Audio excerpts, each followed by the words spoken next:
Good evening, ladies and gentlemen. Welcome to Super Bowl Game Saturday, but on Friday, so that means whenever it's that case, it is Super Bowl Game Almost Saturday, and that's going to be the case next week. We're going to have a Friday show at 7 p.m. Eastern Standard Time for next week, but whether it's Friday or Saturday, and no matter what the time, this is your weekly stop for classic gaming goodness. We're back on the PlayStation again, after our marathon part of Lunar Silver Star Story complete last week.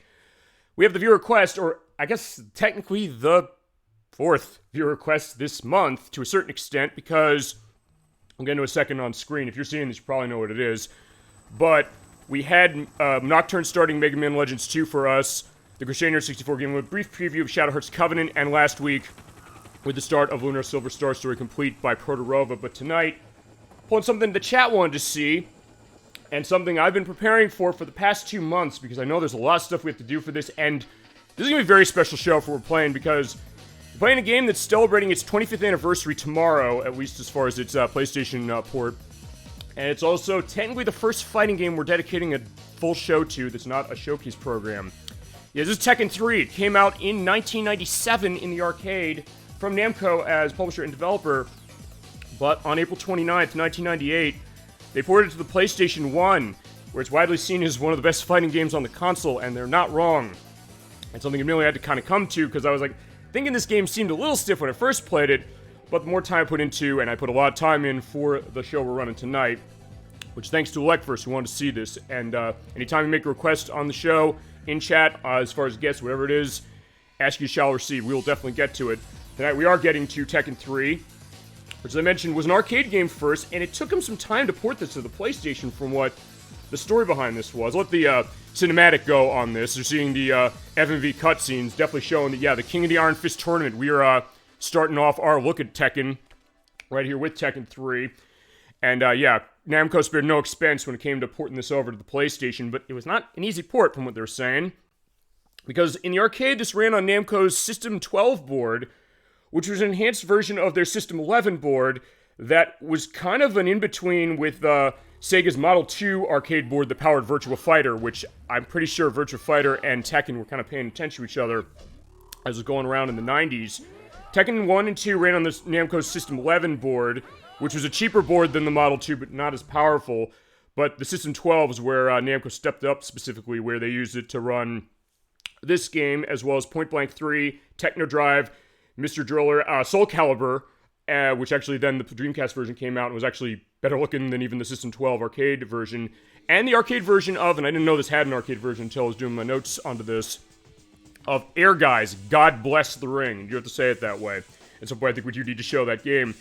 But either way, they were trying to port this thing to PlayStation. They said, hey, the PlayStation doesn't have the VRAM or clock speed that the arcade machine has, although looking at this game, you would not be able to tell it. And even to the point where I was actually in a retro arcade about a month ago, where they do have a Tekken 3 machine. And actually, so while I was out having fun with friends and family, I was like, hey, you know what? I gotta do research for the show. That's how dedicated I am when we do the viewer requests, or really anything we do on the show. I said, alright, let's play the arcade version, see what it's like. How's it compare to the PlayStation game? Honestly, visually, it's not really that much of a downgrade as far as PlayStation 1's concerned. This game looks awesome. And it still does. And also, one thing to indicate, is a little bit of a brief thing. I'm using my newer HD card, or capture card, I should say, for this, the HD60X, because I realized when I was doing tests on this one game, I've always said, hey, the Game Capture HD I've been using for the past 3 years, mostly, it runs older games at 60 frames per second. Tekken 3 didn't, and I don't know why. We've had stuff on PlayStation 1 where we didn't have that problem. But I said, okay, either I'm going to show it with a frame cut going on that other card, or we're going to have a 60 FPS running. Although I also want to apologize in advance if the video here ends up having stutters with the audio, or more accurately, I guess audio not matching up with the action. Because I noticed that happened when we did our Pokemon Generation 9 plays. Both the off-screen one, the Nocturne I did, but also the on-screen one I did at the beginning of the month. So if it's that way, I'm sorry. I'm going to be looking into figuring out what's going on if that happens again. And that was the nervous thing, I guess, or the wrong thing of picking Pokemon Gen 9 to show that off. Because, like, hey, I'll use that so I could show the fact that game was broken, and still is, even after its latest patch. And people are always starting to regret the fact of buying that game. Which I say, welcome to my world. But either way, I said, you know, maybe that was a bad test case because the game has problems with its functionality. So, fine. Tekken 3 is probably going to be a better case of showing this. And this game does run at 60 FPS in the arcade and also on the PlayStation. And man, this is a great version. It's also a game that, I'm going to say, I'll give my brief spiel as we're seeing the demo going on here. I bought this game for $3 from my local thrift store about 8 or 9 years ago. I was like, hey, I have Tekken 2, which I have some familiarity with, and 1, which I downloaded on the PlayStation 3, because that game costs way more on PlayStation than you'd think. It's like almost $50. This one's about $20, $25 I'm seeing for now, maybe a little less. But I said, okay, $3, it was complete. So it was a good value as far as how it was. I played it, I was like, I don't know, I wasn't feeling this game completely, because I felt that it was a bit stiff when I first played. And I hadn't necessarily played tons of Tekken 1 or 2. I played 1 in the arcade a little bit, and 2 on the PlayStation, which I do have as well. But it was also that case of me thinking, I said, okay, fine, Chad asked for this, so I said, whenever you ask for something, we're going to play it eventually, don't you worry. But I said, okay, you know what, I got to unlock stuff, because there's a lot of unlocks, and oh my god, some of these unlocks are insanely hard in this game, and I will go into that. Dr. Boskanovich, in fact, that's the big one right there. As you're seeing the percentages of the characters I played as. I did run every character, I unlocked every character, I got all of the endings of every character. Jin Kazama was definitely the character I was playing as, followed by Ling Xiao Yang, which actually was not necessarily as much for playing. I'll go into that in a little bit. But, yeah, I said, let me put some time into this, let me play this a little more, try and understand it. And it really brought me back to something we had when we did our fighting game showcase, which was about a year and a half ago now at this point, or actually... about a year and a half, I think. It was at the end of 2021 we did that. I'll have a link to that when I edit in a couple days. But we got into discussion, because we played a bunch of fighting games in a row. So actually, this is the first one we're dedicating a show to all on its own. We were talking, I remember it was ElecVerse actually who was saying this. We're playing Virtua Fighter 2 and Virtua Fighter 5 Final Showdown as part of that showcase, amongst other things. And he said, hey, I never was able to get into Virtua Fighter. Speaking of the devil, here is ElecVerse. Hi, hell yeah. Hi, ElecVerse, so good to see you tonight. I was going into, some stories about what we were talking about with Tekken. It was like, hey, for that fighting game showcase we did, you said you like Tekken better than Virtua Fighter, and then a medic said he likes Virtua Fighter better than Tekken, so I said, I gotta sit down with Tekken 3, which I know you asked for. Here it is. We have it on our Friday show. Thank you so much for making this request. Thank you so much for showing up on the show tonight. Thank you for getting me to like this game or really get into this game much more, because I put a lot of time into this for the purpose of the show tonight, because I said, I want to unlock everything. We're gonna show all the characters, all the modes, all the extra costumes as well. But I initially thought this game was stiff when I played it, but I played it more and more and more, and I really liked it more and more and more, to the point where, yeah, this is probably my favorite fighting game on the PlayStation now, unless I'm thinking of something else, or forgetting something else. But, yeah, you kind of helped do that, and I said, since I know you said we wanted to see some Tekken stuff, I also said in that showcase show, I said, I was thinking about Tekken 6 on 360 when you did for that show, but I said, you know what, if we're going to start, we got to start with one of the PlayStation games, and you said, let's see 3, here is 3. So, yeah, this is it. So happy to see you tonight. Feel free to go into any of your memories on Tekken 3. I'm going to assume you have a lot, since you said you want to see this as the first look at it. And our first look at a fighting game dedicated as a show. That's not a showcase show, interesting enough. And also, in celebrating its 25th anniversary on PlayStation tomorrow. You're welcome. Well, I really appreciate that, though, because, I mean, we've sometimes talked this. The idea that, hey, you know, we'll play games or have discussions on games like, hey, we might like games certainly maybe more than others or be interested in stuff. But I think, and I've always said this when it comes to viewer requests, I'll do more prep for them to a certain extent, including playing them enough to get an idea that I know what I'm doing. Enough, specifically. Basically, as I said, replicate the idea that you're on the couch right here, we're enjoying this game. But I said, you know what, I want to understand this, I want to get this feel down as we're seeing Panda, or a take on Kuma, as it is. So yeah, this is definitely the weirder case of a 3D fighting game than something like Virtua Fighter, but it's also kind of in the middle of that and Dead or Alive, where Dead or Alive is totally, completely insane, although this one is kind of going in a different direction, including the fact of Mokujin there, as far as, you know, the tree guy, almost like a little bit of a take of Dural from Virtua Fighter. But yeah, I really appreciate the idea of kind of exposing to different ideas, and I think that's the idea of what I've really liked. And yeah, I did also unlock the schoolgirl costume for no, that's not right. I have like all the characters written down. I was like, yeah, Ling Xiao Yu. So I was like, yeah, we got our Namco representation going on this. And I said, thank you so much for this, as far as I'm so happy to be able to play in this game and celebrating its 25th anniversary of its PlayStation release tomorrow. I said, we can't do show for Saturday as far as scheduling is working, and same for next week, but we're having it tonight, and we're going to have the celebration of everything.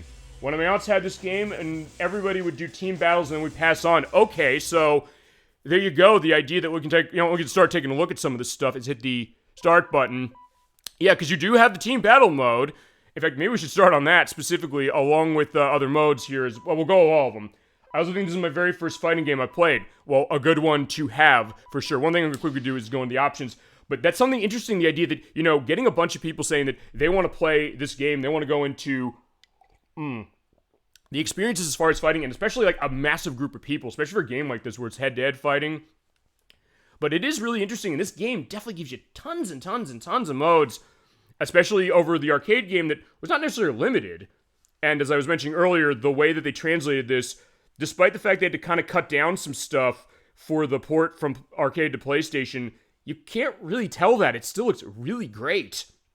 And apparently, it was not just great looks, and was not just you who's saying this game was awesome, because this game sold about 8.36 million copies on the PlayStation, specifically. And it took them 8 months to make it, but specifically then the idea is that, when it came out, people were waiting for this, and yeah, they delivered, for sure. I then saw this game in a local retro gaming shop and had to have it. So there you go. It's like the idea that you play it with friends and family, have the experience, and there's like, yeah, it gets you to go and buy it. Which I think, that tends to be, what's gone on with me when it comes to whether chat or anybody specifically, as far as these experiences saying that this is a game that means a lot to me. I think maybe that's what I'm realizing. When it comes to something like this, I think I can kind of tell the passion people have. In some ways, that makes me like a game maybe even more than I normally would. My mom and I would play for hours trying to lock everyone, especially Dr. Boskanovich. Do you want to talk about the Dr. Boskanovich unlock? Because I have stories on that. Oh my god. I've been doing the unlocks on this game for almost 2 months. Specifically, she loves him, which I'm going to give your mother credit for this specifically because he is not easy to play as. But, yeah, and unlocking, oh my god, there you go. But it also shows that memory, the idea of the family connection as far as it, but also the idea of you want to put that time into it, because this game is insanely hard for the unlocks. I'm going to go in my options as far as stuff with difficulty level, count for rounds, round time, be able to change character, continue, guard damage being up, quick select. The music, which you do have the arcade soundtrack on top of the remixed soundtrack they did for this version. We can feasibly show up both at some point. And then, yeah, as Blood Sweat Smooth was saying last week, yeah, remember when games had mono support? Yeah, we're running stereo. But there's something to be said about when a game clicks, you want to keep playing it, especially with this, that Tekken Force mode, where you have to unlock Dr. Boskanovich. I must have done that at least, like, between 50 and 100 times to get the unlock of him. But when I did it, and I did it at the last second on that last fight, and if I died or failed, I would have had to go back all the way at the beginning as far as the Tekken Force mode. Man, I felt like I was on top of the world. Alright, we'll also look at our settings for controls. Yeah, because you have left and right punches and left and right kicks set up, and rumble for dual shock. And records as far as characters, things, survivor mode, which actually, I haven't touched the survivor mode much, or the survival mode, but we're touching every mode. And also character usage, which, yeah, Jin Kazama was the character I played probably the most, but I was also doing unlocks with him and Jayu and Anna, and as well as Gunjack a little early today, so I have everything there for them for the costumes. My mom and I got so frustrated trying to unlock the fucker. Yeah, I think that's probably the story I guess everybody's going to have with Tekken 3, at least this version, because it was in the arcade, he was not in the arcade version, so that would also mean that there's Tekken 5 on the PlayStation 2, which has the arcade ports of Tekken 1, 2, and 3 in it, I believe. Yeah, so he's not in that specifically, he's only in this one, which was on PlayStation. It is only on PlayStation. I was wrong last week when I was saying to Blood Spice Moon and the idea that, hey, didn't Tekken 3 get a PS1 download release for PS3, PSP, and Vita, but 1, 2 did, 3 didn't. And also 3 is technically playable on the Dreamcast if you have this disc and the Bleem disc, but when I showed off to Gran Turismo 2 running that way, back for the Racing Showcase, but I then said, fine, we're going to do Tekken 3, I'm going to run it on PlayStation 2 specifically, or through my PlayStation 2 with the PlayStation 1 disc, get the unlocks, because otherwise I'd have to format a VMU for that game and Metal Gear Solid and Gran Turismo 2. So actually, we played every single game that is available Bleem that way. But yeah, there are all your characters. 21, although that's technically 22nd. Display adjustment, yeah, we're not going to need this now. And then memory card, which does have auto-save, but everything is set as far as save. Won't save again, because why not? Alrighty, so you said you had experience with the team battle mode. I don't remember if this is a single player, honestly. You know what? Let's start here, and we also go... Okay, fine. Players on team. Actually, yeah, because I guess it's like Tekken Tag Tournament, which came out 2 years, or fine, a year I think for the arcade version, and 2 years after on console, because that was a launch game on the PlayStation 2. So yeah, you have players on teams. So basically the idea that, okay, so what you did then is have a bunch of people. So you said, yeah, one of your aunts had everyone would do team battles and then pass the controller around when you got to the new character or next character. I guess with the purpose of this, let's start with, let's see what the 3-on-3 is like. Okay, so I guess you could do it as anybody. And also, actually, this is good because this also gets to show that I unlocked every character. And of the timer, like everything else. It's also another game where everything just clicked. And I think that's what happened with me. Because when I first played, I said, okay, it felt a bit stiff, but I did think very deeply about the discussion we had when we did the fighting game showcase. And also Medic saying how much he likes Virtua Fighter, because they said, I want to figure this. I mean, I played Virtua Fighter more, admittingly myself, but then I said, you know what, with Tekken specifically, especially this one, I said, I want to put more time into this, I want to understand the feel of this down. And there was that point when I was doing my practice for the unlocks to make sure I knew what I was doing, have everything here for us. I said, it did eventually just click. That is a great way to put it, because I reached that point and I said, okay, this feels great. And actually, for comparison's sake, I went back to 2 and 1 just to get a sense. And yeah, those felt fine. This felt way better just because of that, as you'd expect from the third game in the franchise, I guess. But just the thought that, you're right, it did click. And now, as I said, I took this game for granted. I'm not doing that anymore. And thank you for that. And say hi to Artemis. Yeah, hi, Artemis. So good to have you tonight on Super Bowl Game Saturday for our celebration of Tekken 3. I cannot wait to get to this. Okay, so let's talk about our 22, technically, characters. So, most of them are actually, apparently, new in this game, sort of, kind of. But it's kind of weird that way. But yeah, we have, yeah, not in the order I put in as far as the arcade game, but we have, fine, we have, yeah, I'll have to go out of order this way, but either way, that's fine. I just have them all written down, just make sure, like, hey, here's set. So, here is, Forced Law, we have Ogre, we have True Ogre, which is right over there. Kuma, the bear, which is Japanese for bear, as, Edwag mentioned, we did Katamari Damacy, but technically there is a reference to Kuma in Katamari Damacy, I think, while also being the idea that, hey, it's bear's bear, Kuma's bear. As is, there's Mokujin, who is the fighting tree that takes the forms of other characters. As I mentioned, kind of like Dural in Virtua Fighter, but unlike being a metal woman in the case of that one, it's basically a wood-cut tree man. Interesting. Then there is Julia. Julia, last name pending, as I look over. Did I take her name down? Or just Julia. Maybe I didn't take her last name. Or if she has a last name, I'll put it down below. Or if, chat, you know, that's that idea as well. Paul Phoenix, Jin Kazama, who is the character I was playing most as far as getting the unlocks going. Then we have Lei Wu Long, King, or the second version of King, from what I understand from the story, because I'm gonna level with you. I don't know the story completely on the Tekken games. I guess with this one, from what I'm understanding, it's basically 15 years after the second one, where I'm reading the manual specifically for this. Heihachi is the leader of a group, or the financial empire, and he basically is like, he has his Tekken force, and he's basically wanting to fight Ogre, and he's basically using Jin Kazama to come out, or to lure him out specifically, who says he's the son of Kazuya Mishima. It's like, yeah, we're gonna get to that eventually. Or Charade, it was like Charade from Soul Calibur 2. Yeah, good point. And hey, speaking of Soul Calibur, fine, Yoshimitsu, who was in Tekken first, is in Soul Calibur. And I think Soul Edge or Soul Blade. Fine, Soul Edge was the arcade game, then they changed the name to Soul Blade. And then they made a sequel, which is Soul Calibur, which ran on the same arcade board that this did. And then they just went to Soul Calibur 2. So, is that weird case so fine? It's like, when we get to for Soul Calibur 2, it's like technically Soul Edge 3, as far as how it is. But that being said, yeah, Yoshimitsu, who was in Soul Calibur, as well as the second variants of King, because like the first one was killed, from what I understand. There is Heihachi, Mishima. I should remember. I just read in the manual. Yeah, who is actually in the PlayStation 2 version of Soul Calibur 2. Nina Williams, who of course is in the other games of the franchise, also was in a spin-off. I never played. I heard it wasn't very good. Death by Degrees on the PlayStation 2. And there is Zhao Yu, or Ling Zhao Yu, who has a specific costume to her, as well as Hua Rang, Dr. Boskanovich, which we can show off, Brian Fury, Gon the Dinosaur, who's just kind of a random one. Actually, when I was doing my notes, actually only a couple minutes before we went on tonight, I realized that, well, he's exclusive to the console version, so is Dr. Boskanovich and Anna Williams. Or fine, Anna Williams is the arcade game as a separate version of Nina Williams, but she's her own character here. But Gon is apparently a manga character, from a manga by Masashi Tanaka. So I was like, okay, fine, they have this cute little dinosaur. That's where he comes from, specifically. So I was not aware specifically of it. I've never read that manga. But Chad, if you're familiar, feel free to go into that. And then we have Gunjack, as well as Anna Williams, as mentioned.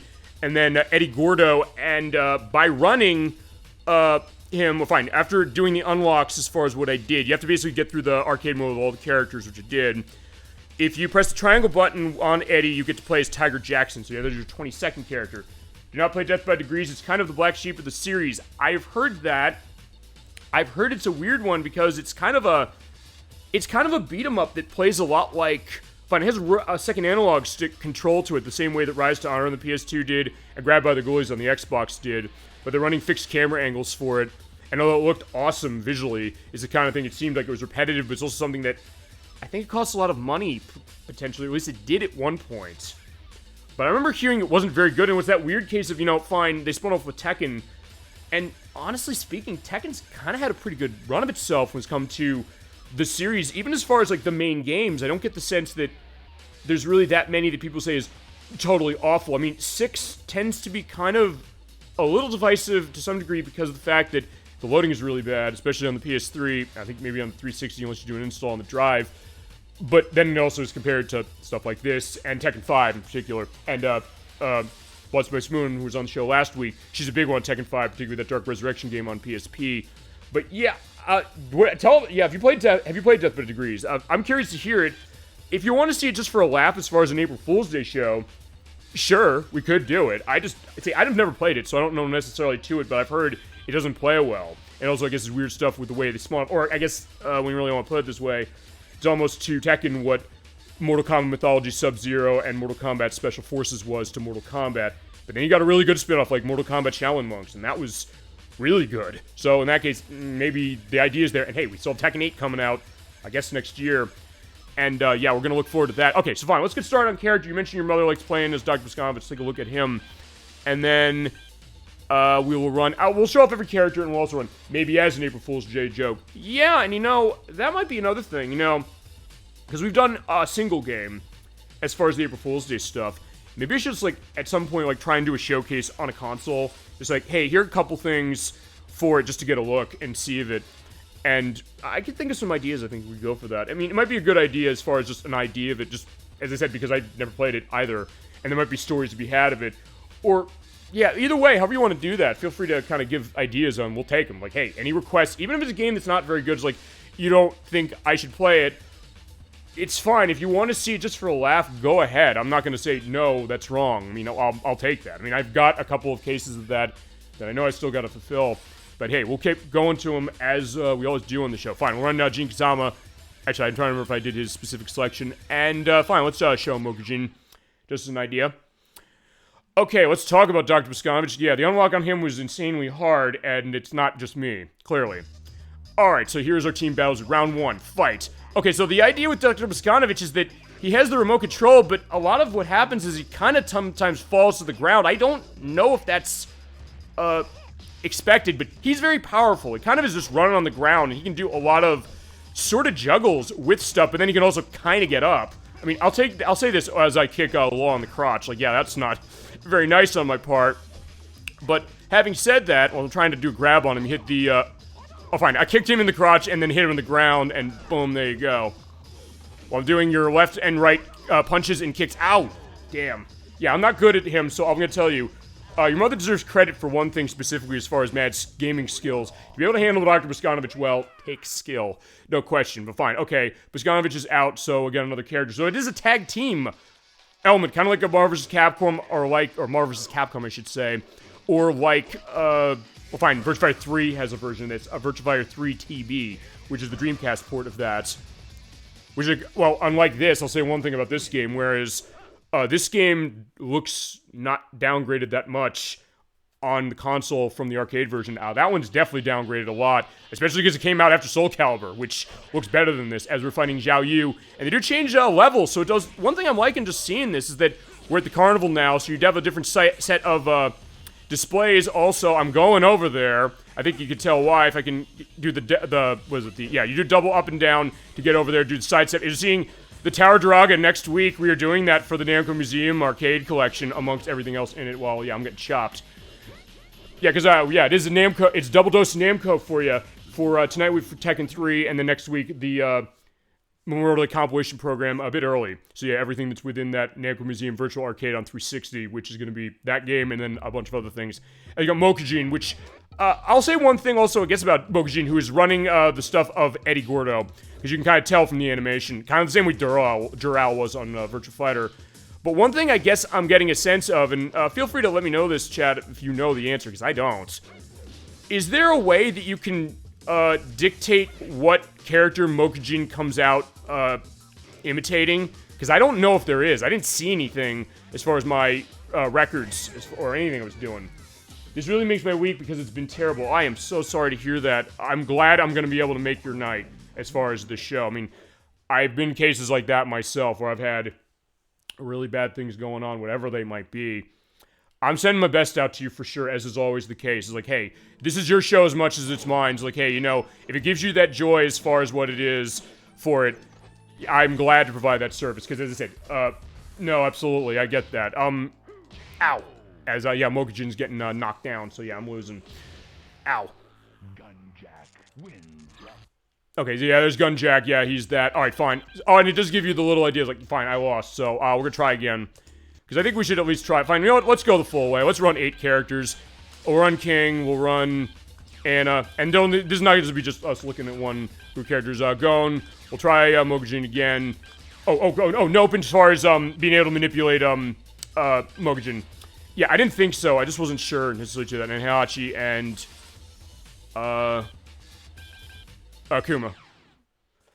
All right, I'm glad I'm gonna be able to make your week this way. It's like, that's the other thing as well. Like, this is also why I'll do the viewer request. Like, hey, look, you're making a choice to come to the show and visit and see something. Say, like, I want to see this game. You're liking what we're doing here, and I appreciate that. I cannot tell you that enough. As far as you, ElecVerse, but everybody who's been in chat and anybody who's been on the show, as yeah, we have King. The wrestling guy in the mask, which I didn't know initially that's what it was. Like, I thought he was like just like a lion or something. But I was like, all right, fine, a tiger or something. But that's not the case as far as the story of this. But yeah, kicking a bear in the face. So there you go. Yeah, only in Tekken feasibly. I mean, even Dead or Alive doesn't have like bears you're fighting as far as your as far as characters. At least I don't think it does. But that being said, I mean, as I said, I like the fact that now they're doing well. I used to be good with King in Tekken 1. That's changed with 3. It's like, well, no. Jin Kazama is the character I tend to run better as now. Well, yeah, he's getting knocked. Ow. Nina Williams wins. Alright, so there is Nina Williams giving me that. But I was like, fine, let's get the sibling rivalry out with Anna Williams. And also, one other thing to go into. Since I did beat the game with all of the characters, I do have all of the endings unlocked in gallery mode. One thing I was not able to do, I tried this. I can try it again, maybe just for the purpose of this, just to see if it works again. I don't think it's going to, though. If you have a save file for Tekken 1 or 2 on your memory card, you can go to the gallery and show off the videos from those games, but it didn't work. When I put it into my PS2 for Tekken 2, fine, I only completed one character's story, but when I did that, I only had... I mean, the game froze. Like, I don't know what was going on. Nina Williams is another one of my moms, and for good reason. She's very powerful as far as the way her kicks are, but fine. Gon's a bit different, because he's short. You see that. He's like, also considered as a preview when we get to Streets of Rage 3, as, yeah, fine, I'm, tail whipping Nina Williams down on the ground. But yeah, he has the very small boxing gloves and a great attention to detail is the fact that he does not have a very good punching reach. He's like, hey, look at those arms. They're tiny. They're not going to go far. So, with Gon, what you really need to do is you have to kind of just do other stuff, or, fine, hit back in the square button. Oh, I can do it. Yeah, fart in their faces, and then, yeah, they'll fall down. Like, yeah, that's disgusting. Well, but I guess in some ways it's like the odd job of this game, like in GoldenEye, where odd job is so small. But fine, I am not doing a good job controlling Gon, I'm not gonna lie here. As far as I'll also give dedicated looks to the characters within specific modes, but we're going to cover each. But I get why Nina Williams is a character who is someone your mother would like to play, or anybody would like to play, because she does have a lot of stuff. Although, actually, wait a minute, do I have her as my... Okay, I was going to say, I don't know if Mokujin is... Okay, no, I don't think Mokujin is imitating her. At least I don't think I think Mokujin's male, I believe. I think... Or maybe genderless, I'm not sure. Having said that... Okay, so yeah, there's no way to manipulate this, and actually, with Virtua Fighter, going back to that, I don't know if there's much reason to, or much way to do that with, Dural, unless, I mean, I think there's certain games you can do that. Going against True Ogre, oh boy. The final boss, we'll show that a little later. But yeah, if you are quick enough, you can feasibly get rid of him. But fine, alright, I'm running Kazama's movement now. You do the diagonal and diagonal up and the circle button. You do that sweep kick that you can sort of kind of abuse in the Tekken Force mode, kind of. But at that point, it's like, I just been playing as Jin Kazama so much, I understood his combos completely. So in that case, I was able to manage it. Although in this case, yeah, fine. It's good that I have the spirit of Jin Kazama in here, but yeah, it's not going to last when I go to the next level with Mokujin. Going against Ogre, so it's like, fine, we have other Ogre, right? We had True Ogre, but now we have not True Ogre going against. So I was like, yeah, that's kind of that idea.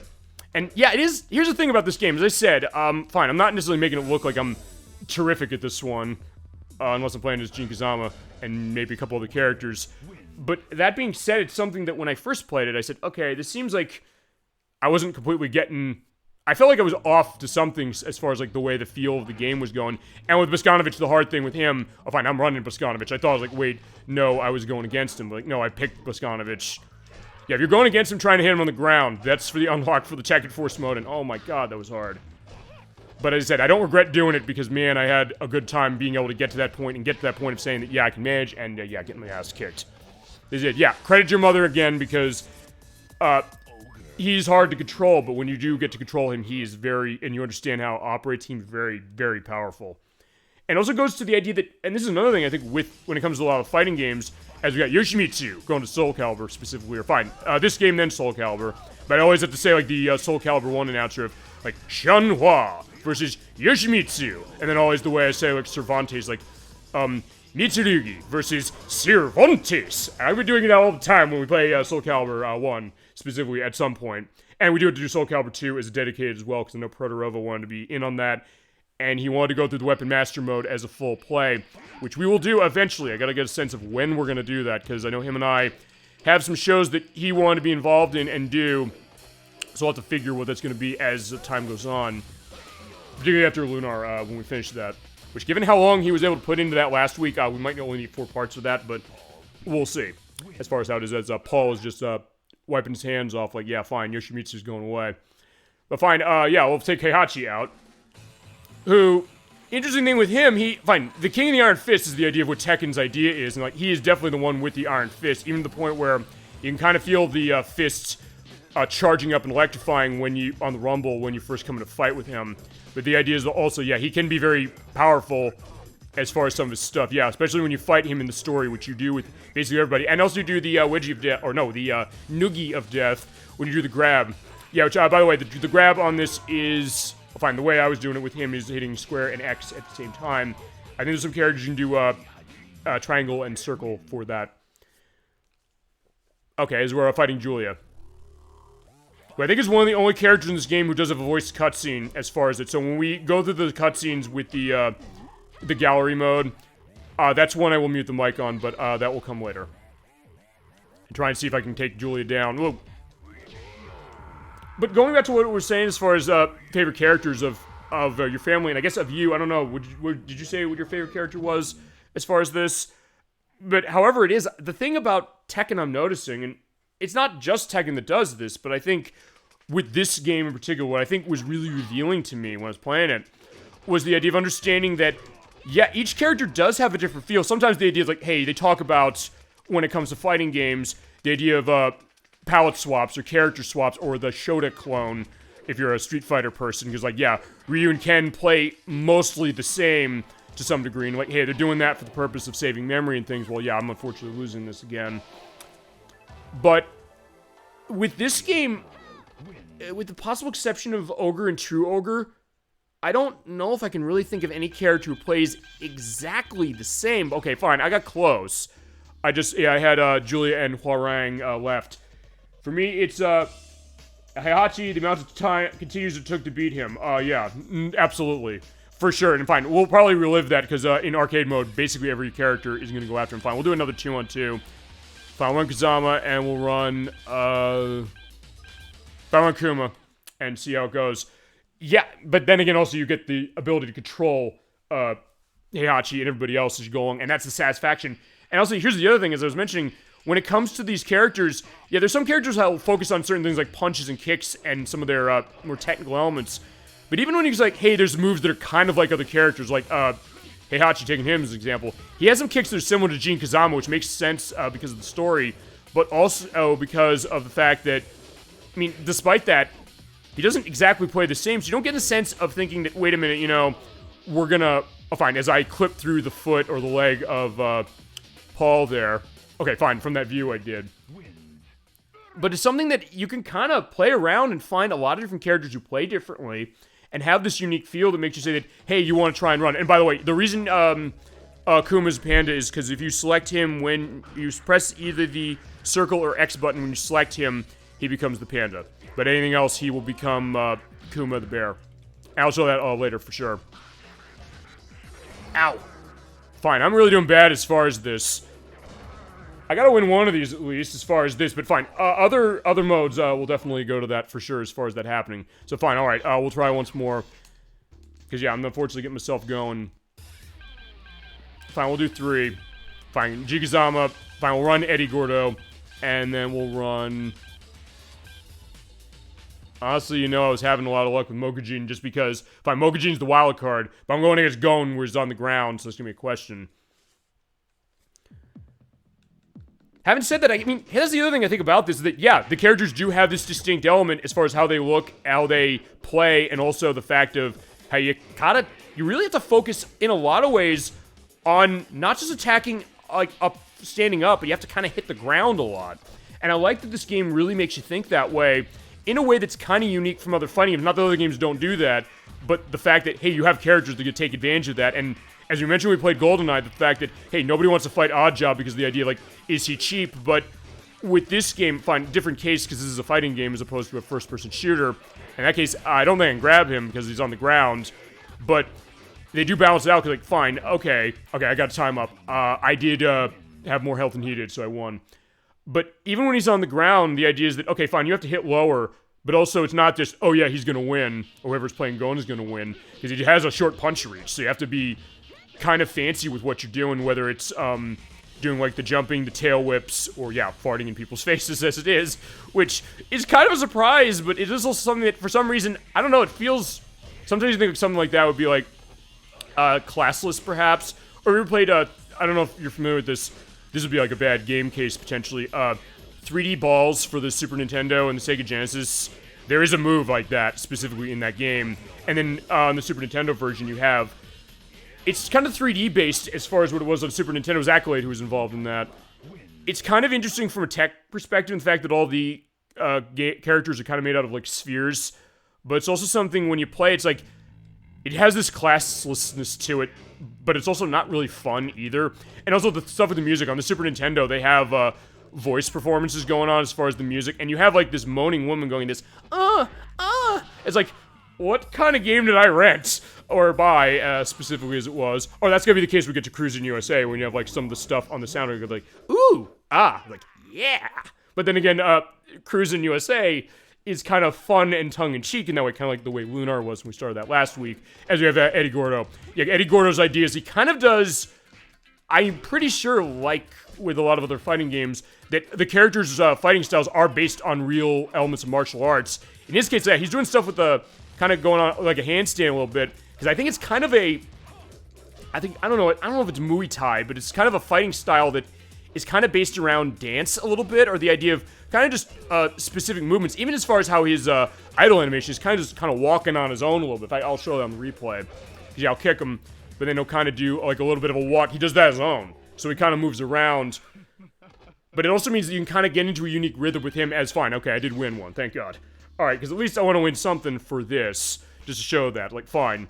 There's the team battle mode for the King of Iron Fist, yeah, the King of Iron Fist Tournament 3. Yeah, because that's the idea of Tekken right there. Although, yeah, okay, so I'm pressing the X button, that's that. Okay, so, yeah, as far as quitting out, okay, starts random, I guess. Fine, I'll quit out of this, but actually one thing I'm gonna do when you hit the start button, when it loads, which actually is not bad with loading, so it's not really fast. Yeah, you do have commands. So you can also, and this is the other thing, and we'll show this in the training mode, you can also run into the case of understanding what the combos are and try to practice them specifically. And there's a lot of combos, a lot of things to kind of understand, including stuff of, okay, you have to kind of go from one element to do like a quarter circle thing to hit specific buttons, but then from one move to do another thing for chaining. So it's the kind of thing that, Medic said this when we did one of the Parasite parts, you know what, fine, we'll fight with the Nina Williams. I'll try and see if I can't pull off any of this stuff. I doubt it. A little bit. But he said that with Tekken, in some ways it's easier, he said like, it's easier to master that than it is with Virtua Fighter. Maybe in some cases, but I don't know. Some of the combos in this game with some of the characters, you saw that with Nina Williams there. I don't know, it's something that you probably have to be playing this game for quite a bit of time to really understand that feel, especially because of the fact that, unlike other fighting games, you're basically controlling, instead of like a high and a low punch or something, or a high and a low kick, or like a fierce and hard strike or something like that, you kind of are basically running your arms. It's weird, because also here's the other thing. Yeah, I hit square. Square is your left punch, and then triangle is your right punch, but weirdly enough, and maybe I'm not playing this game right specifically as far as it, I don't necessarily, when I'm doing some of those moves, I'm not necessarily thinking of in terms like a move my left foot and my right foot, or like the idea of like, you know, learning how to walk specifically. The idea of like left foot, right foot, and then, you know, let everything go off that way. I don't necessarily think that, although I'm almost wondering for this game if you kind of have to think about that in order to be really proficient at it. I mean, okay, fine, I'm not hard at this game, but as I said, it's also the kind of thing that I hadn't played this game as much, and as I said, fine, that's also the reason I said we're going to take some time for me to get to this, because yeah, I think we announced we're going to do this back last September, but I said, fine, we'll wait till April because we have an anniversary of it coming up, number one, and number two, because I want to be ready for everything. And then I found a couple months after that I said, there's a lot of unlocks. We got Gunjack, who's robot. He can be pretty powerful with some of the stuff he's got, but I said, like, okay, I gotta be careful, I gotta make sure I'm ready for this, because, like, look, that's the other thing, is like, I mentioned this before, I think, on a couple shows. I said, when it comes to a viewer request, especially if I'm gonna be willing to play in it, compared to other people, I said, if it's not something I'm insanely familiar with, I said, I'm not half-assing it. I will never do that. I will absolutely make sure that we're going to play this game to the degree, and I guess as much of the proficiency as you'd want to see it, even though it's like the question of, look, I'm not going to say necessarily, and it's the other thing, I've always said this, I don't necessarily come on with every game as like getting the ha thing from Sarah Bryant from Virtua Fighter a little bit, as they're like just knocking me to the ground, and doing it on a robot and not having a broken arm. So I was like, yeah, give Anna Williams that much as far as it. So credit to her. Tekken, hello everyone. Hello Dolly Finn, so good to see you. Yeah, we do have Tekken. Tekken 3 for PlayStation, and I love Gunjack. That is ElecVerse's idea. You know, fine, we'll do another one as far as this. Let's show Gunjack off again. So good to see you tonight, Dolly Finn, for sure. Feel free to let us know any memories you have on Tekken specifically. We're playing the third game, because this is the one that ElecVerse wanted to see, and it's also the one that's celebrating its 25th anniversary tomorrow, at least of its PlayStation 1 edition. The arcade version came out on March 20th of 1997, so year before. Fine, we'll run, you know what, fine, let's do a little something different. I'm gonna press start on Zhao Yu. So yeah, it is 3-on-3. This is a mode that ElecVerse play a lot, as far as saying, like, hey, with family, we play basically pass controller, basically select a bunch of characters, like each pass controller, and there's a loss. As far as it, I would tell you, that definitely makes a fun time for your fighting game, the idea of, like, the tournament mode. And Tekken itself would take that with the Tekken Tag Tournament, which came out 2 years after this, or a year or so after this, I think. No, 2 years, I believe, after the arcade version. It was 1999 for the arcade, as I'm not making Gunjack look, fine. I'm not giving Gunjack enough of the love, or enough of the understanding for it as he gets kicked by, or punched by Law. That'll change, don't worry. Neat. Yeah, definitely so. I was like, fine, I'll bring out True Ogre, fine, just punch him in the face, in the dark, perspective of this. But it was interesting kind of thinking, as far as what this was. Alright, fine. Okay, alright, that's another thing. Okay, I'm glad I got to do that. And that's another unique thing with this game. When you do runs, if you're running for far enough, if you run into the opponent and you're running at top speed, you knock them to the ground, unless they're preparing for that. So there's some really interesting mechanics to this game on top of that. I was saying, yeah, the tournament thing, because of a Tekken Tag Tournament, which was based off Tekken 3, as far as how the engine was. And in fact, when it came on the PlayStation 2, I know the thought was like, hey, they enhanced our version. It looked way better than it did for Japan, and I think the arcade as well. But basically, it was running on Tekken 3's engine. So if you all have Tekken 3, you had a tag tournament element of it. Although, if you didn't like it, you were like, fine, you had to play something else as far as your fighting fix at PS2's launch. Or say, like, fine, you like other Tekken games. Although, because we've gotten to that too, because I know, Protorova said he had more experience with Tekken 2, but he didn't say, like, hey, I didn't like Tekken 3. It's just he played 2 more, which makes sense. Like, oh, which is fair enough, because, like, you know, some cases you'll have more experience with other Tekken games. I mean, in my case, it's really these first 3. 1, 2, and 3, which I have all of them on, fine, I have 1 and 2, no, I have 1 on the PlayStation 3 as far as downloaded because of cost. I have 2 on PlayStation, and then I have 3 on PlayStation. And after that, that's it.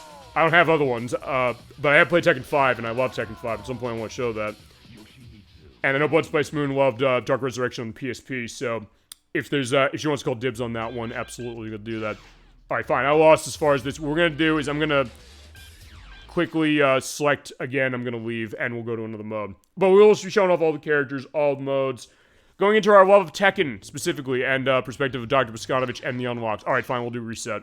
And we do reset, by the way, you go back to the main menu where you do have your L modes. We'll do theater mode later, arcade mode, versus mode, which there's one thing I do want to show off in versus mode, I'll show that later, as well as the time attack, survival, Tekken Ball, which is unique, Tekken Force, which is what you need to go through to get Dr. Boskanovich, the practice mode, and other stuff. You know, let's do arcade mode.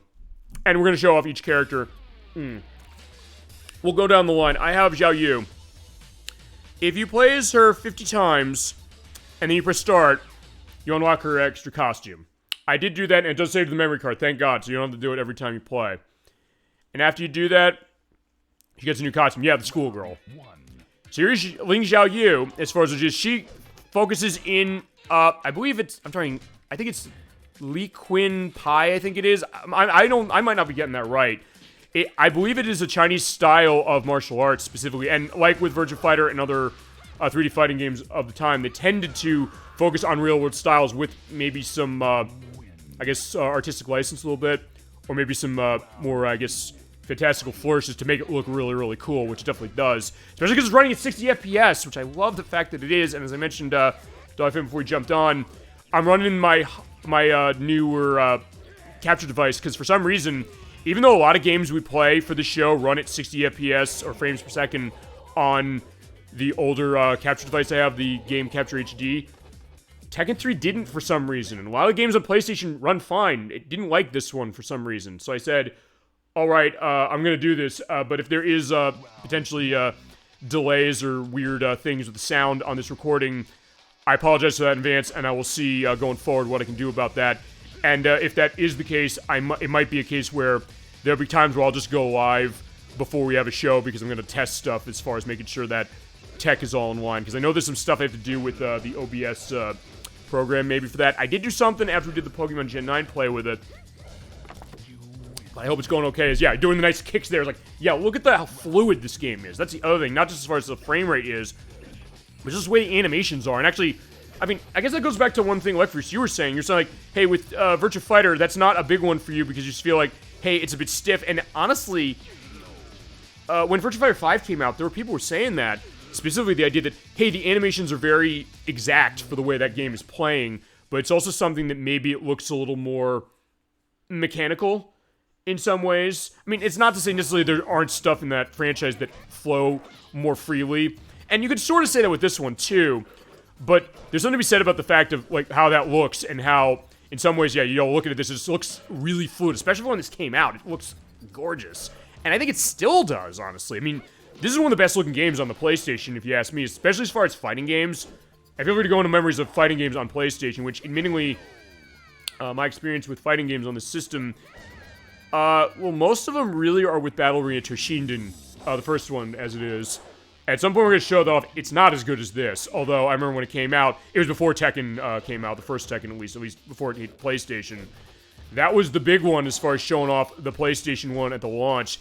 In my case, it was that and Ridge Racer they played, but it has not aged as well as this. I mean, so there's something to be said about the fact that, hey, that game was impressive for the time, not as much anymore, but this one was impressive at the time, and it still looks really, really good, and still plays really well, too.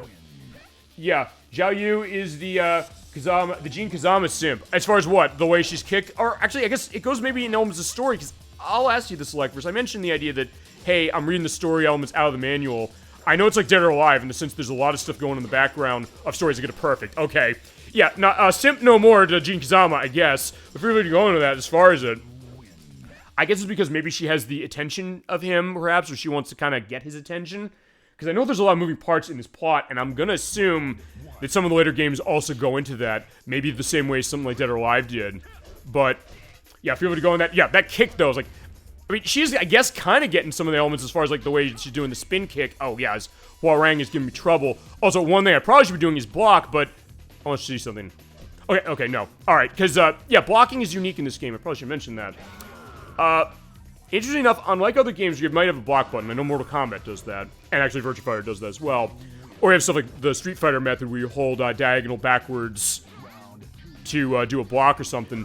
This game is unique because you have an auto block. If they punch you or kick you right in the face as you're standing up like this, you might automatically put your feet up, or your hands up to void it, I should say. But, like Hwoarang is trying to do. Oh, yeah, look at that, damn. She's crazy in love with Jean. Okay, so it is a story thing, which, honestly, I guess makes some sense, a little bit. And actually, maybe going into some of the stuff with cinematics with this one, that will kind of go into that anyway.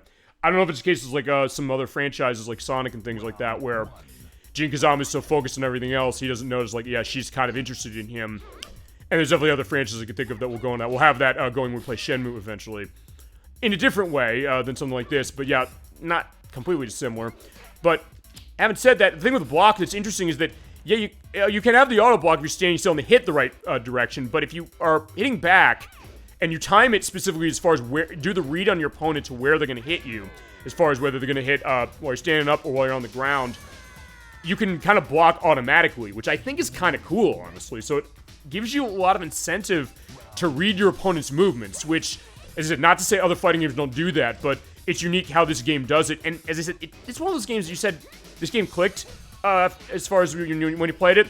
In my case, it did too, but it's also something that the more I dug into this game as far as how its mechanics are working, I really got fascinated by what it was, because I said, you know, this game, it seems like something that, and we brought this up before, the idea of when fighting games went 3D, there wasn't much of Street Fighter as far as to completely compare to. So, Virtua Fighter kind of took the step, and then Dead or Alive as well, and other franchises. And with Tekken, the thought was like, okay, fine. I've heard the thought that Tekken maybe has a little of a element of Virtua Fighter, Virtua Fighter, maybe a little to Street Fighter with some of its elements a little, but not in terms of how it plays. It plays totally different. It's getting literally rolled through by Yoshimitsu, who brought the sword to the fist fight. There was an example, and this is in speaking of Street Fighter, Street Fighter Cross Tekken, despite Jin Kazama being the villain. Okay, I never played Street Fighter Cross Tekken. Oh, okay, alright, I did block all his movements, which actually that is some of the same movements he has in Soul Calibur and Soul Edge. I never played Street Fighter Cross Tekken. How was that? I mean, see, that's interesting, because I know you said, like, hey, you're not a big one on Virtua Fighter, but then they mix it with Tekken, or not, Street Fighter, fine. You weren't a big one on Virtua Fighter, but also not with Street Fighter, but then with Tekken, and I know with Street Fighter Cross Tekken, they do have it so that, I'm getting smashed on the ground. We'll see that again on the replay in the that's gotta hurt case. Boom. Yeah, I'm losing, but yeah, you continue as much as you want as far as the arcade mode, and we will do that. But yeah, with that one, because I think they give you the option to basically play that Street Fighter Cross Tekken game with either control method, right? For the Street Fighter controls or the Tekken controls. It's not very good. The game itself, yeah, I don't know. I mean, I'm trying to remember. Wasn't that the one that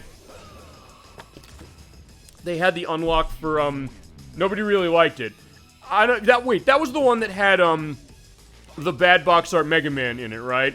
Which is basically the version of Mega Man that was on the box art for Mega Man original on NES, and I'll have a picture of what that was looking like for, fine, that box art, and then I guess also, I think that game, I think that was it.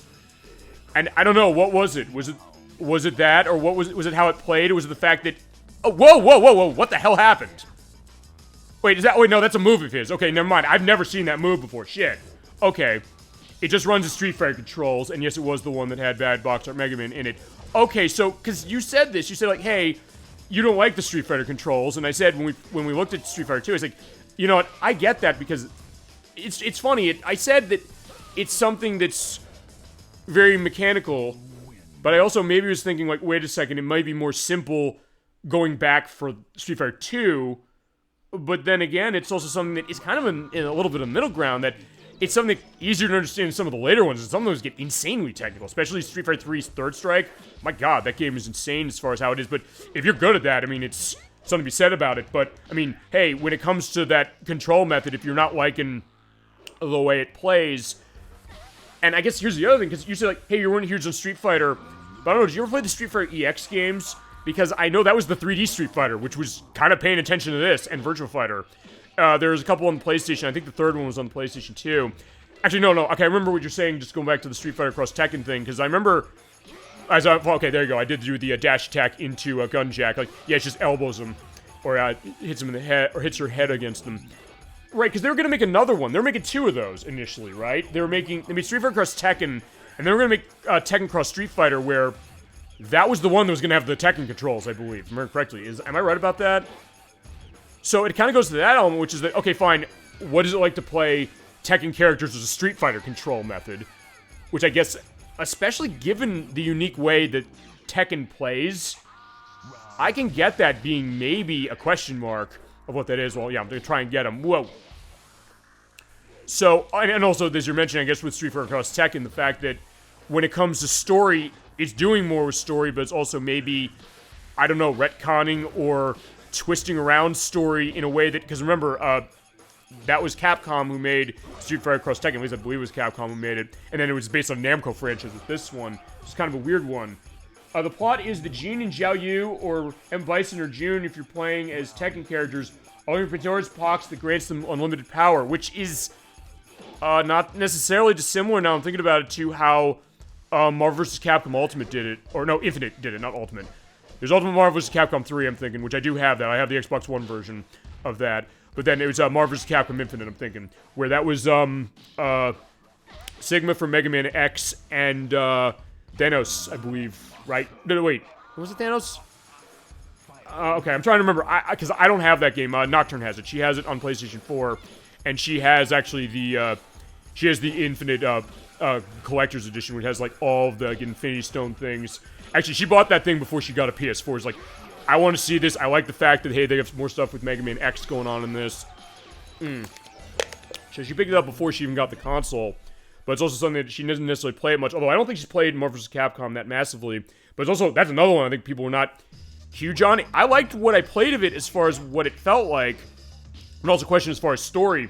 And I guess then it also goes, I guess, to one thing, which is, I guess, I don't know, maybe when it comes to Capcom, when it comes to fighting game story stuff, there's the question that, hey, you know, they don't like how that plays.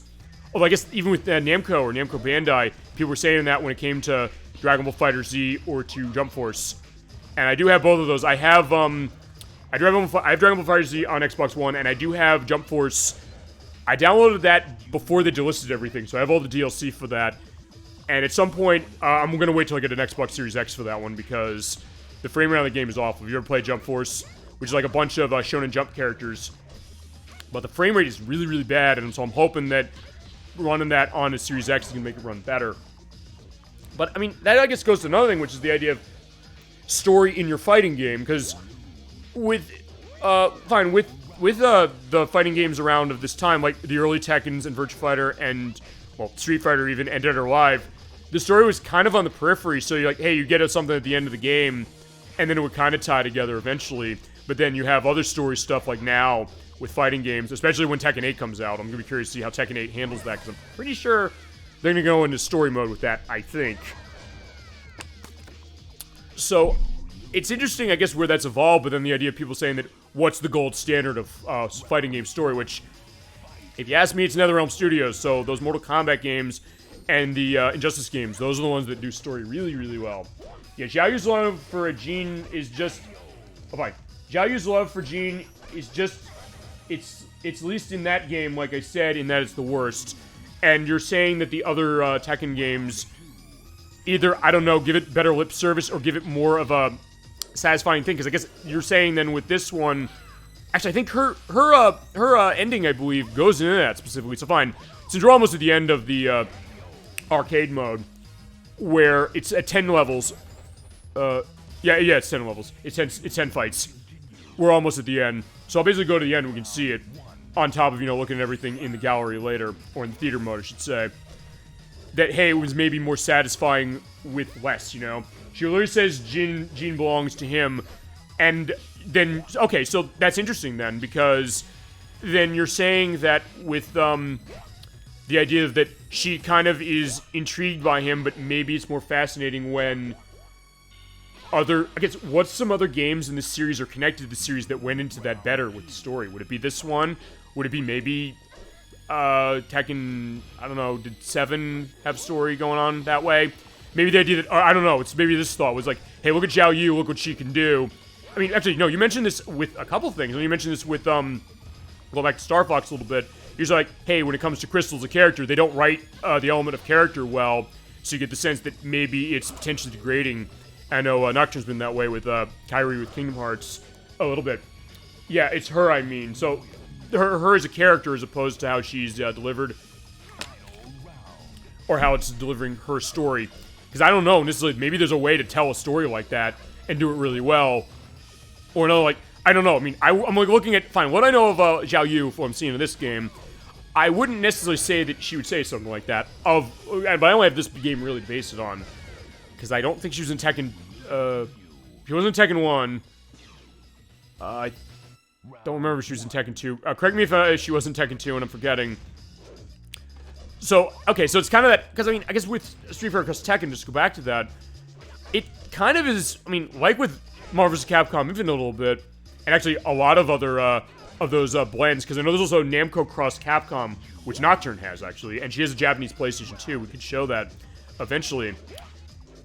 I know they kind of come up with the idea of, like, fine, the what if, which is like, hey, if they're bringing characters and stories from Street Fighter and, Tekken, maybe it's weird how they do it. It seems like maybe an alternate universe thing, perhaps, that just seems like it doesn't fit anywhere. Or she says, okay, she says that Jean belongs to her as if, her property. Oh, okay. So, that's interesting. So, there's sometimes the thought, like, hey, when it comes to, like, a relationship, is the thought that, the trophy wife concept, but maybe the trophy husband concept, the idea, like, wait a second, is that something that fits with Tekken? Because from what I'm thinking story-wise, that would maybe make more sense out of Dead or Alive, although even with Dead or Alive, I don't really have much of familiarity. Actually, weird enough with Dead or Alive, a lot of the stories of those games, of the ones I'm most familiar with, which is really the first couple, a little bit with 4, none of them really go into any romantic elements. Oh, fine. The closest thing is that Zach says specifically to Tina Armstrong in one of, like, do you want to go down the line? So it's maybe an element of that he wants to sleep with her, but even then it's kind of a question. And that's really it. And actually, with Zach as a character, as far as that game, it's also the fact that, you have the Dead or Alive Extreme Beach Volleyball games where he already is in a relationship with Nikki. Not Nikki from our show, but just Nikki, his girlfriend. Like, that's why he buys Zack Island. He's like, check it out, that's my island. He's like, say what? It's like, she doesn't know what to say of it because he won all that money at Vegas at the end of Dead or Alive 3. So, I guess it's a weird thing as far as that, okay, fine, there's an element you say, like, hey, when it comes to this character, maybe something, and then they realize it in story, and it feels like that feels wrong for this series. I mean, and people brought that up with other stuff. I mean, I know with Metroid Other M, people say that all the time. It's like, hey, would you have Samus ever being a lapdog to Adam in that franchise, or that game specifically? And the thought, like, hey, I always joke the fact that giving that to the people who made Dead or Alive might not have been a good idea, but the guy who made Metroid said, this was my story idea. So, no, that's not true. I was wrong. As we're seeing Heihachi, you were saying, like, hey, the times I've had to fight this guy, well, we're going to have that experience. We're going to see how Xiao Yu handles this. Oh, look at that. And that's the other thing. When you pull off a combo or an attack pattern, it flows really nicely, and it just looks awesome. Like, yeah, I did that. That looks cool, and it feels great. Oh, but yeah, I was like, also be careful as far as the blocks. So yeah, at this point, I got to be careful with the block. I was like, okay, fine. It looked like I kind of pushed him forward, but yeah, and then he pushed me back. Yeah, get fist in the chest. Alright, I was also doing this wonderful music. I'll also go into stuff with the music as I'm getting the noogie of death. Fine, I get a noogie and then I get my neck snapped. Like, ow, that's not gonna be pain. That's gonna be helpful, or that's not gonna feel nice. Ow. Yeah, and, Heihachi hits hard. That's the other thing as well. And it's weird because, yeah, when it comes to the AI stuff in this game, when it comes to attacks, despite the fact you have cases where there's certain attacks that can take off a large amount of your health, it doesn't necessarily feel to me that this game is unbalanced, at least not to me. Or nothing obvious, really, like, hey, it's a big issue. It's like, I don't know what necessarily balance of Tekken looks like. Like, what's the game that really balances it well or doesn't? I get the sense this one does, and it's pretty impressive, given you have about, like, 22 characters to this. Is yeah, I'm getting hit in the chest again. But I do love, like, the roll, especially when you do get a KO, or get KO'd. The way it shows the camera. Also, like, fine, I should do the side step, which, by the way, do the side step, you hit up or down on the D-pad twice. Which is definitely a better way than how the Virtua Fighter 3 sidestep went. That is absolutely true. Because you have to hit another button for running that. Or the Mortal Kombat 4 way, or the Mortal Kombat Gold way. Which is you have to hit that left or right trigger twice, and that Mortal Kombat Gold version on Dreamcast, my god, it's hard to do that. Whereas at least with the PlayStation and Nintendo 64 ports, it was much easier to manage. Alright, yeah. No, so I am running this normal, by the way, as far as the difficulty. Full disclosure, when I went my unlock stuff, I ran it easy. But still was not easy, that being said. Either way, it's like, fine, we're running it this way. So actually, this might be one of the only times I've ever beaten this game as far as a hard. It's like, oh, getting smashed. And that's not blood, by the way, despite what it might look like. It's just kind of, I guess, energy, to a certain degree. Whoa. Ah, crap.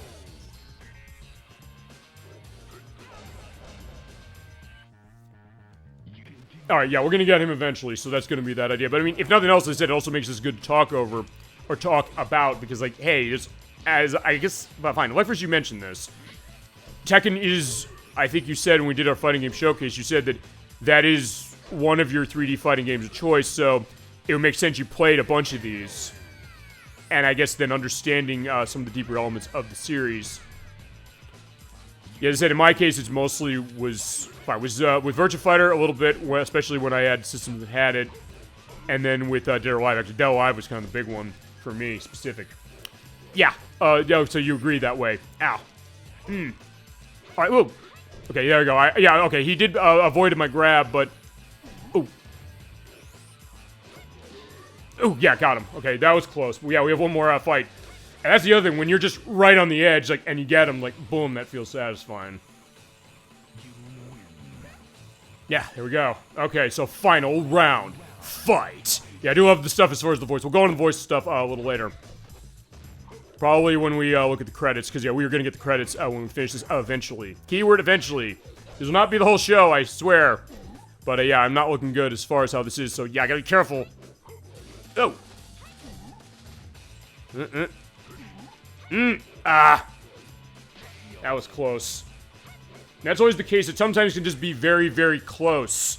So I get exactly what you're saying, that, yeah, you know, he gave you trouble this way. And actually, there's going to be a little bit of that. And here's the thing. Heihachi isn't even the final boss. Although, honestly, I would say the final boss is... Oh, there we go. That was nice. Actually, I don't think I've ever done that, which is the, yeah, grab from behind. So, yeah, you can kind of move out of the way and get him. And then you have a different animation and a different attack. Whoa. Yeah, I don't want to screw that up, especially after I took advantage of that. Whoa, okay, fine, it wasn't much. Alright, I got him. So yeah, after that great grab, I was like, yeah, that would be embarrassing if I had totally whiffed that. Right, fine. Better case now, going into round 2. But yeah, it is best of 3, unless you set the settings different. No! Okay, fine. The noogie doesn't hurt much, at least. Fine, it doesn't hurt horribly. Unless he does that, the down attack, which you have as well. If you hit up and the triangle button, you'll do that. Oh, crap. Yeah, so that was not good. Damn. But it is, yeah, we have one more shot. Alright, come on. Fight. Ow. Yeah, I wasn't trying to do the blocks, but yeah, they're not, his stuff is not easy to block. No, so even the throws, like, hey, you know, get close to do the throw, but that's risky. And also, it's not always the thing for that. Ow, crap. Also, be careful, like, hey, when they get on the ground, or get off the ground. Yeah, the uppercut, damn. Yeah, we're gonna continue. Yeah, since we're almost at the end of the arcade mode, if nothing else, we're gonna go all the way. Boom. Yeah, so feel free to go into more stuff as far as Tekken, because, like, yeah, and this Tekken game, or any of them, really. And other stuff fighting games, because, yeah, as I said, this is... I still can't believe this is the only time we've had a fighting game as a dedicated program. We did a showcase, but we haven't done an actual dedicated fighting game yet. It was like, yeah, so I'm glad that this is the one we decided, fine, that we're gonna do. And he asked for it specifically to see. Oh, no! Oh, okay, that was close. I saw that and I was like, wait a second, I'm gonna get that. There's a fan-made series on YouTube called Tekken Dynasty. I think I've heard of it.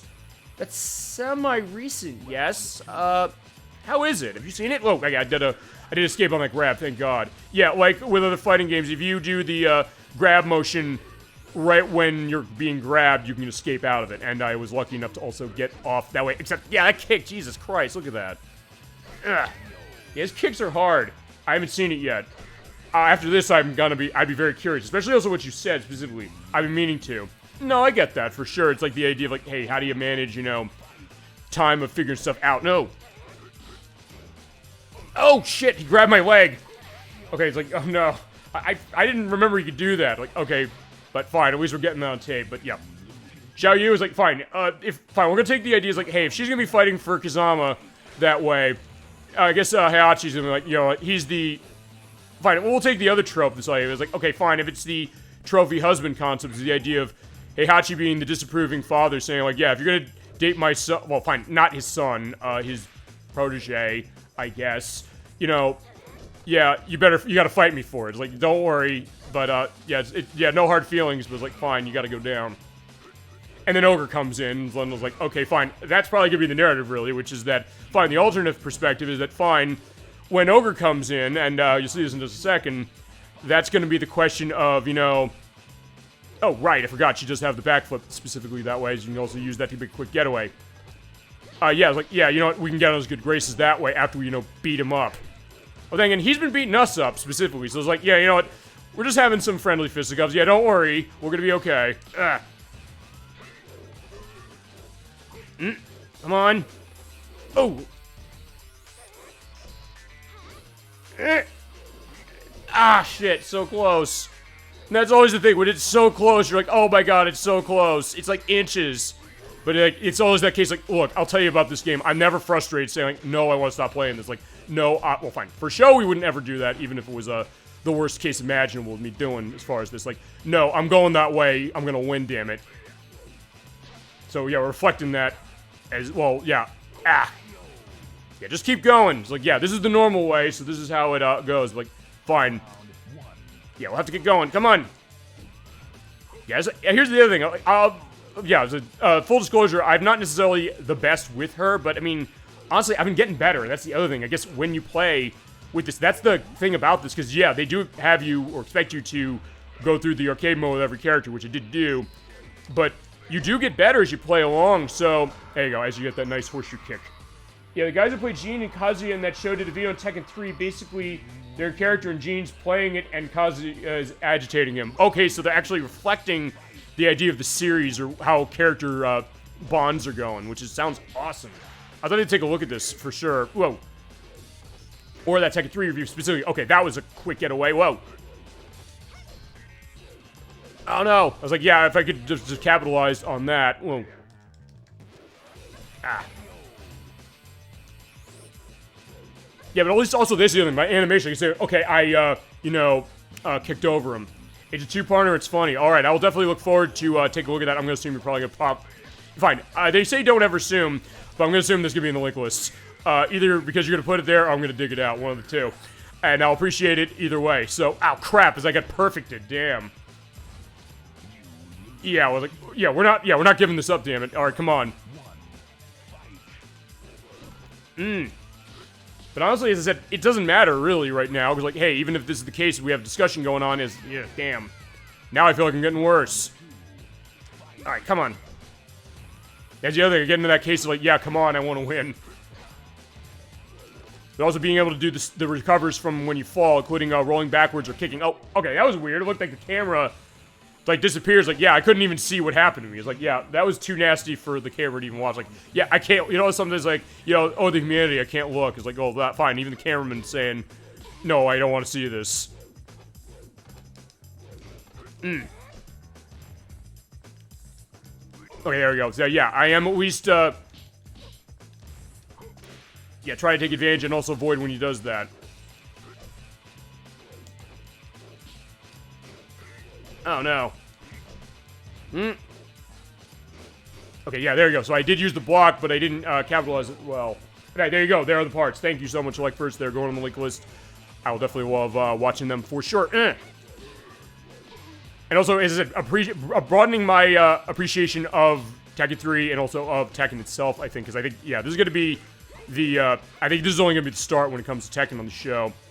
And honestly, I'll say this, I'm looking forward to Tekken 8. Every time we get more of an announcement on what's coming out with that, as far as characters, as far as I believe there's going to be cross-play on that game when it comes out, which they haven't announced a date. I'm going to guess next year. I don't think it comes out this year, but it's looking very promising. I'm liking what I'm seeing. And I guess the only other thing is that it's going to have, yeah, time to prepare. Time to let Street Fighter 6 percolate, because that's coming out in June. But yeah, after that, it's like, yeah, that's going to be the King of the Iron Fist. So it's going to be like the olden days, like, hey, you had the competitions of fighting games. And Mortal Kombat 12, which has been announced, but we haven't seen much of it. We'll probably see it at the Summer Game Festival. Basically what E3 is, since E3 is not happening again, it's probably never going to happen again. We're going to have the Summer Game Festival. They're probably going to show something about it there and maybe more on Tekken 8. And by that time, Street Fighter 6 will be out already. Alright, yeah. Okay, yeah, this is how... Okay, this has been taking a while this way. It was like, fine, either way, we're going to get them. Eventually. I mean, in all honesty, I'll say this is actually better than when I played this as far as my normal runs of this off-screen, because I didn't even get to Heihachi before I was, you know, getting feasibly in a case where I'm getting a hard time on myself. Right, fine. In that case, yeah, I'm using the recoveries from my hits very effectively, or fine, so he doesn't, you know, kick into me at least.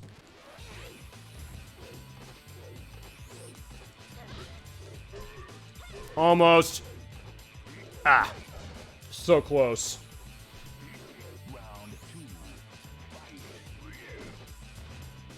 Well, I mean, narratively makes sense as far as, like, why is Heihachi this good? Because he's kind of, I guess, sort of the master of this stuff, but, I mean... Ow. Okay, fine. I shouldn't run into him. Fine, I should do that. I should just roll backwards. And just flip him over. There's all those things that, yeah, I do want to do I don't want to run into him and hit him, but it's also that I kind of want to avoid it. Okay, so yeah, I'll have to also have a count, I guess, when I get to this, like, how many times it take for me to beat him. It's still less than the unlocks for Bogdanovich for, what was it, for Tekken Force mode. Actually, that's the other thing I probably should do, since I'm far distance, or can be far distance, just run into him. In fact, you know what, we'll do that, we'll try that. Although, in that case, yeah, you can also avoid that. So yeah, I feel like I'm sort of doing worse. Maybe the other thing is, like, fine, if I fail again, in fact, I'm gonna fail again, I'll tell you what I'm gonna do. I'm not quitting, but what I'm gonna do is I'm gonna take a look at the move list, and thank God they have this. Go to command. So you have X marks the spot, which is forward, hold, and both punch buttons, or fortune cookie, which is up, both punch buttons, the left punch and the right. So let's try that. Oh wait, no, it's oh, like that. Okay, so there you go. So that is that move. So forward. There we go. There we go. There you go. That, now we're running Zhao Yu correctly, or at least I am now. Actually, that is my dive away. It's like, yeah, sometimes that's the idea. Like, just use that to get my ass out of the way. Feasibly. Ah, almost.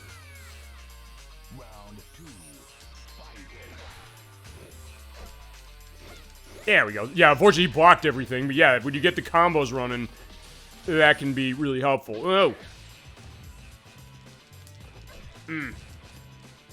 Sometimes, you know, maybe my other stuff was working better. But it's basically just understanding what the moves of the characters are going to be and being able to kind of make everything work and go against opponent. Fine, it's the philosophy of a fighting game, really, which is that... Yeah, enough's enough. Yeah, I want you out.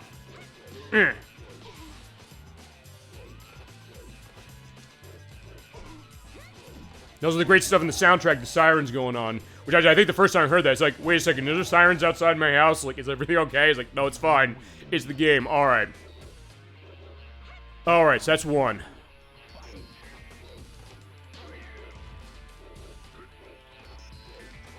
Ooh! Okay, that was nice, but it didn't do much damage.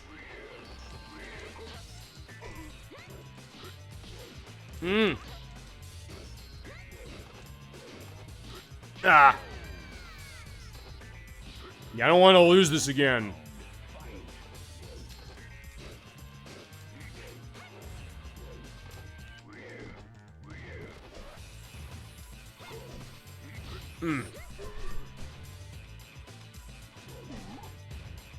Yeah, she does that running kick. That would actually be very useful if I can make it work. But it's also that case, like, yeah, I don't necessarily want to came too close.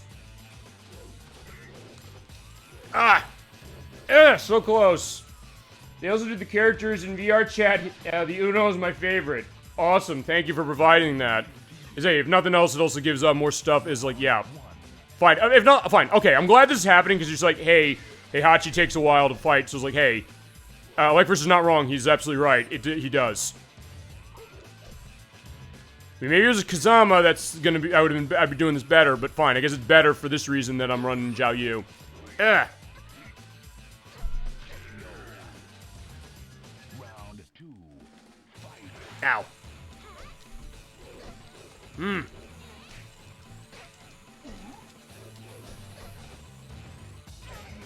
Alright. Alright, I gotta get serious on this one.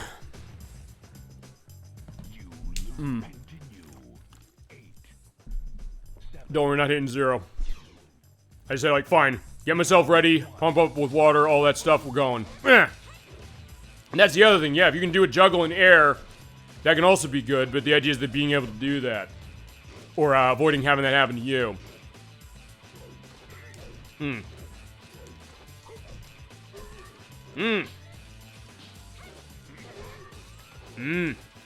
Alright, there you go. So, at least we're getting somewhere, kinda.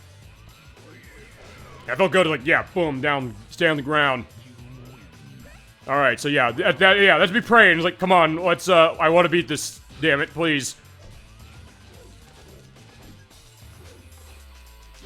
There we go. Yeah, fortunately I don't think you could do a grab out of the air like that, at least not with her. Oh, yeah, it's like, thank God he's doing a charge-up attack, so it takes some time.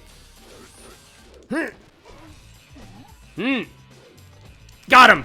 Thank God. Finally, got him. Alright, so, we get to see what happens next. There you go. That feels good, oh my God. And count below probably how many times it took. How many times I ran. Okay, so final boss, kind of. Ogre. Here he is. He's probably easier than Heihachi, to some degree. Just because he's more mechanical, but if he hits you, he can hurt. Ow. Yeah, case in point. And you definitely get this nice temple atmosphere with that. And also, one thing that's unique. Yeah, I beat him the first time of that. Round 2 is different. I like this touch, actually. And hopefully it won't crash when it loads this, because it did once on my my off-screen stuff. Oh yeah, we said, like, hey, we have to get the respect of Kazama, or not Kazama, fine, get the respect of Kazama, and, you know, of Heihachi. Yeah, Ogre formed with him, he is True Ogre now. So yeah, after round 1, you fight, True Ogre as far as round 2, and actually, if you do lose to him, you do fight him specifically, or if you get grabbed. There's a different take on, Tengu from, Dead or Alive 2, but, this was before that. Alright, fine. Also, if you, the first time you win the round with him, by the way, so if I lost the first round with Ogre, I get the second round with him, and it would be True Ogre, and then I'd have to fight him just on one, but it's like, fine, final round. That's fine, we're gonna get him. Also, by the way, the background being totally blank, this is intended because, actually, as I mentioned, they had to cut down elements of the VRAM, and I don't know if the arcade version was like this, because actually, I don't remember if True Ogre is playable in the arcade version, it might have been, but either way, they have to have this black background. So when you go through story mode with True Ogre or Ogre... No, with True Ogre, it's a black background. Got him. I was disappointed we didn't get more backstory with Jean while he's still in the June, and I can't believe she's an 8. Ling Xiaoyu. Specifically, yeah, she wants to have a carnival, by the way, in this game. This is Xiaoyu Lands. As we're having a kind of an anime style, like, yeah, look at this, all the panda bears. This is a dream. Yeah, but, Heihachi says, like, yeah, those are, just for kids. Yeah, so let me show you my version of, Xiaoyu Land. You can't believe she's an 8, I guess what? It's a bad thing, you don't want her there, or what? Actually, I don't remember who else they've announced for 8. Fine, the Kazama specifically. Fine, this is Heihachi Land. He's liking that, but it's like, yeah. Like, hello. Yeah, just punch you in the face. Alright. Yeah, you jerk. There you go. Then again, I always thought she was unknown from Tekken Tag Tournaments. Okay, yeah, I don't have much experience with the Tekken Tag Tournament games. I've heard they're really, really good. Okay, these are the credits, so at least we can have these going. Specifically, you do get this when you beat the arcade mode. Actually, fine, I'll go into a couple things as we're running here. In Tag Tournament 2, it is implied that she is. Okay, I think we should show some of those other ones. And I'll have to talk with Blood Spice Moon, because I know she loves that PSP game. I have to figure something out with PSP, just to let you know, actually, because I know we're doing Rondo Blood in October. There's an issue I'm having with my power supply on PSP. Fine, the power cable, the charge cable. Because, hey, I have my cables to connect it to show the TV. So I said I have to plug it in to make sure that everything is going to be okay and I don't have my battery die. It's giving this interference on the screen. And I actually did hear from somebody. I was actually helping Nocturne get our PlayStation 2 fixed. I asked him this question. I said, have you ever seen this? It said, like, do you have the official Sony charger? To which I said wrongly, yes, I thought I did. But it's not. So basically, I'm going to get another one. So I'm going to do some tests for that. We'll have time. This is why I planned 6 months for Round of Blood. So we'll be able to run that PSP edition at that point. Original Unknown is supposed to be June's sister April, apparently. Okay. Thank you for providing this, because as I said, I don't know the backstory of a lot of this franchise or where this is going. So, but I'm curious to learn more based on what you're telling me. Yeah, going quickly, I'll go into stuff with the music with this. The music was by a couple people. It's by Yu Miyake, who did the music for Ridge Racer 5, actually also Wheel of Katamari and Katamari Forever, but that didn't happen as far as the story was concerned. Okay, so they had plans, but they then switched it in dev. I gotcha. Also, as far as music stuff, we have Hiroyuki Kawada, who did the music for Time Crisis Pokken Tournament, which I do have on Wii U. We can show that, which sounds like Tekken from name. It plays nothing like it. It plays almost like Jump Force or Power Stone a little bit. It's an interesting one. And they also did the music for the NES game of Star Wars. And also, we're talking Star Fox, specifically music here. There's also tracks by Yoshie Arakawa, who did music for Pac-Man Championship Edition, which we're playing next week in the Namco Museum Virtual Arcade, and Star Fox Assault, as well as Minamo Takahashi, who did the music for Time Crisis, Crisis Zone, and Katamari Forever. And lastly, Hideki Tobeta, who did music for Soul Calibur, Katamari Damacy 1, and Katamari Forever. And that's for the console version, because as I mentioned, there's arranged tracks for the console version. But for the arcade version, the music was by Keiichi Okabe, who did the music for Xevious 3D G+, I never played that, as well as Alpine Racer 3. He did the song Boyfriend to Go-Go in Beautiful Katamari, and also did the music for Nier Automata, which is a game I know Nocturne's going to show off eventually. Hey, we have someone new in the chat. Zaire Bond. Zaire Haylock. So good to see you tonight. Welcome to Super Bowl Game Saturday. We're playing Tekken 3 for PlayStation. We are having a Friday show. We usually Saturday show, but our schedule will go around. Actually, next week's going to be Friday show, too.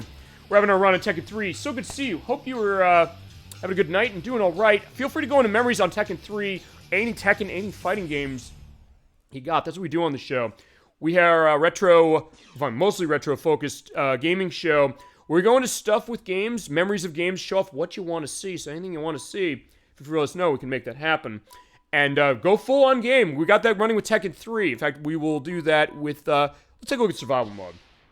And then as far as stuff with music, also the music for the arcade version is by Nobuyoshi Sano, did the music for Prop Cycle, which is one of my favorite arcade games from the system. Also, let's run Yoshimitsu's character next. We're running all characters, by the way.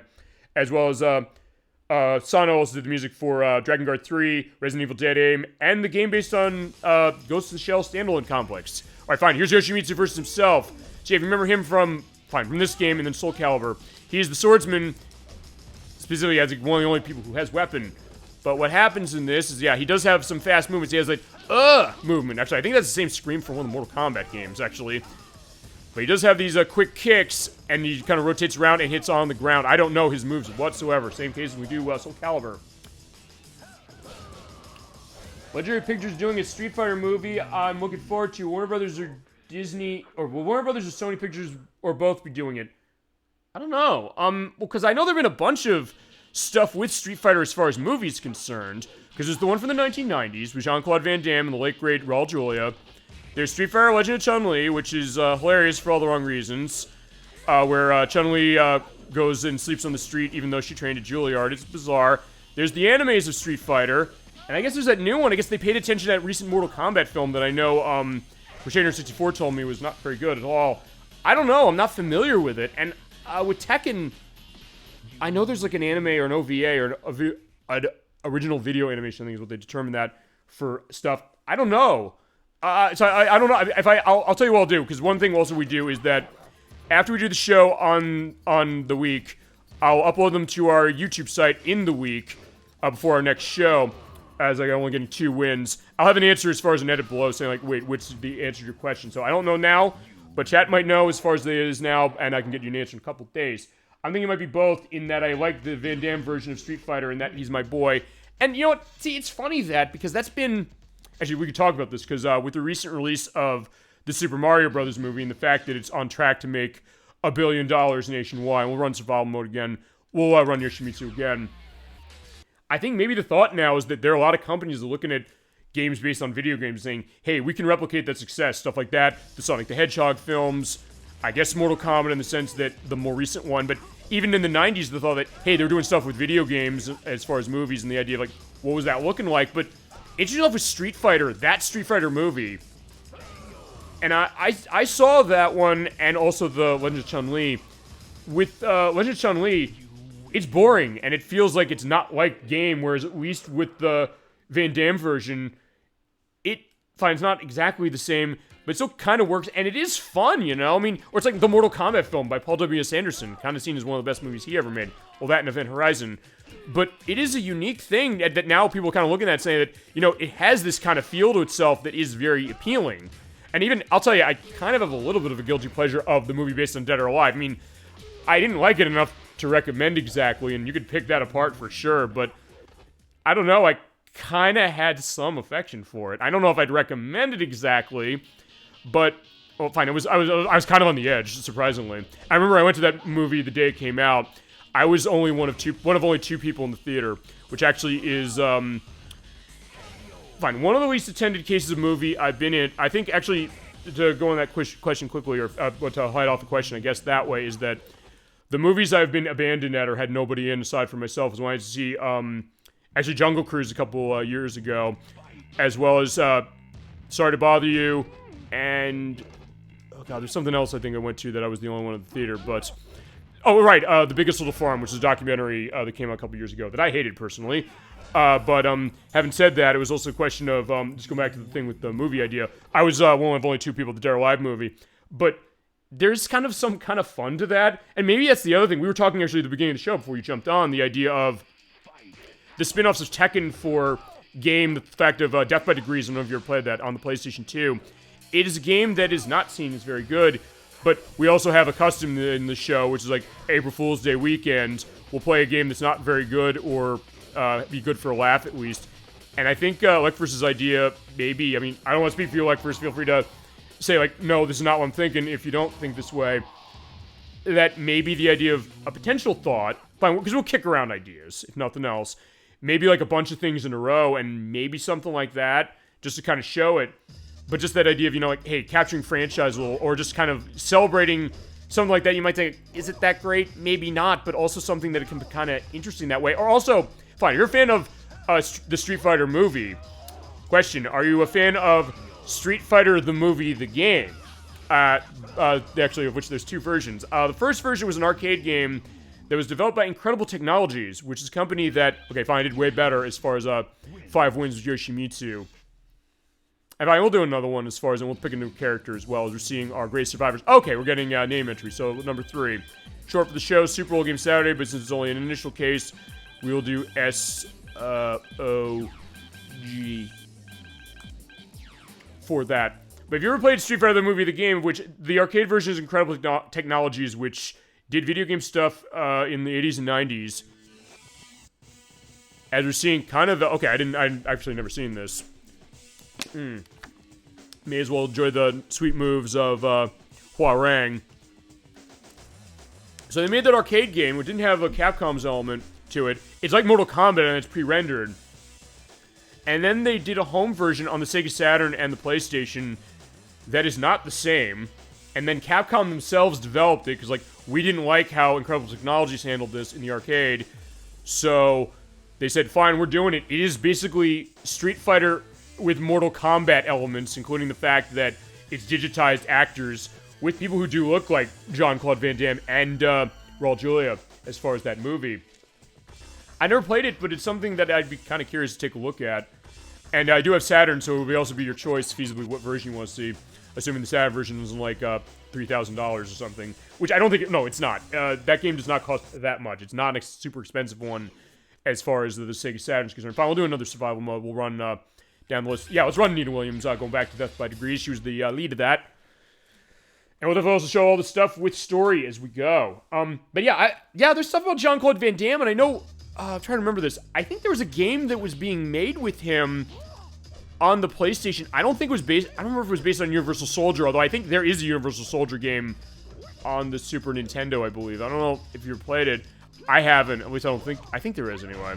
There's something they were planning, I think, on PlayStation. I think he was getting heavily involved with it.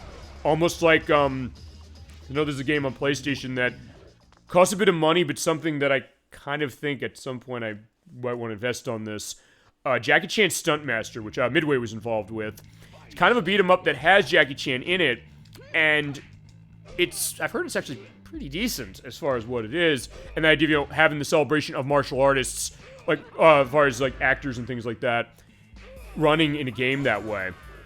I guess you sort of have that with a lot of the fighting games it is. I don't know necessarily if Tekken had elements of that as it was, but either way, you definitely get that idea of it running. Yeah, Nina versus Jin Kazama. Yeah, we'll pull Jin Kazama out eventually, because, yeah, he's the character I played as the most. But, yeah, he does hurt.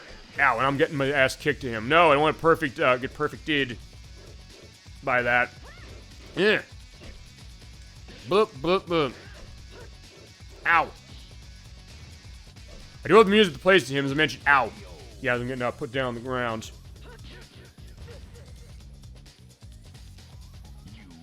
Alright, fine. Only 2 wins with Nina Williams. Yeah, you need more practice. Yeah. Okay, I practiced this game a lot to unlock everything, I'll tell you that. And I did play as every character. It's just that, how far did I get, necessarily, with everyone? Yeah, let's do another survival. We'll do it with her. And yeah, because we do have a lot of characters to get to. And we've shown a decent amount of them for certain stuff, but as I said, we're going through every character, we're going through every mode. We're going to show off every stage as it's going to be. We'll show off all the cinematics, so they have them all unlocked. All the extra characters, and we'll show off, yeah, especially that Tekken Force mode, just to give a sense of it. Which gives a lot of variety to this game. Oh, right, I forgot. Right, she has that great running kick grab thing. So, yeah, if you're doing a run, and I believe, yeah, you run and you hit the, yeah, you're running towards the opponent and you hit the X button. You do that, jump in the air, and if you hit him in the head like that, you will take him to the ground. Yeah, there you go. Nothing for Miss Nina Williams. As running against that's Forrest Law, I was thinking. Although, fine, he's the officer as far as like having the handcuffs that way, but he never takes them out and does anything. As far as Lei Lu Wong, yeah, who I believe, from what I'm understanding, as far as the story continuity, he's a detective, I think, specifically. But as I said, as far as the people who have the knowledge of story in this chat is going to be ElecVerse. He's the one in that way guiding us for this game, because he wanted to see it and he wanted to, go into this. And yeah, I'm glad he did, because as I said, it got me to appreciate this game more than I think I ever did, and I appreciate it very much. Yeah, definitely have a fun time with this game, and as I said, it's also something that, as I said, I still can't believe this is the only dedicated fighting game we did. We're going to change that for sure going on, but as I said, this is definitely a good one to start with. And getting more PlayStation stuff, because I realized when it's come over the past couple of years, we've done stuff for PlayStation, a bunch of systems, but maybe not as much as I would have thought we would have. But yeah, we're covering the gamut for sure on this program. Anything you want to see that we can get running, we're going to get running. And I get the sense people are really interested in what we have. Whether it's chat cases, people kind of stopping by, seeing like, hey, look what we got, look at the discussion going on, play of game, discussion of game, all that, and then guests we have, because as I mentioned, we have the best chat on Twitch, patent pending, but we also have the best guests as far as it, although my case is just myself now, as I'm getting kicked in the face by King, boom. But that being said, the idea that, hey, we do have a lot of variety, and it's also the kind of interesting to me, like, look, it's not going to always be me playing the game, as People who might have been here before know, but if you don't, that's the idea. Just to kind of explain that, as getting another thing for that. So let's do Sog again. Why not?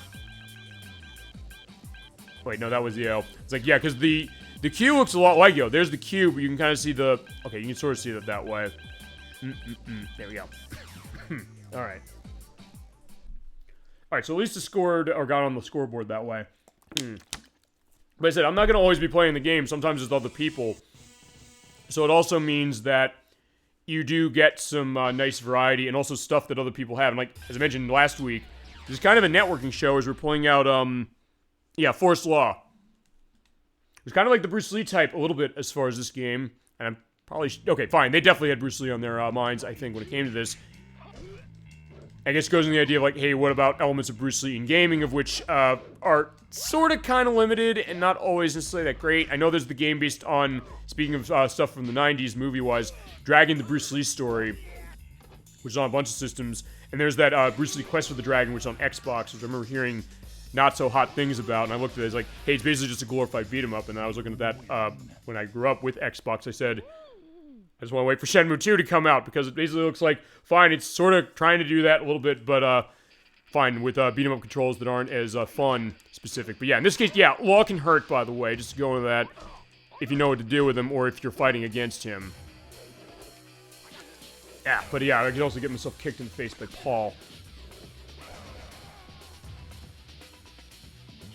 And you do get the advertisements for other, Namco games on the sides, including, Soul Edge over there. Yeah, I know. I'm not great with him, specifically. Or fine, no, with that. But it's like, that's the other thing. Eventually, with practice, you can be that way. Or I've gotten that way, specifically with Jin Kazama. We'll get to him eventually, but alright, fine. We'll run that. Yeah, because with survival mode, I guess I probably should mention the idea of this, because, yeah, when we've done the fighting games, we haven't necessarily run all the modes. Survival mode is basically fight as long as you can without losing. See what your win streak is. Ooh, there we go. That's not... Okay, there you go. Look at that juggle. I took half his health off doing that, damn. And then you do have, like, the fist thing. So, yeah, they're definitely going the Bruce Lee element, or, like, how Jian Li is in Dead or Alive. Perfect. Nice. Alright, so, yeah, sorry, King, you're going down. Well, apparently this is not the same King from the other two, from what I've understood on story. Because when I was getting a list of, like, oh, I just want to make sure we're running all the characters, it said, King 2. I was like, wait a second, what happened to the first one? I was like, oh, he died, apparently. Apparently, in between... Or either in Tekken 2 or in between Tekken 2 and 3, he died. So it's like, fine, there's another one. Oh, actually, no, I think the cutscene at the end of it sort of goes into that a little bit, I think. Oh, at the end of this one, I should say. And we will show that. We'll definitely go the whole way, as I mentioned. Oh, fine. Yeah, he's the guy I lost to last time, and I believe they do randomize who you're fighting when you do this. So, alright. Okay, yeah, look at that. That's the other thing. I just love the animation of this game. It just looks terrific. Is seeing the Lai amusement machine. I don't know if that's a Namco reference of some sort in the distance that way.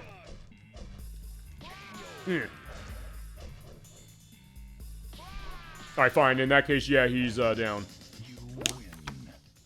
Alright, fine. Law's treating me really well. Let's see how he handles Yoshimitsu. Or how I can handle Yoshimitsu. Yeah, the thing with Yoshimitsu, and maybe there's more of the Soul Calibur thing in my case, when he does the spin stuff, especially goes on the ground, it's always a tough thing to manage that, or I always run in that case myself when it comes to him. Oh, apparently not this time. Like, fine. He didn't do it and just kicked him right in the face. Also, we'll show this next fight, assuming I win it. If you press any of the face buttons as we're fighting ourselves, before the animation you get, it will randomize it. Or I'll set it... there's different animations for the victory. They're set to different buttons. Actually, yeah, fine. I might not win this. Fine, if that's the case, I'll do another one, and I'll run him again. Okay, fine. I'm also sort of doing what I guess I shouldn't be doing, or should be doing, which is, block. Or I should have been doing that, but I wasn't. Yeah, alright, fine. We'll take another run of this. But 4's not bad. Yeah, 6's best. So, like, fine. In all honesty, I didn't actually do anything with the survival mode off screen, so... This is kind of my first case of it. Yeah, but they do have all the characters named as far as it's like everybody is just going to be SOG. Or be SOG, short for Super Bowl Game Saturday, but it's only an initial case. Alright, let's try this one more. And as I said, I'll try and show that with an animation. Yeah, we're seeing the panda variants of Kuma. Yeah, we'll show Kuma's for sure. And also, and in cases where we have characters with different variations and different costumes, I will show off all the costumes. Actually, one thing I'll also do eventually is I'll go back to Xiao Yu. I will show off her normal costume. Because, yeah, the way you get the schoolgirl costume I got is that you hit start when you select her after you've played as her 50 times. But under normal circumstances, yeah, you don't have that. And actually, the good tell of that, which was kind of something interesting I found, is that when you make selection with character, that button will be locked out. So when you're doing the unlock process of that, I'm gonna hold the square button and see what this does. Okay, did that thing with the hands there. Alright, so I'll try the triangle button next time for that. But yeah, because it basically locks it as far as selecting characters. So you can't necessarily press any button to select a character like you can in other fighting games or some other fighting games. So what that means is that you will then know that, hey, if you need to press a specific button for a costume unlock, you can hold the triangle button. Okay, yeah, he's doing something different. You'll at least know, hey, have you gotten it yet? Or you can also take a look at the stats, because they do have stats in the options menu. It's like how many times you played character. I'll tell you, actually, if you're ever running into a case like, hey, you haven't unlocked all the costumes of this game, it's like, hey, you know, you need to play characters a certain number of times. I'll tell you what to do. Go in the versus mode, select the same character for a bunch of fights, and each of those times that each character plays as the character counts as a single play. So you can rack them up at a double speed. Especially for the case with Anna Williams' alternate costume, which is basically the zebra sophisticate look. And how you do that, you actually have to fight with her 25 times in a row. And you can use the same trick to do that. And then you can, what is it? I have it written down here. You press start as far as selecting her. Alright, fine, okay. So I showed all the animations with him because I held the X button, or held the X button for the purpose of that. And you do that with any character, so you do have that element as well. It's all these little things, because I say, like, hey, when I knew we were going to do this, I said, okay, I want to show off everything, but I also said, what do we have to do to get everything? So I had to kind of run through a bunch of sources, seeing a sense of what are the specific things to do the unlocks, including a unique level for 2-player, which, yeah, I'm supposed to play myself, but I do have another controller connected, so we can show that off. And it does tie to the costumes of, actually, fine, you know, ElecVerse, what you're saying, I think that's making sense, because it ties to the alternate costumes of, not just, Zhao Ying, or, yeah, Zhao Yu, I should say, but also with, Jean Kazama. So, in that case, that's the idea. I guess also, we also were talking, as far as other things. Fine, we've been going a mile a minute as far as what we've been discussing myself, as far as chat's concerned. I also want to make sure that, hey, we're covering everything that, chat is asking about or talking about. But one thing I know we mentioned is Street Fighter Cross Tekken, like the idea of, you know, mixtures of Tekken with other franchises. Because actually, there sort of is another one, and actually, I have not played this part of it exactly yet, completely. For Super Smash Bros. Ultimate on Switch, as far as the second wave of downloadable characters they added Jin Kazama from Tekken to it. And actually, I think I played as him once when I was playing with friends who had all of the DLC packs. I actually don't have the second one, weirdly enough, even though I really liked Smash Bros. Ultimate. At some point, we'll have to do stuff with Smash Bros., no question. But I didn't really know I was doing playing as him, and actually it was before I started getting a little more proficient with with him in Tekken 3. So I'd be curious to see how he runs, because I know one thing that's been kind of interesting when it's come to Smash Bros. Is that they do have, along with bringing other characters from other franchises, including stuff like Sonic the Hedgehog and Solid Snake from Metal Gear Solid, Sora from Kingdom Hearts, amongst others, is that they have characters from fighting games. They have Kazama from Tekken, but they also have Ryu, and I think they have Ken from Street Fighter. And actually, the way they play the Smash Brothers controls for attacks and everything, but you can also use the button combinations and like the quarter circle hits to do the moves like with Street Fighter. So I'm wondering if with Kazama for Smash Bros. Ultimate, if they also let you play it basically the same way that this game does with that control method. I don't know, but chat, if you know, feel free to let me know. As we got 9 wins with Law, we lost to ourselves, but hey, I'll take that. That was actually really good, considering. Yeah, I did, but I'm not unsatisfied with that. Number 1, awesome. Okay, perfect. All right, so there's your show-off for sure for him. All right, good there. Let's go to the top. Greatest survivors. All right, so with Forest Law, here he is. He's at the top, and yeah. We'll immortalize it this way. There we go. That's up first. Okay, so let's see what else we got as far as... Oh, fine. It's survival again. Yeah, fine. I'll show Zhao Yu's alternate costume briefly. Yeah, since I already had the unlock, just hit anything that's not start, and you see the normal costume. And there's also a different one for 2-player as we're going against King.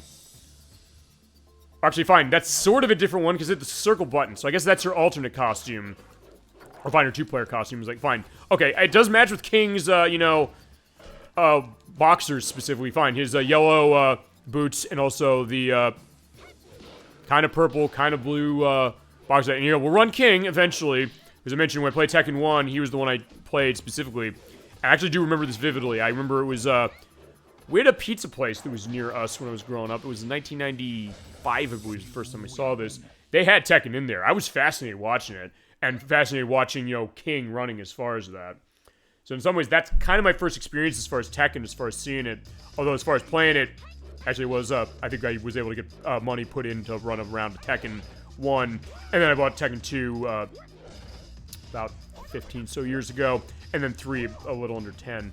Ow. Okay, yeah. So yeah, I got killed by Law because, yeah, Law can hurt badly. But it's also, as I said, the balance in this game, which is pretty impressive. I'm not going to lie about that. Alright, fine. So, Law took me down.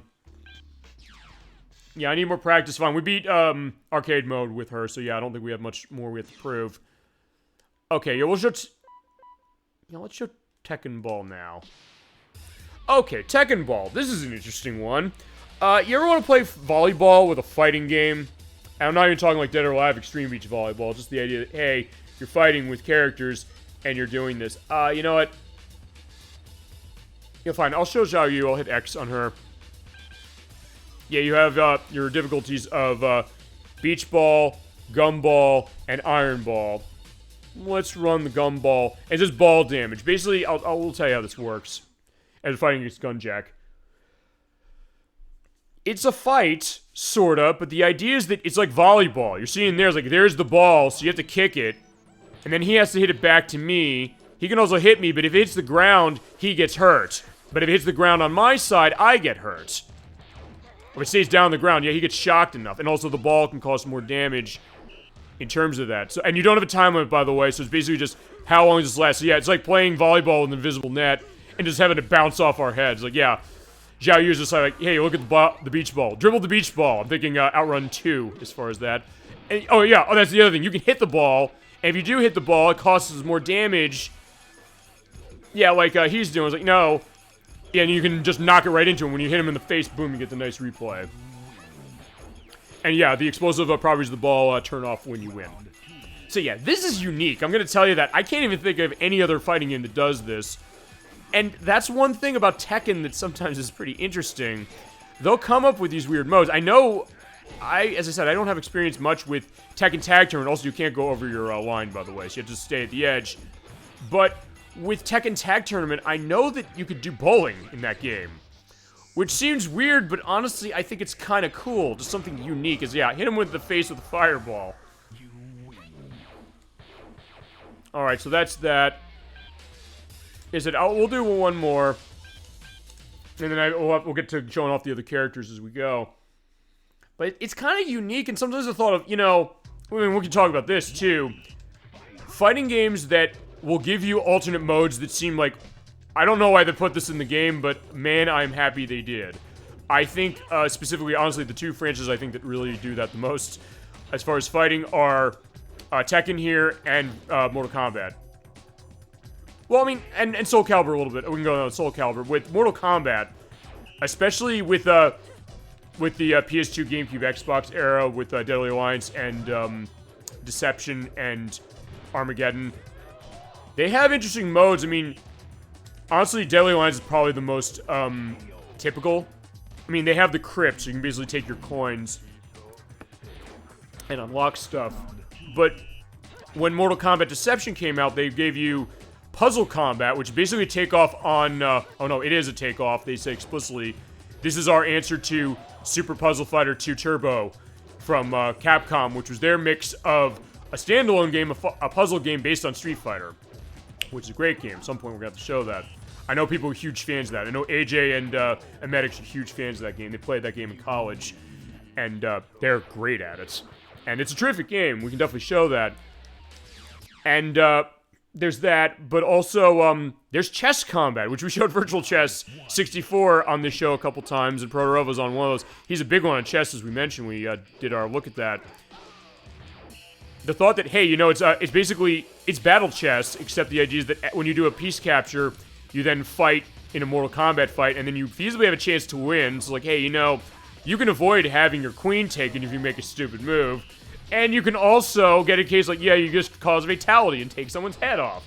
Tekken Ball, I love this mode. I do too, and it was something that, when I learned what this was, and it's also the easiest way to unlock Gon, specifically, I was like, okay, that's really neat. It's just, and I said, it's unique, isn't it? I mean, because, as I was mentioning, the Mortal Kombat games do that. I mentioned this game does that. I was going to try and get the fire out of the way. But, and Mortal Kombat Armageddon had Motor Combat, which is basically Mario Kart, as far as how it is. But, yeah, unique, right? I can't think of other fighting games that do something like this. And it is, because look, you could look at this like, yeah, this is silly, but it does have an established set of rules in the sense that, actually, wait, no, okay, fine, it definitely does, because the ball is the only way you can do damage. We're hitting each other, I'm at no health, and, yeah, our punches aren't doing anything, so you have to hit him with the ball. Yeah, Paul's just gonna say, like, fine, wipe it up, yeah, the ball bounces off his arm. Yeah, this is a unique thing, it's like, yeah, look, I'm running against nothing as far as how it is, but you can sort of use that as a bit of a strategy. And it's something, yeah, I believe you can also run 2 players for this.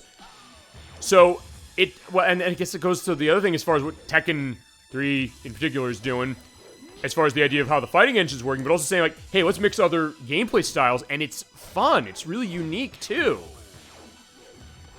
To the point where, you know, we could just run a night of Tekken Ball, honestly. That's how much fun this is. In fact, so much so. Let's have a, fine, I'll tell you what we're going to do. We'll do the easy mode. We'll do the beach ball. Yeah, a dinosaur against a panda bear. Okay. Only in Tekken. I love that. So fine, this is usually where you unlock Gon. You unlock this, by the way, by getting... Also, yeah, the ball is just on top of him.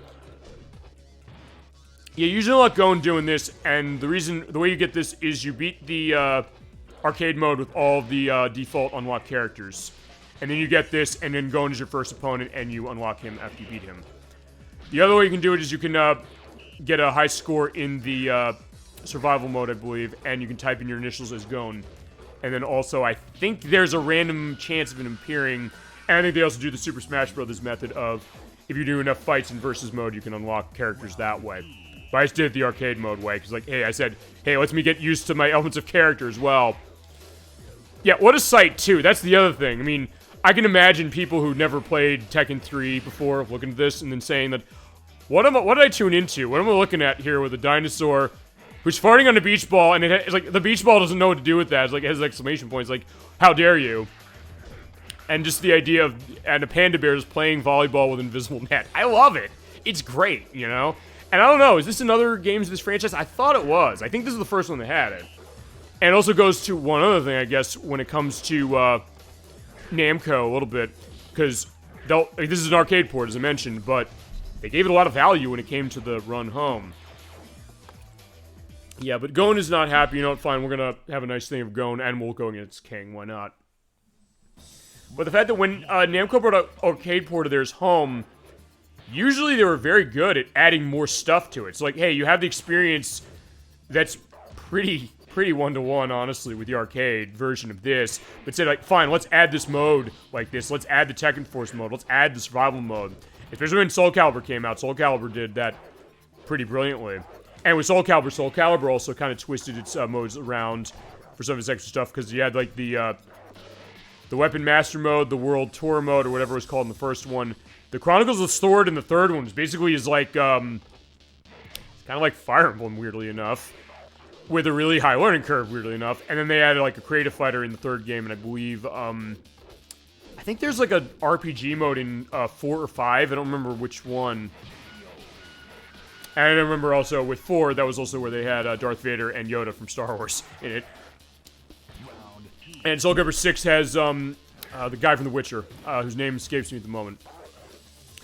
And as I said, technically this game is a guest star too, because Gon comes from manga from Masashi Tanaka, which I did not know actually until like 15 minutes before we started the show. Because I said, like, I want to get a sense of character, and I looked up, like, I just want to itemize his list, and he said, wait, he came from a manga. I was like, he did?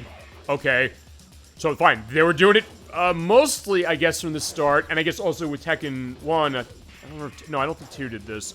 1, they give you a mode, or fine, during the loading screen you play Galga, as far as I think you get an unlock by beating the challenging stage perfectly, I believe. Which honestly a lot of Namco games at the time did. Alright, fine, Gon lost.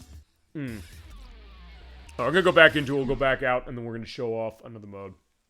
And another character. Actually, I also do need to show Gon as far as fighter, so you know what?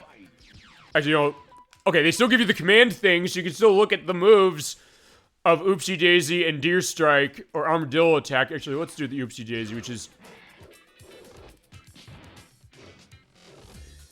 Okay, the Oopsie Daisy just falling down on my ass. I don't know what that's about, but whatever. It's something in that manga. I'm pretty sure. Fine. And then rules, which, by the way, fine, we'll show all the rules. Batter your opponent by hitting them with the ball. Hitting the opponent's core without letting it fall on your side. Hitting it with the special attacks. Okay, use special attacks to hit them. And it turns your attack ball, and it'll decrease... The health meter will decrease if it's hit that way. Okay, perfect. Alright, so yeah, that is your Tekken Ball mode. It is fun.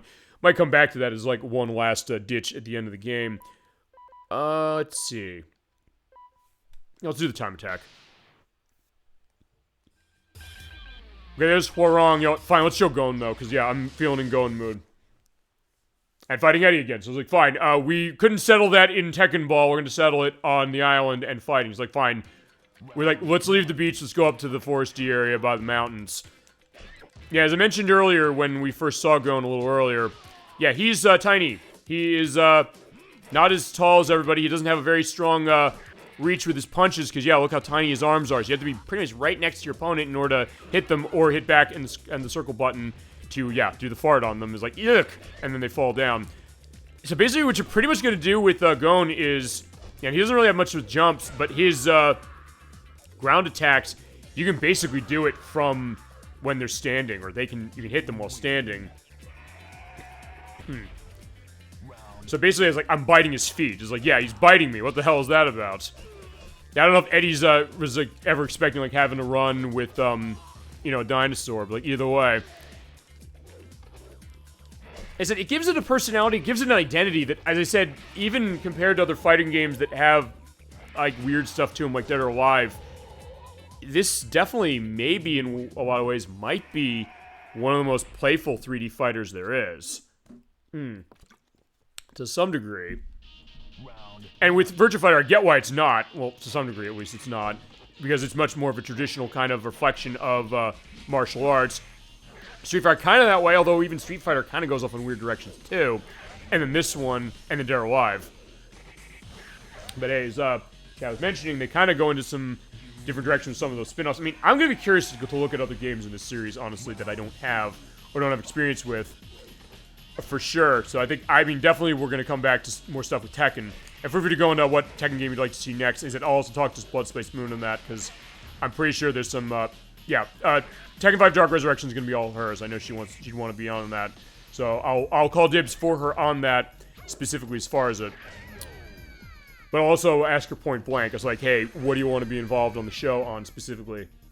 You win. That we can show, of course, because I know she said she's the big one on God of War Chains of Olympus, which we'll do as an off-screen Let's Play if she wants to do that. Only because of the nudity reason. So, because as I mentioned last week, I mentioned the edit on Lunar, which I uploaded last night because, man, that was a long edit, but it was a great one. I'm not going to lie about that. And a great play we did as far as that last week. I had to answer to both Google and Amazon as far as the content stuff. So, like, yeah, unfortunately, I can't completely skirt that.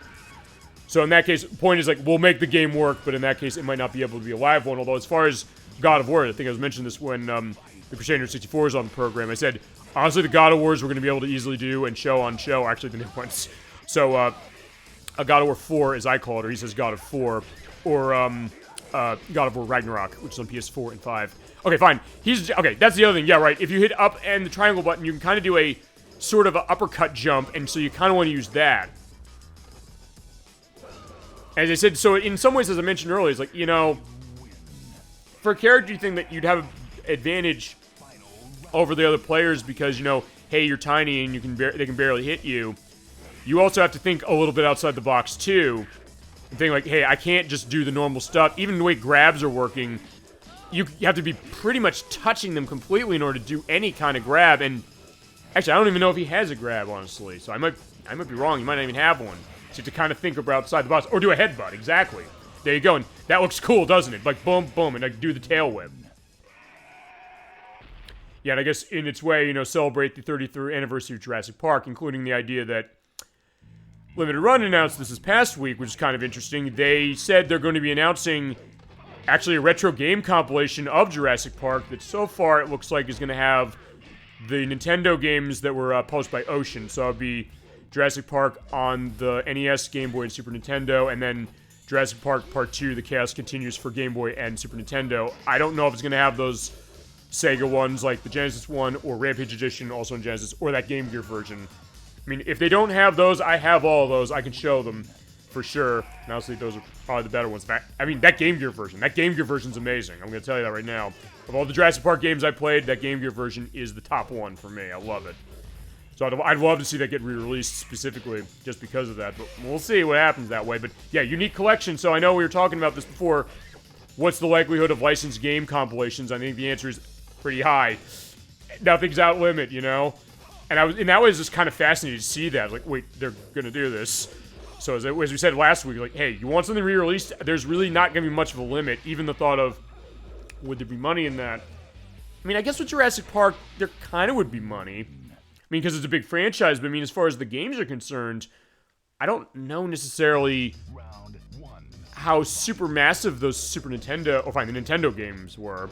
The Genesis one sort of was, but even then, not massive. I know those two on the Genesis, they were developed by Blue Sky Software, who made Vector Man and World Series Baseball, and the Desert Demolition game, the Wile E. Coyote and Roadrunner game, which is a pretty interesting one, too. I'd like to show that eventually. So it's like all these, I'd like to show these eventually games.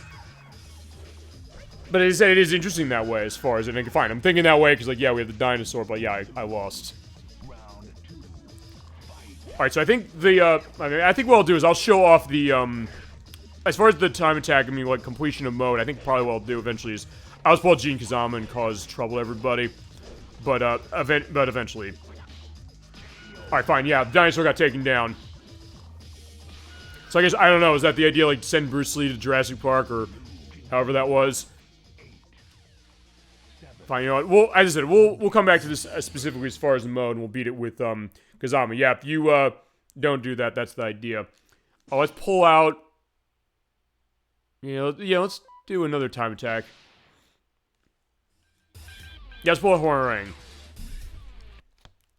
Who I believe is another one who focuses on kicks specifically, kind of.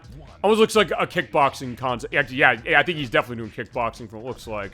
A little bit.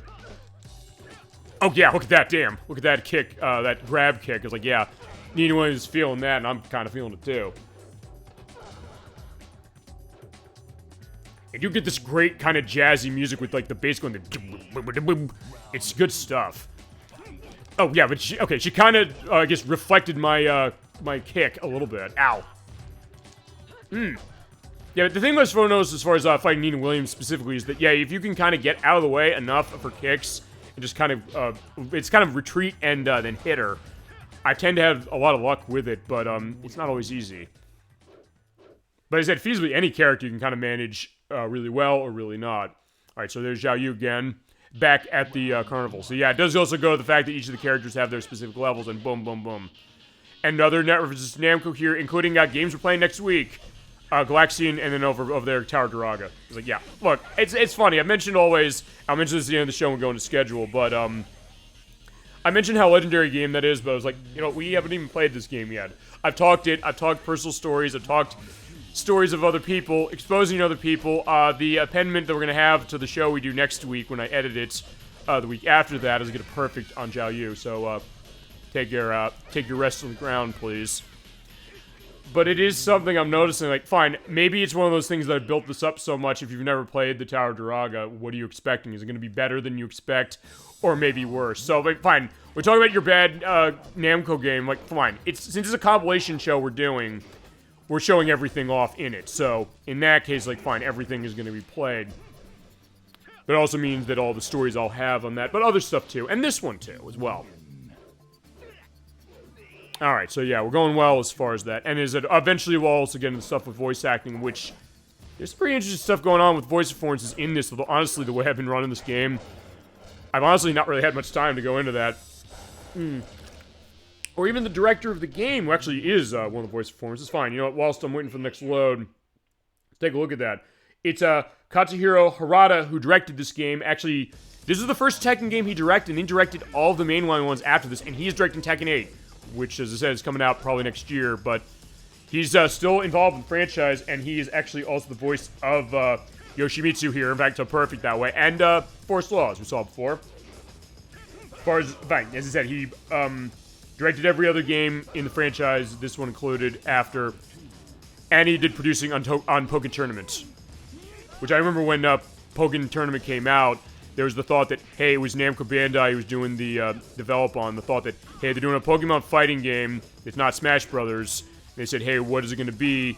Is it going to be like Tekken with the name? And then you realize, like, no, it's nothing like Tekken. In fact, I remember the Super Gaming Brothers show, they did a Smackdown Sunday episode on it. I'll put a link to this. They're saying this is Pokemon Tekken, and then, like, about 5 minutes later, they start playing. It's like, remember I said this is like Tekken? This is nothing like Tekken.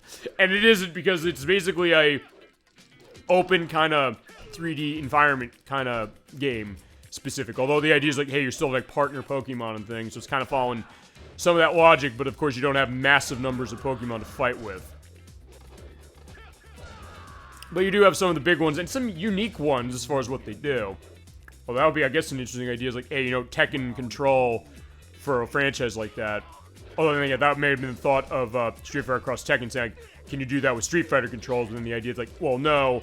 If you like Street Fighter, then maybe, but if you don't, then the question of, hey, this is not how Tekken's going to be, especially because I mentioned the plan was going to be Tekken's Cross Street Fighter, which then would be the sister game or the brother game to the other one, and basically then that was going to run Tekken controls. But that never happened. I don't know if it's because of the negative reaction on the other one or it didn't sell. I think it didn't sell that great from what I remember. But either way, yeah, we didn't get that. But I mean, I guess it's also that thought of, you know, mixing franchises sometimes. Like, what does that look like? How's it work? Yeah, Julia's hitting me in the ground. All right, but I'm getting out of the way of that. Like, yeah, kicking her as she tries to stomp on me. I mean, actually, I guess as far as, like, mixture stuff, I guess the ones that really worked best were kind of some of the early Capcom ones. Like X-Men vs. Street Fighter and Marvel vs. Capcom and, Mortal Kombat vs. DC Universe. Actually, that game is awesome. And it turned out to be kind of the reasoning about where Injustice came from. And then the thought of, hey, you know, when Mortal Kombat 10 and 11 came out, like, let's mix it with other Warner Brothers franchises of, you know, having, like, the Alien from Alien and Aliens, and, like, the Alien franchise specifically, and other characters like RoboCop and the Terminator, and eventually even Carl Weathers, because they had the Predator. Yeah, they got the Predator in there, and then they got Carl Weathers to do new voice work as Jax, and it's amazing. So the idea, like, it's almost kind of becoming like a guest star, like a crossover fighting game in and of itself, and in some ways maybe giving more or better representation to certain franchises that maybe didn't get it that great in games. I mean, it's sometimes weird that way too, because just to think about that, like with some of those things, the idea, like, what's the really good Predator game, which, I don't remember. Oh, no, it's Alien vs. Predator on Jaguar, or Aliens vs. Predator 2, which is on the PC. Those are great games. Or, fine, going back to the other thing, well, actually, Aliens had a good time itself because of, stuff like, those two I mentioned, but also Alien Isolation from Sega. That game is really, really good. At some point, I could show that. I have it on 360, although it might be one of those cases I might want to just get the Xbox One version so I can run better tech on it. Although it runs really well on 360. specifically. Round 1. Fight. But sometimes it'd be a cool thing that way. Alright. Yeah, take Anna down. You know what? Fine. I guess with Hwoarang, we're gonna get to the end of time attack mode. I think with Gon is the question. I guess I'm not that great with Gon, honestly. And as I said, I had to kind of get used to how he runs. Which is not necessarily criticism of character so much as just an idea of an observation. Like, how am I going to play? How is this going to play to different fighting styles? This game and what character you play. I mean, because I guess that's the idea, which is that... Fine, we'll go into this, because, ElecVerse, you were saying that your mother plays this game, and her particular element is that she's good with Nina Williams and with Dr. Boskonovich. As I said, Dr. Boskonovich is technical as anything because he tends to fight on the ground. You kind of manage him being on the ground a lot of times and getting up on his feet. And with Nina Williams, it's kind of more about her kicking prowess. And you mentioned Gunjack. You mentioned really liking Gunjack with, like, the hard hits he can do, amongst with other things. So the idea becomes of, okay, for a fighting style, or, like, the grabs he can do, like his overhead smashes and stuff like that. What is the style of how you play, and then what is it that when you start playing with a character a lot, that you really start to realize as far as what characters click with you? And in some ways, I mean, fine, this is, I guess, a cliche line when we think about this, the idea of, they say that the games are things that we're fans of, say a lot about ourselves, but like in this case, this game, the fighters you play might say a lot about that as well, because you're like, hey, you know, I guess in my case with this game, I'm going to say that I would say I probably tend to go with a lot of characters who have a lot of kicks going on. So people like Hwoarang and Jin Kazama and, actually, I guess Zhao Yu, as far as how it is, and Nina Williams, amongst others. So in that way, I kind of have gravitated towards them, maybe not even necessarily while knowing it. Alright, fine, here's Heihachi in time attack mode. Let's see if I can take him down easier than I did with Zhao Yu. We'll try. But that's the other thing also, maybe also speed of characters. Like, fine, I'm kind of going for some of the speedy, kicking characters like Hwoarang and Kazama and Nina Williams a little bit, from what I'm gathering. I mean, hey, that's not necessarily going to be the same for every person. And that's kind of what makes this game fascinating. Kind of what gives it a lot of depth, really, and a lot of replayability. Because on one hand, you can kind of decide how do you want to play this game as far as characters you're going to run. Because this game forces you to unlock everybody, or unlock a bunch of characters, specifically like Heihachi. He's not available right away. And other characters you mentioned in the same case. So basically, has kind of, I guess, forces you to get to a case of what is your fighting style? You kind of answer that question yourself as you play it. In that case, I guess I answered it because of all the stuff I was doing for the preparation on the show, which, I mean, as I said, that was the idea of it, and I'm glad I did it, because if nothing else, it means that I have a little bit of a basis on this. And I mentioned this, I said, when it comes to a viewer request, I'm not half-assing it. I'll never do that. I will never get in a sense of saying that, oh, we have a, I don't know, say, for example, we couldn't do the show next week for the game we're going to do for the Namco Museum Virtual Arcade, which is not the case. We're doing it next week. Don't worry about that.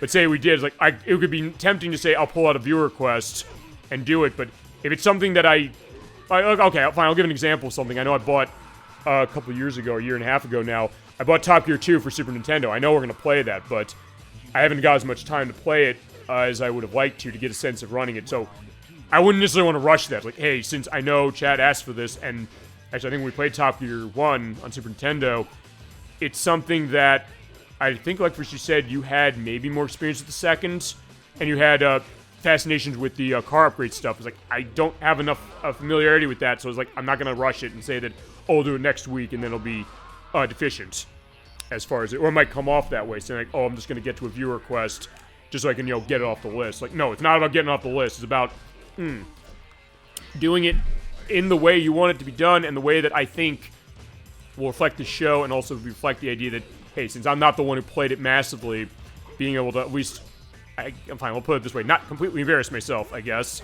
Not that I'm necessarily afraid of that so much, because, hey, stuff happens. We've seen with Heihachi, I mean, he's kicking my ass again, so that's a normal thing. People saying, like, hey, I've been there before, I get that, no problem. But also the idea, like, look, I wanted to at least get a sense that, I mean, fine, I said this before, we announced this back in September, and now it's about, 7 months since then, and this is the reason why. Because, like, I wanted to at least get to this point. And same with Contra Hardcore. I announced that a year before we're going to do it. I've been practicing that game. I got to one of the endings last week, actually, when I had some downtime to be able to get there.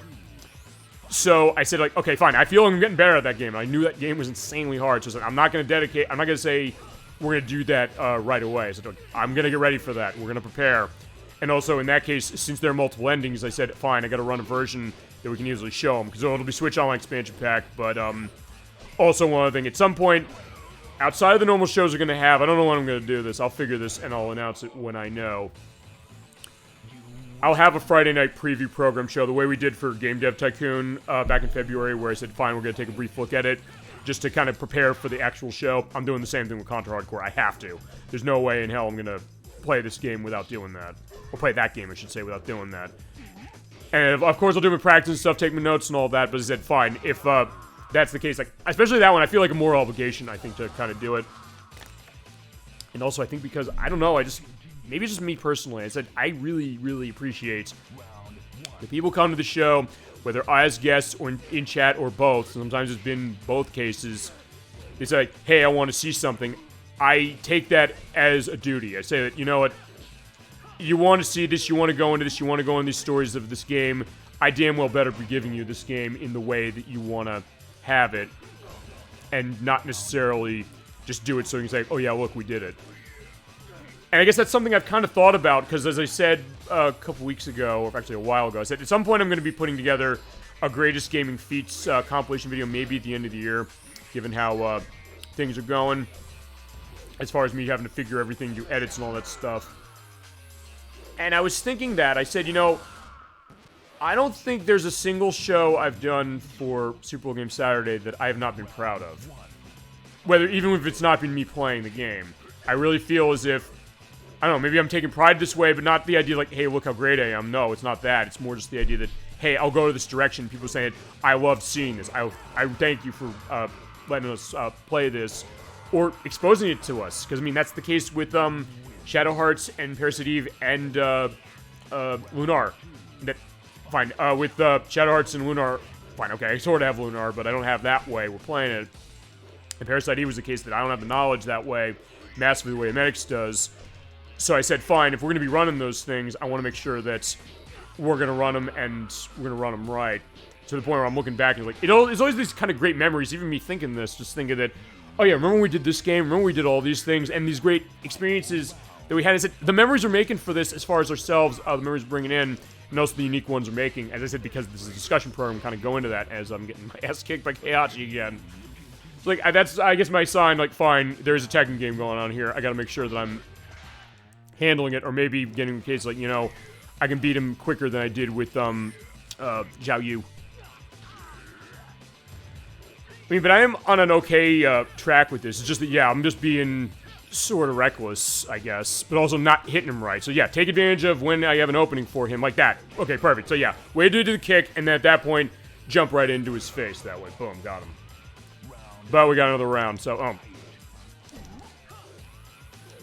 So it is also an animation read. In a lot of ways, that's a lot of fighting games that way. Okay, that was nice. I avoided getting uppercutted by him. Okay, nice. Alright, fine. He took me to the ground, but I got... Yeah, look at that. Let's look at that replay. Yeah, fine. He kicked me, but he was down to his last bit of health, and now I'm on the ground. But now I'm back on my feet like nothing happened. And now Ogre. So yeah, time attack is basically just... Fine, it basically is the arcade mode, except the fact that it's running on... Okay, what was that? Alright, he can do, like, power stuff. Which actually goes back to a game I know that, actually, ElecVerse and Dolphin, both of you have mentioned at one point on the show. War Gods from Midway, which is a game I never played, but I remember hearing stuff about it, people not liking it that much.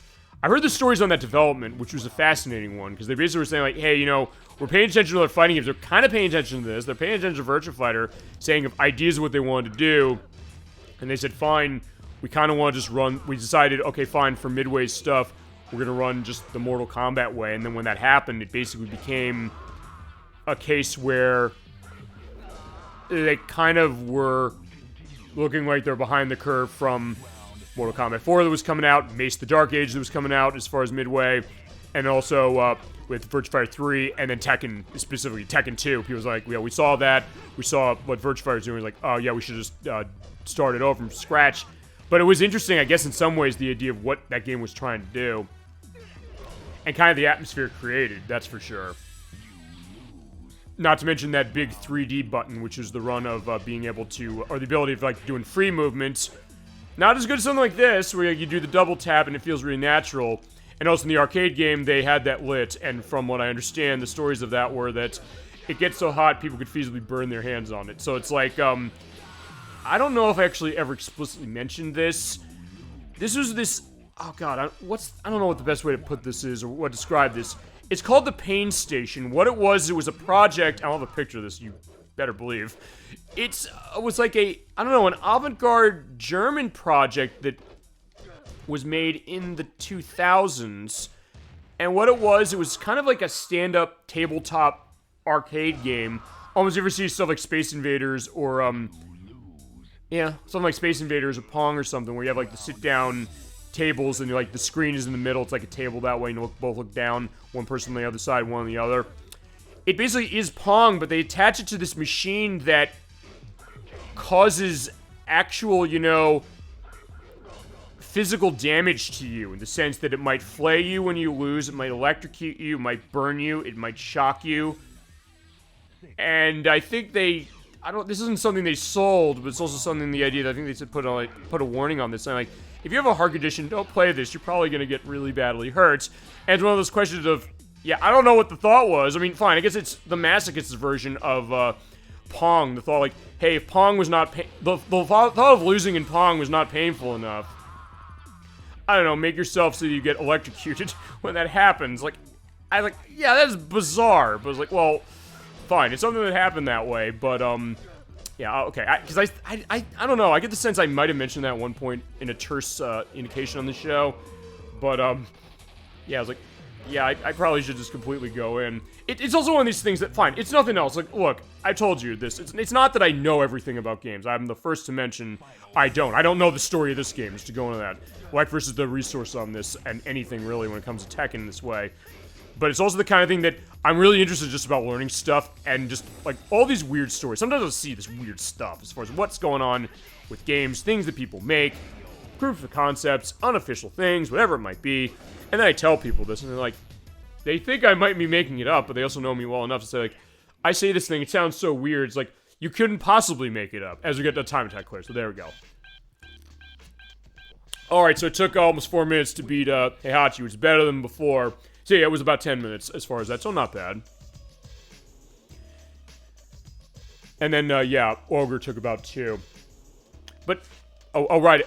Okay, yeah, when you put any of the face buttons, yeah, your time goes away. So you have to hit start to quit out.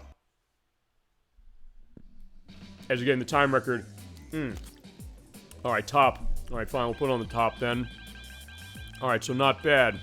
But I said, I guess I read a lot I'm kind of curious about, and I like to tell people some of this weird stuff. Like I said to, Blood Spice Moon last week, I was mentioning her what Plumbers Don't Wear Ties was, and I was like, I swear I'm not making a word of this up, and then I put a link in as far as the last part. Okay, we are getting a little bit of a video, although actually...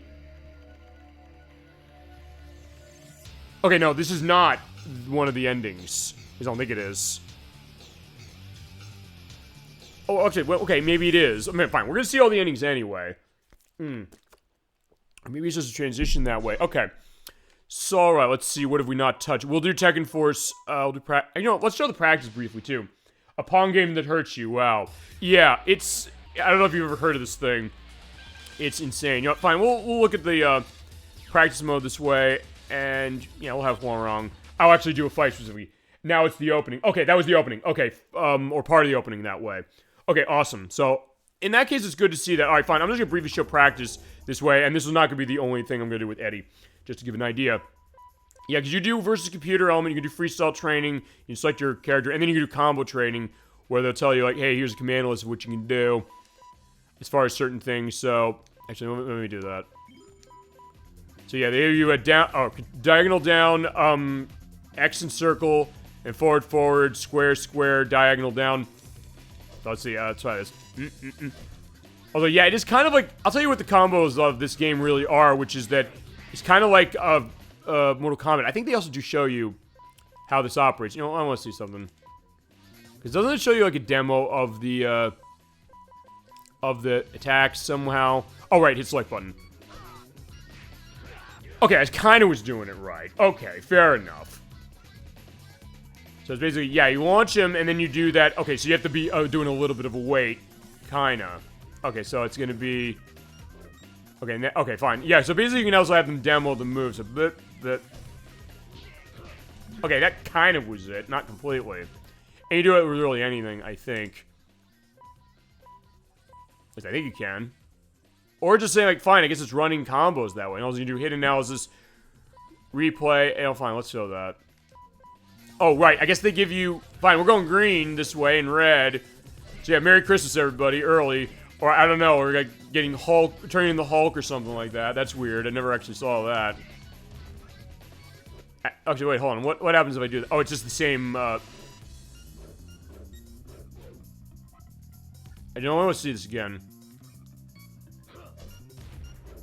Okay, they also show you the pauses in between, so in that case you can kind of get a sense of what it's doing, kind of, sort of, but yeah, I think I want to go back to this. Yeah, you can also do elements of training dummy, running as crouching, standing, guarding, doing auto guard, one of those quick roll. Controller, which I believe lets you run a second player for that. Do counterattacks, replay of combos. You know, fine, let's just see that. It's like, hey, if you're not good with characters, you can kind of get a run on what these are. Yeah, but again, going back to that thing with the pain station, it's bizarre. It's also one of those things that, fine, I don't know if I'd recommend playing it for that reason exactly. Like, hey, it's gonna physically hurt you. Especially in case, like, hey, there's a health case to you. It's like, yeah, don't do that. I probably would not do that for my case. Like, look, I'm not getting any younger, unfortunately, as far as how it is. I think, look, that's the case with everybody, as we mentioned for that. Oh, there you go. So that's nice. You do the nice grab that way. But actually, I think we gotta show him in the actual mode. So fine, always show that. Show the versus computer. You know, fine, we can also show this. Like, we just show, like, what's the level of it. Oh, so you basically put difficulty as far as what they are. Fine, let's go, have him kick my ass. I want to see something. Okay, I'm just curious what this is gonna look like. It's... Damn. Okay, so fine. Hwoarang is, totally kicking my ass, as is expected. Yeah, doing grabs and everything that way. It's like, whoop, whoop, whoop.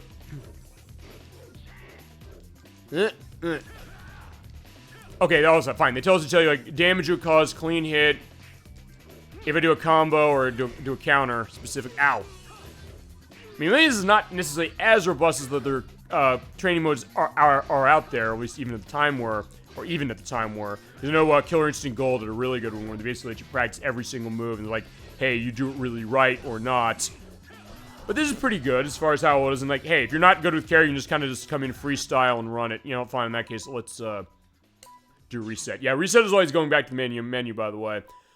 Fine, you know what? Let's also do some stuff with survival because... Fine, we did survival already, but like, fine, we're gonna run Eddie again just to show him as far as his movements. I think eventually we'll have to get to the Tekken Force mode, which is beat 'em up. We're talking about the idea of variety in genre of this game with Tekken Ball and with how it's handling fighting, but same here with that. And it runs the same controls, basically, as we're seeing right here, mostly. Although you're moving around a little more as far as, like, it's like Streets of Rage a little bit, or, like, Final Fight, kind of. As I mentioned with Eddie, his idea is that he kind of has the dancing style, so as he goes along, you do stuff with kicks that way.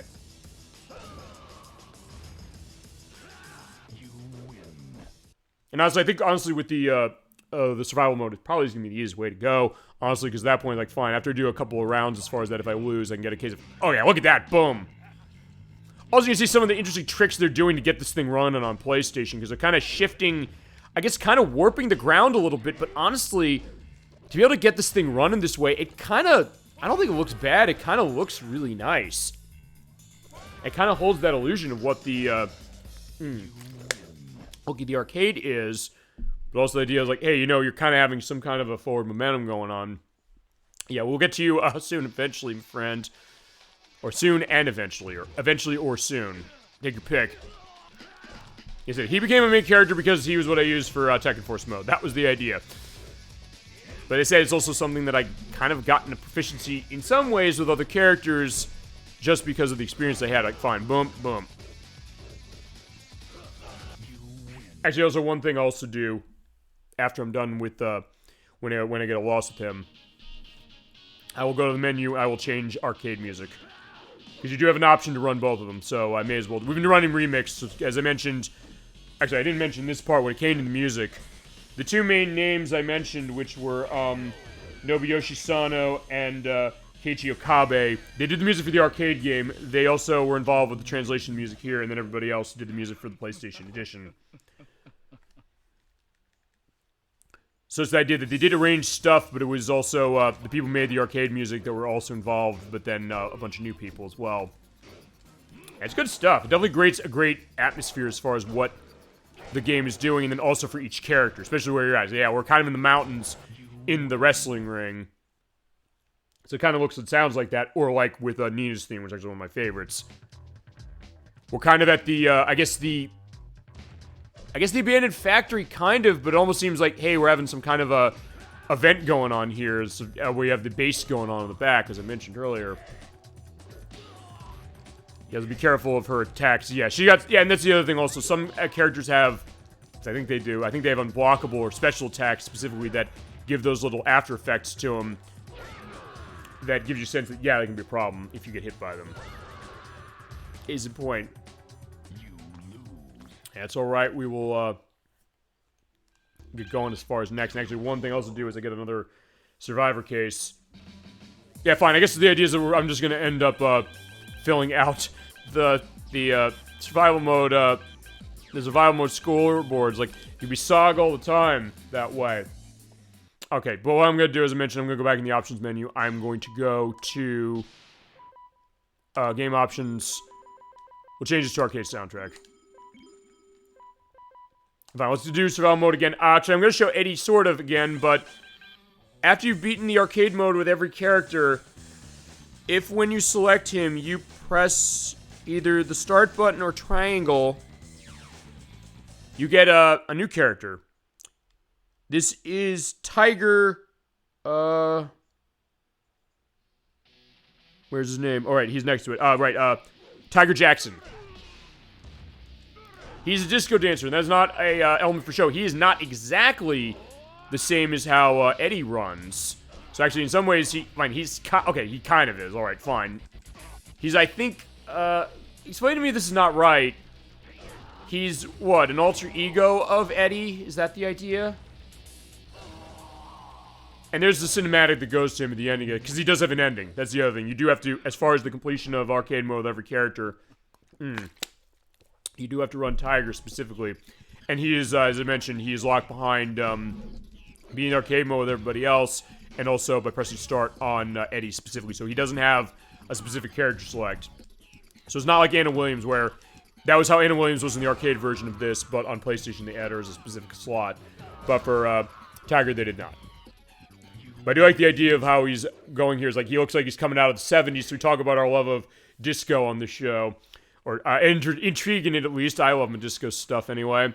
It's kind of that. It's like, that's unique, and I can't really think of other... Oh, fine, there's Zack and Dare Live, but even he doesn't really have, like, a disco element to him that I'm aware of. And I'll definitely show his ending. His ending is actually probably one of the funniest, honestly.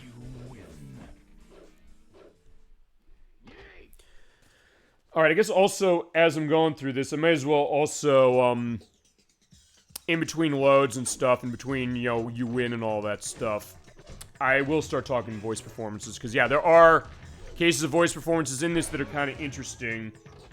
In fact, is there something for Eddie to start? Let's see. I know there's a bunch of people who are just like everybody else. Alright, fine, let's, fine, fine. I already said Yoshimitsu, and Force Law is voiced by Katsuhiro Harada, who directed this game. So that's one. Aside from that, fine. I'll beat Yoshimitsu and then I'll go on that. That's gonna be my incentive to, like, yeah, don't go on notes specifically yet.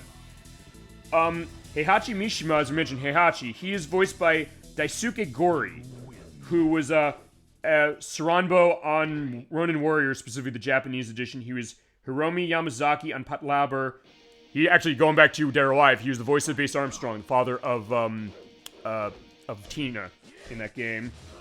As well as, we played Shadow Hearts. He was the Japanese voice of Albert Simon. So yeah, if you saw our Shadow Hearts part, that's the idea. We keep coming back to Shadow Hearts, don't we? And also, one thing I'll tell you, I said before, I said I'm proud of every show we did, but that's not to say that there's things I couldn't have done better. I'll tell you one thing that I wish I had done looking back on the Star Fox 64 play. We didn't talk about the voice acting enough. I didn't. Chat, you kind of brought it up because you mentioned, unfortunately, the voice performer of Peppy here. He died of COVID, unfortunately. But we didn't mention the voice performance. Yeah, for the Japanese version, Daisuke Gori, who's Heihachi in this game, he's the voice of Pigman Dengar and General Pepper in Star Fox 64, and in Star Fox Assault, he's also the voice of Pigman as well. So it's kind of an interesting thing is that Eddie, or fine, Tiger's getting a smackdown. But that's, alright. Okay, yeah, second place. Awesome. Alright, so yeah, we were just filling out that survival mode board. In fact, I think I'll do that a little bit more, and then we'll take a look at Tag Force mode. In fact, what I'll do is we'll go to the next couple of characters. I'll go across the line, and then we will talk. Fine, I'll pull out Gene Kazama, and then I will show Tekken Force mode off with him. And nothing else since we are getting... Oh, wait, we got this already, but fine. I'll let it play again anyway. And in the meantime, also, feel free to go into anything else you got, chat, as far as any discussion that way. So, like, hey, it's not going to be boring this way as far as it... But yeah, I guess, fine. Since there is Gene Kazama, let's talk about his voice performer. It's Ishin Shiba, who is the voice of Arnold Newman on Mobile Suit Gundam Seed, as well as Shiba on Detective Conan, and going to another franchise, one I don't have much familiarity with, and I know the games in this cost quite a bit of money. Rival Schools, he's the voice of Kyosuke Kami. And I was just curious about Rival Schools, but it's one that's mentioned, nowadays it costs a lot of money, especially that second one, which is on Dreamcast. It's Project Justice. Project Justice is like a $400 game, but fine, it's a Capcom game on the Dreamcast, so of course it costs a lot of money. People want them, clearly. Alright, as we'll take Paul Phoenix out. Kind of the character which sort of stood out to me as far as, like, the look when I first saw this game. But, fine, he's got the biker look that way. And he does, like, the punches and kicks. Yeah, he's kind of, in some ways, kind of like, yeah, he's kind of is, like, a little bit of a, fine, he is a biker. There's elements in the ending we'll see with him that go in that explicitly. So he's kind of more, he's kind of more of a balance of punch and kick a little bit. But some of those kicks can hurt. Fine, at least in that case, it got rid of Law. Alright, does he have a specific voice performer? Yes, he does, actually. I will go into that. Yeah, he's voiced by Eric Kelso, who's the voice of, I talked Shenmue. He's the voice of Guizhang in the first Shenmue game, as well as Ren in the second one, and we'll get to those eventually when I can settle some time down or settle open shows to run Shenmue. We'll just start with the first one. But yeah, in that case, he voices them. He was the voice of Captain Falcon, Billy, and Jack Levine in F-Zero GX, I believe the Japanese version as far as the voice case. Oh, no, it's not. With the English one for him. No, it was. No, it would be the English voice that way. As well as, he was also Dean McGregor in a game I've mentioned and I want to play at some point, Firefighter FD-18, which is on PlayStation 2 from Konami. And then he also, actually, he was on the TV show The Iron Chef. You know how for, like, the judging sections, they would do a voiceover dub of the judges saying, like, how does the dishes everybody taste like, or are they good or not? He was the dub voice of Masahara Morimoto on that show. So, yeah. So in that case, yeah, Paul from Tekken 3 on the Iron Chef. Is, yeah, Yoshimitsu kicks my ass.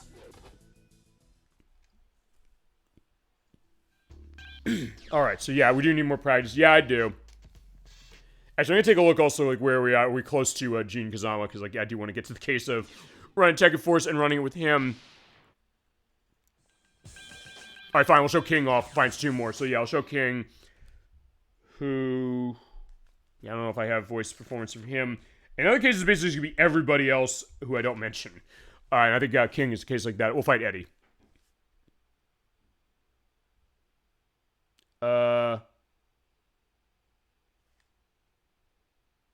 Wait a second.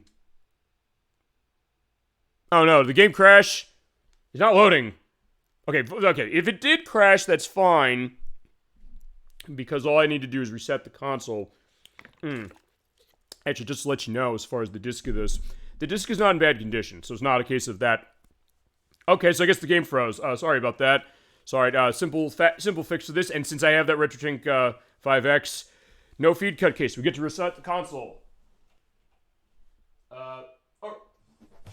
Okay, never mind, I just had to threaten that. Okay, I don't know why it took so long to load that, but whatever. Fine, I just had to threaten that. It's like, I had basically just pressed that eject, or not the eject button, the reset button. It's like, fine, okay, perfect. Alright, here we go. Okay, that's unique. Actually, we had that with Lunar last week, although, fine, with Lunar's case, we were on the PlayStation 2 menu. We put the disc in, the first thing we did on the show, and it seemed like it was doing clicks on my PS2, and it was not, it wasn't doing much as far as that, honestly, as far as loading, so I said, fine, we'll reset it, because it ran fine. Yeah, in that case, I don't know how, in what good condition that disc was, and actually, fine, the reason I guess I was kind of paying attention to that was because actually, recently I've been helping people as far as getting PS2s, interesting enough, specifically, Protorova and Nikki, and, actually Nocturne as well, and Nocturne had problems with the, disc read error, specifically, for, the stuff she's trying to run. So it was a case of, wait a second, I was hearing that click. I'm like, I hear that click on my system. Like, wait, why is it doing that? Because I've never had a problem with the PS2, just to go into my idea of mine, which is that it never had a problem with disc read. Ever. Yeah, and I do have, like, I do have the regular model of the PS2 before the Slim model came out. It was actually, I think, the last, amongst the last batches of them, because I bought it in 2004. So it was about, I think, 6 months before they put out the Slim line, as far as what it was, which is a nice device, which has that flip top specifically. This was the disc door as far as how it is. But also the other thing is that that version does have an Ethernet port built into it. Not that it really matters for the purpose of PS2 nowadays, but also the way that some of those things, and it is a different power cable. Although actually, in my case, it's probably better I have this PS2 because I realized something, and we'll get into this in a couple weeks when we do Guardian Heroes. I realized that the power cable for the PlayStation 2, the Sega Saturn, and the Dreamcast, I think, are the same. In that the cables for each of them will work on the cables, so they're fine. In the PS2's case, it's the regular line of the fat PS2, as they call it, fine, the Tower, the original model that was released in 2000, and that one before they did the Slim line. But yeah, that power cable, you can use the power cable of the PS2 on Sega Saturn or on a Dreamcast. I realized that because actually, I was helping Chasm22 get set up for getting ready for Guardian Heroes. We'll play that in a few weeks. Because he's like, hey, I want to do practice, but I'm running stuff from the Saturn. So I said, okay, fine, have this power cable that I ran, because I... Actually, you know what? I'll tell you how... You're like, how did I find that out? Actually, I found that out by accident when I was doing the prep for Tetris Plus, before we played that for Saturn last year. Because I was doing checks for certain things as far as, like, audio things. And I was actually accidentally plugged my PS2 power into it, because it was the week after we did Shadow Hearts for that part of it. And I said, oh, I plugged the cable and I stopped doing the recording, and I looked back and I said, wait, that's not the right cable. But I said, but it worked fine. So I said, like, hey, he doesn't have a power cable. I was like, here you go, it's yours now. So now I can get back in the game that way. And then I guess in his case also I'm trying to run stuff with controller that way. So actually, this has been a weird case. I've actually become in a case recently, just to go into this as we're getting another thing on the leaderboard. I've kind of become, I guess, a case of trying to fix people's tech a little bit, in some ways. Not always successfully, yes, or, fine. It's not always been just fixing, kind of getting them stuff, or a sense of where can you get something if you're looking for it. But it's kind of been this interesting thing, like, hey, let's do troubleshooting. In fact, Kazuma22 brought his Saturn in as far as our work break, as we're going to pull out Lei Wulong for the fight here. He said, hey, let's take a look at this. Let's make sure how my controllers are working. Unfortunately, I have bad news for his 3D controller. I don't know if it's working. You might have to get a fix on that specifically, which, given how old it is and given how much those things cost, it might be a case that that's going to be what it is. But I think everything else seemed to work as far as what he had. Because at first the question was like, hey, what are controllers looking like for him? That way they weren't operating. But we got in that case, so we did actually do some practice for Guardian Heroes. So I'm definitely looking forward to doing that, and we are doing his version, because he owns it, he has on Saturn, and I think it's probably worth showing that way on Saturn, just to kind of show that full experience. And Chad, I don't know if you've had familiarity with Guardian Heroes, feel free to go into that if you do, or other stuff as far as what I'm going into, I guess is like console fix stuff, and then finding out, as I mentioned, I can share power cables and the connectors between stuff. And sometimes just doing it by accident, but being able to get a little bit of an answer And I guess even also in my case, trying to reach out for other people, saying like, hey, do I have an answer about that PSP interference visual thing? And it's only when the power cable's in. So it's like, I could show the show or anything from PSP without the power in, but I know the PSP's battery might not last the whole show. I'm going to assume, usually just for the sake of an estimation, that anything we could do is going to run 5 hours max, especially if you run multiple parts. I'm saying I don't think we can afford that to do it without it. So I'll get Sony's cable, which I don't, or their AC. I don't think it costs much. And I'll see what happens. And that's also the other reason I announced I announced Run of Blood early just because, like, hey, we're doing it for the anniversary of its release. So yeah, 30 years in October. But also because I said, fine, I can figure the PSP thing out. So in that, like, hey, if I have to do troubleshooting to figure stuff out to get what you want on the show, you better believe I'm going to do it. There's no way I'm going to, skimp on that. All right, so yeah, with Lei, actually, yeah, let's talk Lei specifically, because, yeah, I didn't really kind of go into, I guess, what he's all about. He's kind of, as I mentioned, as mentioned with some other characters, kind of a mix of punches and kicks a little bit, how he operates compared to Gene Kazama. Like, Gene Kazama, fine, he has some punch stuff, but yeah, his focus is on kicks. So like, yeah, fine, I went down with punch. Fine, I might do another one with him. Let me see. Did Lei have a voice specific? No, he didn't. As far as how it is. Alright, fine. Any more practice? Actually, before I do that, since ElecVerse, you said you liked Gunjack, we're going to show Gunjack. Yeah, we'll do Survival again. And you know what?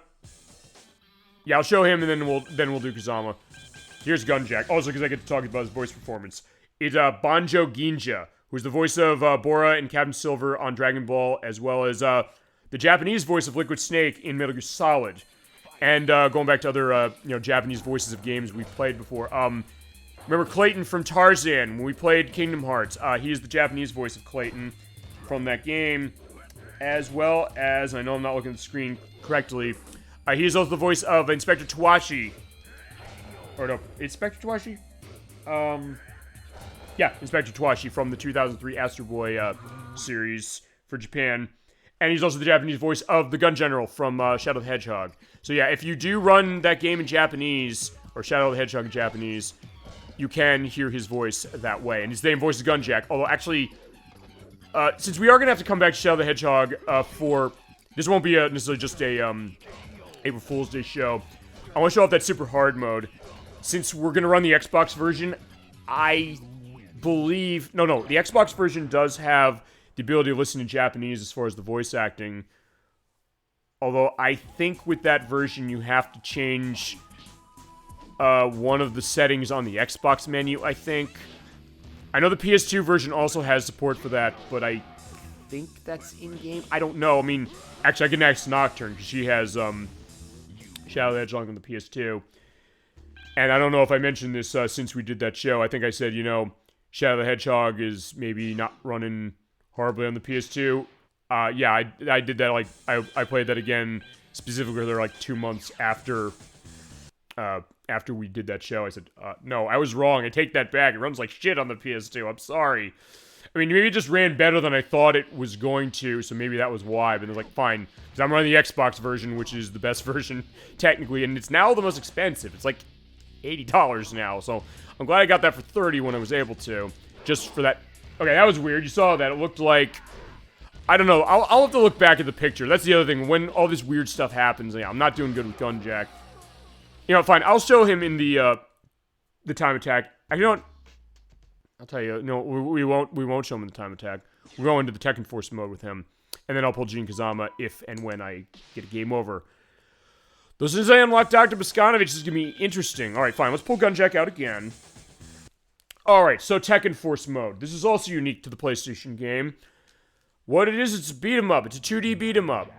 In this case, I have the keys down there. You basically go left and right, you see those, enemies come down, you hit them. So you have Crow over there, so I always think of Mystery Science Theater 3000, the robot on there, and they talk about the robot roll call of Cambot, Gypsy, Tom Servo, Crew. It's like, yeah, he's dead. Or you say, I'm different. You're like, no, now you're dead. So yeah, you basically go around and beat up like a beat 'em up. And the idea is that it runs on the Tekken controls the same way as far as how the fight is, although you have to use the sidestep a lot more because then you can basically get yourself in direction and also be on the same plane sort of as enemies and also hit them to go along, and also when your health is low, pick up. I love there's a chicken. The announcer announces the chicken as if it's like a fighter. As you kill the enemies, you do get extra time points or time bonuses. Because if you run out of time, it's game over. But you also need to get through all 4 levels to start. The way Tekken Force works, when you first start doing it, you don't have the keys down there by default. Crap. And if you die and run out of health, it's game over, so don't let that happen.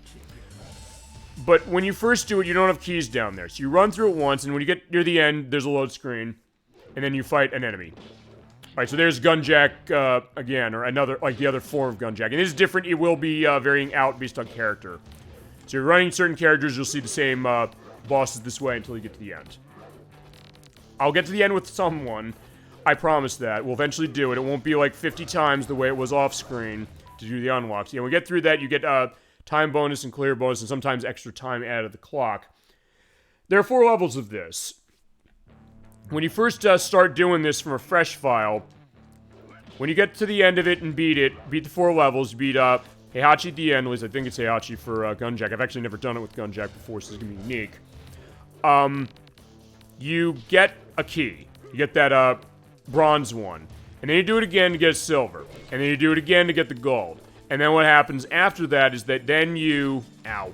I gotta be careful, I gotta kill these things and then wait to get some chicken to appear. I got him. Okay. So after you beat this 3 times, get each of those keys, you beat it again. Then when you beat level 4, because there's only 4 levels to this, you then fight Dr. Boskanovich. You have to beat him in that one fight. If you lose, it's a game over. You have to start this all over again from level 1. Thankfully, you don't have to get the keys again. You only have to get the keys once. But hey, if you get to the end and don't get the key, you have to start again and beat it without dying to get it. So that is the challenge of getting Dr. Boskanovich. You have to do this at minimum 4 times. But it's not going to be 4 times the first time you play this. It's going to be probably somewhere between 100 or 200, maybe less than that. I don't know. I looked at the count as far as on the game. It said that I had... I don't know. Before I started stuff with this, I think it said I had like 47... plays with Gene Kazama, but I don't remember if that counts Tekken Force mode. In fact, I think what we'll do is, as part of the show, I'll put that to the test. I'll see, does it count it? Because if that's the case, it didn't take me that many tries, I guess, because I wasn't at 50 fights with him. Because I then realized, oh yeah, I didn't get the unlock for his costume. But... yeah, toss Yoshimitsu to the ground. And the controls were the same, so like, hey, if you're running your same combos, just run them. Ow. Hopefully I won't die.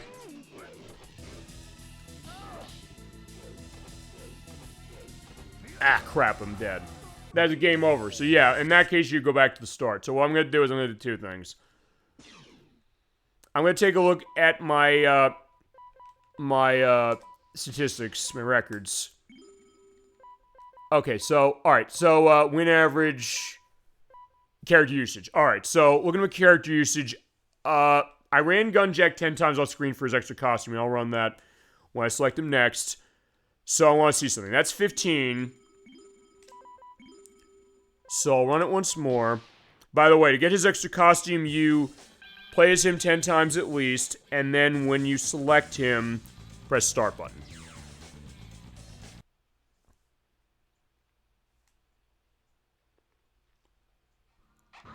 Alright, so yeah, speaking of Street Fighter, he has almost like the Guile look from Street Fighter, a little bit. Or actually, maybe the Jean-Claude Van Damme look. I don't know if Namco was having that on their minds when they made this. Maybe, maybe not, but yeah, this is his alternate costume that way.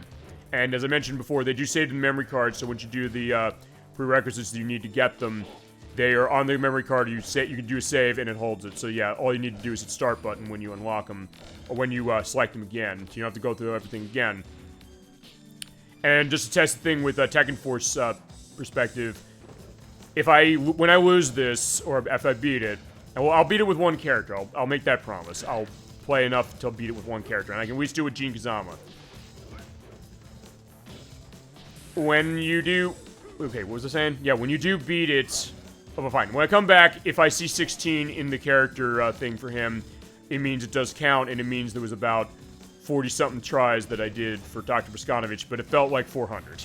I'll tell you right now, because I can't tell you how many times I got to the end of that, and then lost, because he's insanely hard to hit, and then got it, so like, hey, I have to start this over again. I have to start from the city streets all over again to go through that. I was shaking at the end when I was almost able to unlock him, and then I had 1 second left on the clock, and I got him, and I was like, oh my god, I got him. I was so ecstatic. I was like, thank God I'm able to finally go to sleep and rest and, be ready for work the next morning. Not that I was up really, really late, but just the thought of, like, it also kind of put a weight on my off my back, because I said, I was like, am I not going to be able to unlock him? I was like, I want to make sure that I unlock. Like, that's the other reason I said, okay, I'll say this. I don't know if I necessarily would have said, no, we don't do this game if I didn't unlock him, but I wanted to make sure I did. So I'm glad I was able to make that happen. Alright, so yeah, we are in the, where are we in? We're in the, mountains that way. You do get some nice, scenery this way, as far as how it was, and some nice music, too. Yeah, honestly, with the enemies, you kind of just want to hit them with the strongest thing you got. You don't necessarily have to get fancy with hitting them, exactly. But you also got to make sure be careful when they do the backflips, because the backflips can hurt you. And sometimes they'll come on screen that way. So basically pay attention when the life bar's coming around, and then hit them, or be ready to hit them, or also sometimes maybe inch a bit so you can kind of get them all on screen a little bit, but don't let them necessarily bunch up.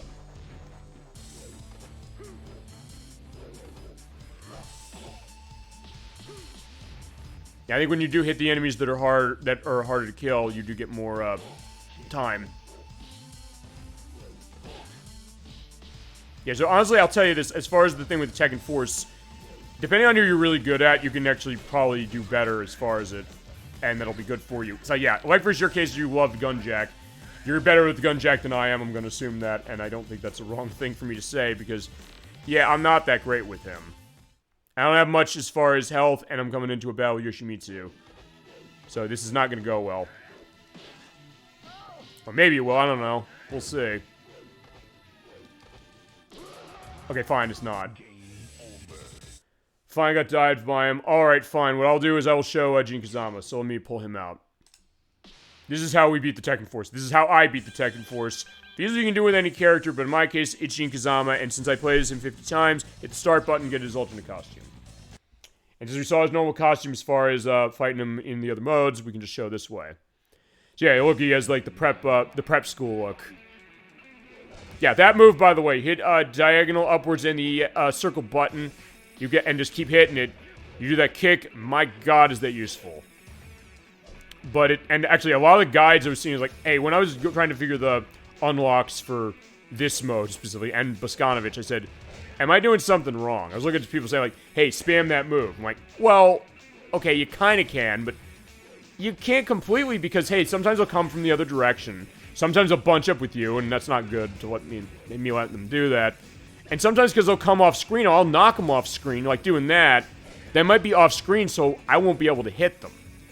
So it only goes so far. It's a great move. I love it. But it's also something that you can't necessarily exploit this easily. So what I really kind of was figuring out, basically doing the 3-punch combo, which is you hit the triangle button. Well, no, you hit square, square, triangle. So basically understanding the combos. That's really, I think, if nothing else, it kind of helps that as well. Because, like, hey, it is putting your play of Tekken in a little bit of a different context, but also one that, hey, you still play it the same way. All right, fine. Yeah, in this case, you fight Paul as your first opponent. Yeah, it does vary depending on what character you're playing as. And also, if you do need the chicken, hold on to it and don't use it right away, but in that case, it's fine. And I believe you do get a health recovery at the end of level. Yeah, they're way better as far as it. He's my favorite character, could you tell? Specifically because of everything I went through running Tekken Force mode. Actually, right, I forgot to check that thing. With the stats. Fine, but since I haven't touched Gunjack again, I only touched him that one time. Again, I'll just check, make sure he's running 16. Oh, crap.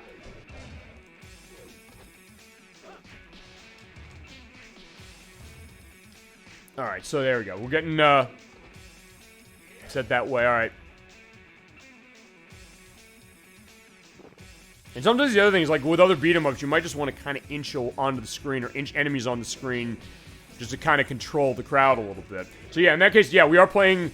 So, okay, we are playing the first fighting game dedicated for this, but also I'm giving you a beat-em-up and I'm giving you a volleyball game for good measure. Or fine, Namco is because they put those both in the game, and it's awesome. Ow! I need chicken. I need it now. Yeah, so in this case, I'm gonna... Yeah, if you have the time to manage, sometimes you just want to inch on the screen. Crap, or get kicked. Alright, fine. I will go and show the thing with the records. In fact, I'll do that. Let me take a look at that quick. Let's go to the options menu, go to records. Gunjack was 16, so I guess then... Fine, saying I played as Gene 56 times, but before I had that much for the unlock of his extra costume, I did run him about 40-something, so I guess, alright, fine, I guess it was like 45, 6 times for this mode, but it felt like it was more. That's why I said 50 to 100, like, I didn't really remember, but fine. I guess the game was taking that, and since I didn't hit the start button, we're getting his normal costume. Yeah. But hey, if nothing else, like, hey, this is also going to be a little more value for the show, as I said, also because we're mixing genres this way. And also, this does not technically violate our idea of, you know, going between Streets of Rage and Final Fight alternatively, because, like, hey, this is neither of those franchises, so either way. Yeah, at some point we'll figure when we're doing Streets of Rage 3, that's going to be Emetics when we do that. I have to figure his schedule out with him, because that's all him. We're not touching that game until he's ready. And actually, in case of Final Fight, the next one we have, or the next one I have in line is Mighty Final Fight. So I'm not in necessarily as much of a rush, like, hey, we finished Final Fight completely. So in that case, yeah, it's not going to be that bad. And because that's the only other Final Fight game I have. Because I don't have Streetwise, and I don't have, oh, fine, I don't have Final Fight Revenge, which is a fighting game. And it's like $1,000, so, yeah. I'll have to figure if I can ever show that, unless maybe Capcom decides, like, hey, we're going to re-release that. I don't know if they're gonna, because I know, speaking of games that don't have a good reputation as far as a franchise, that one apparently doesn't. It was the last game released on the Saturn in Japan in 2000. So, like, right when the PlayStation 2 was coming out, there was a new Saturn game. People were like, yeah, we're not liking this. And it turned into a fighting game as far as Final Fight. But not really a great one, a 3D fighting game. Alright, yeah, you do get a full recovery when you finish a level. So you get to take umbrage in that. Alright. Yeah, Crow, get out of the way. You do get the bar at the bottom of the screen, I probably should have mentioned that, where it also shows that there's 4 levels. Because you have, I went through the first level and I basically filled that bar up with blue, then green, I think yellow, and then red. I believe. But we'll see. Okay, yeah, yeah, in that case I accidentally hit the chicken before I wanted it, but that's fine.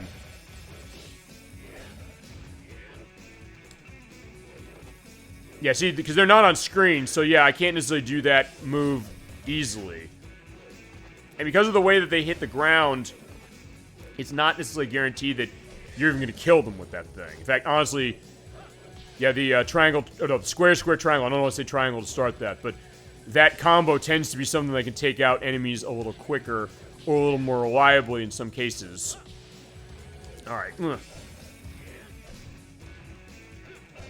Fine, the other thing is, like, yeah, stay on this screen, let him come by so I can take the fried, or the, yeah, I guess it's just chicken, specifically.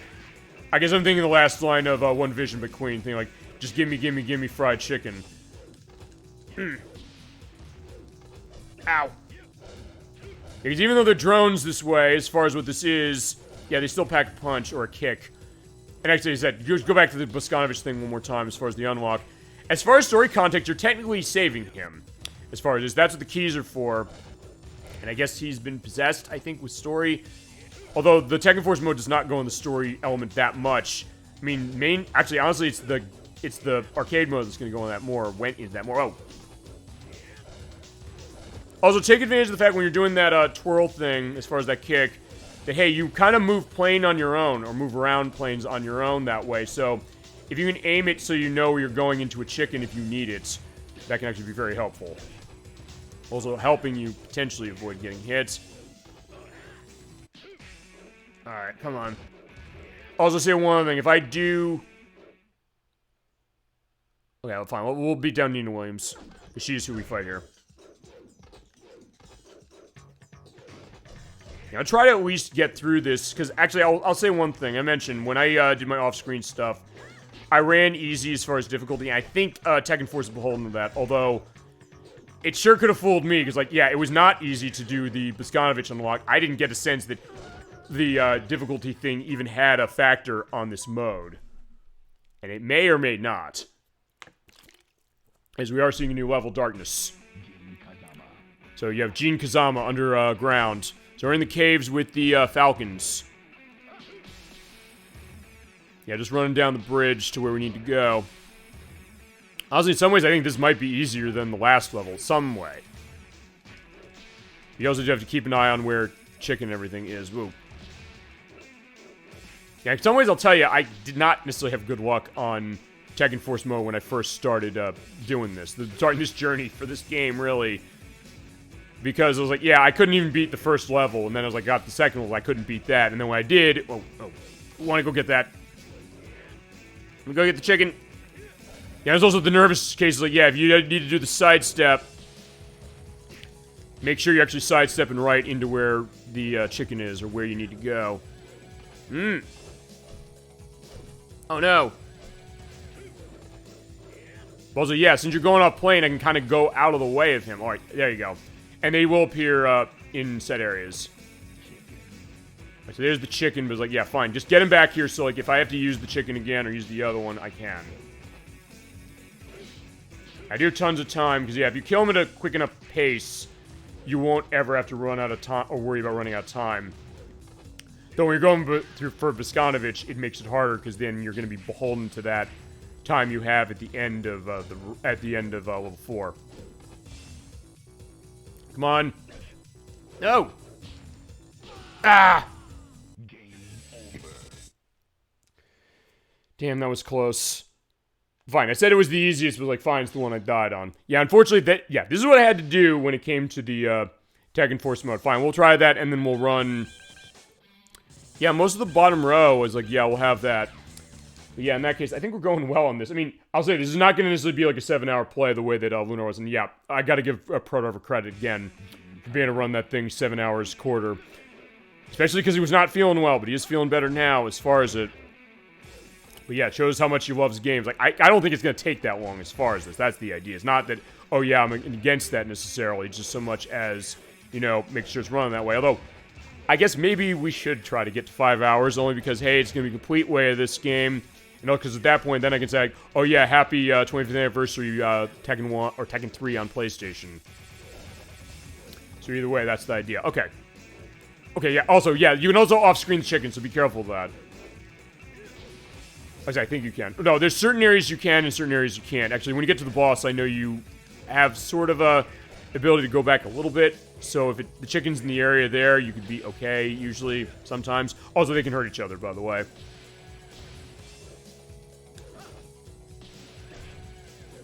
Alright, so yeah, we're definitely running the King of the Iron Fist this way. King of the Iron Fist, foot, and everything. Alright, so here comes, Paul. Yeah, Paul again. Yeah, also, they will not take the chickens, you don't have to worry about that. It's like, yeah, they can't have it.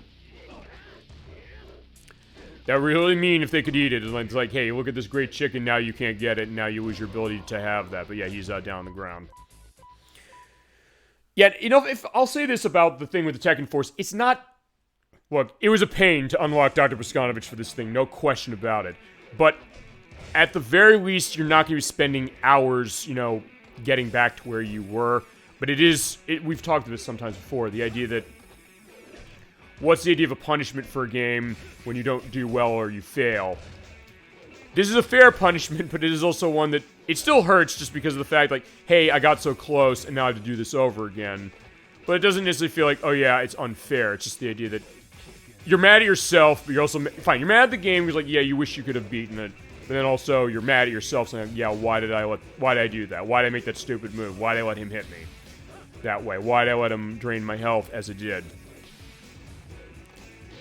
So it's kind of that way. It's like, it's always that, you know, woulda, coulda, shoulda thing, you know? It's like, hey, I could have done this, I should have done that. And it's easy to see that in retrospect. Ah, crap. As long as, yeah, because since you also aim at the enemy that you're going for, so like, yeah, I'm aiming at that crow over there. You might not necessarily be on the same plane as the next one. Uh-oh. Oh, no. Ah, I ran into his knee.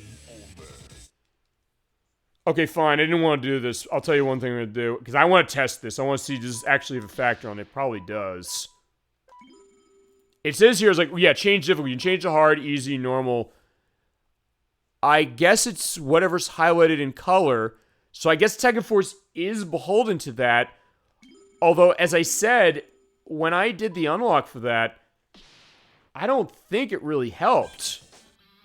It's not much. I mean, look, if it helped at all, I guess it did, but I didn't really notice it. I still got cases where I was getting hurt really badly. But fine, I'm going to put this just so I can get a sense of being able to finish this a little better.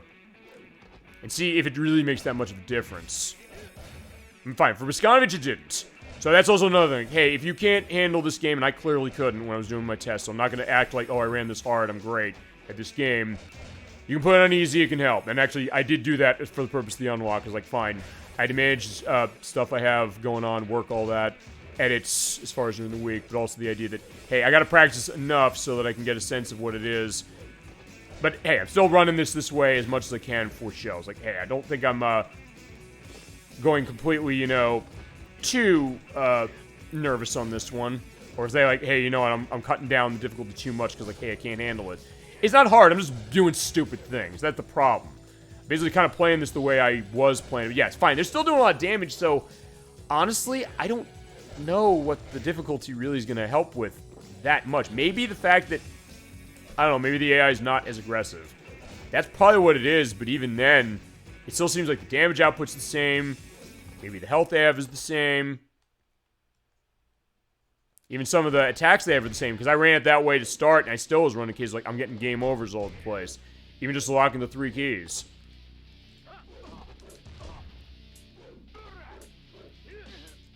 Alright, come on. Yeah, because see right there, he's off screen, I could barely hit him, so yeah.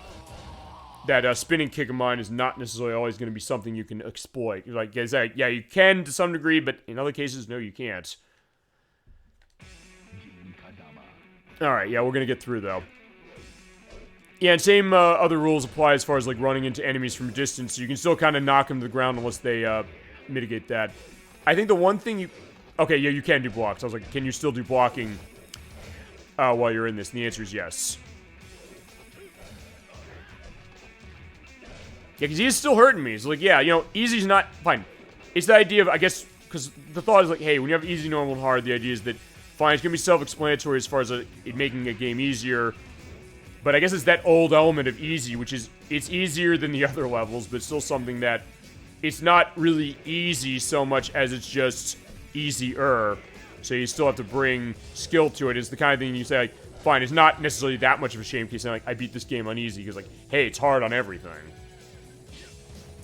We saw that when we did Warriors Woods last year, which is the idea that it's easier because you start at an earlier level, but... Honestly, easier was harder because of the fact you're running every single level in that game.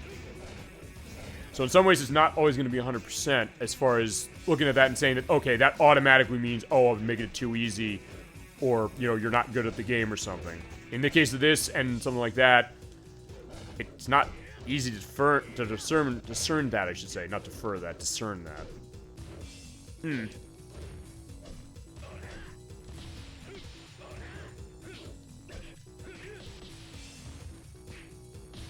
Okay, yeah, there you go. If nothing else, the other thing is that because you do the jump stuff and all that going along, you do more moves, including the fact that you jump and then you do hit the ground, you hit the triangle button, you can do an uppercut as far as him. I do have the idea like, hey, yeah, fine, we're doing the slide into Nina Williams. Like, yeah, nice to see you too. Actually, yeah, we don't fight Zhao Ying in this. Well, fine, I guess we wouldn't, but given story elements that, like what you were mentioning. But yeah, fine, she is dead. So, okay, I guess it's easier because I'm beating her quicker. But I beat her on normal, too. With, fine, not massive trouble.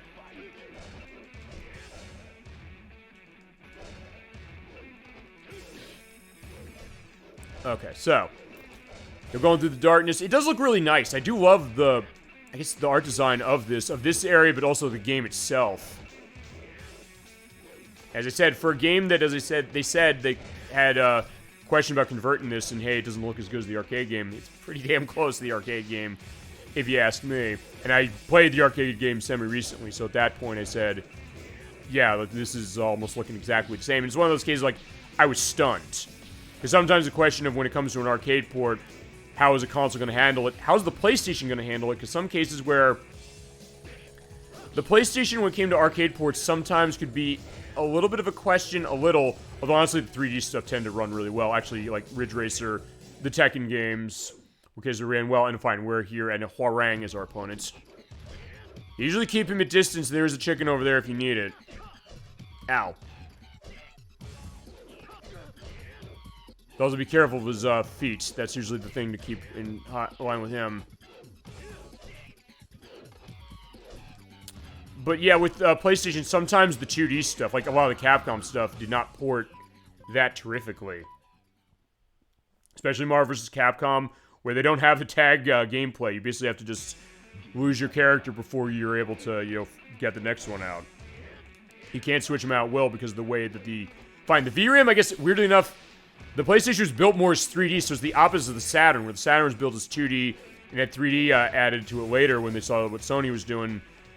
The PlayStation was a 3D system that wasn't focused heavily on 2D, and it's not that it couldn't do 2D, it absolutely could, but also cases where, like Capcom, they had trouble doing porting of games to it that way. I mean, if you look at Marvel Superheroes, for example, compare that on the Saturn to on the PlayStation, it runs at a way worse frame rate on the PlayStation. And it still costs a lot of money, so it's a question of, getting a copy of that ain't cheap no matter how you go, but on PlayStation, like, fine, that's the best you're going to get, but on Saturn, it's still, like, $200, because, hey, it's a Saturn market, it's hard to collect for that thing. Which, as I said, that's also why I'm so glad I have the connections I have, and know the people I know, like, they have stuff on that costs a lot of money. And I mentioned that last week with Kazuya 22. I mean, he's why we're doing Guardian Heroes. I know, like what you mentioned once, like, are we doing more stuff with Saturn? I said, yeah, when I get my collection built up and also getting connections. Honestly, having connections, I think, helped that way. Because otherwise, we would not be showing off Guardian Heroes that way. We'd be showing off the 360 version, which is not 100% the same. But I'm glad in that case, yeah, he's saying, like, hey, he wants to come in, he wants to show that. And have his experience with the game, because it's something that he grew up on. And he knows it really, really well. Alright, so here we go. They do give you 2 chickens here. Yeah, one last thing for the Tekken Force mode. It is, Heihachi.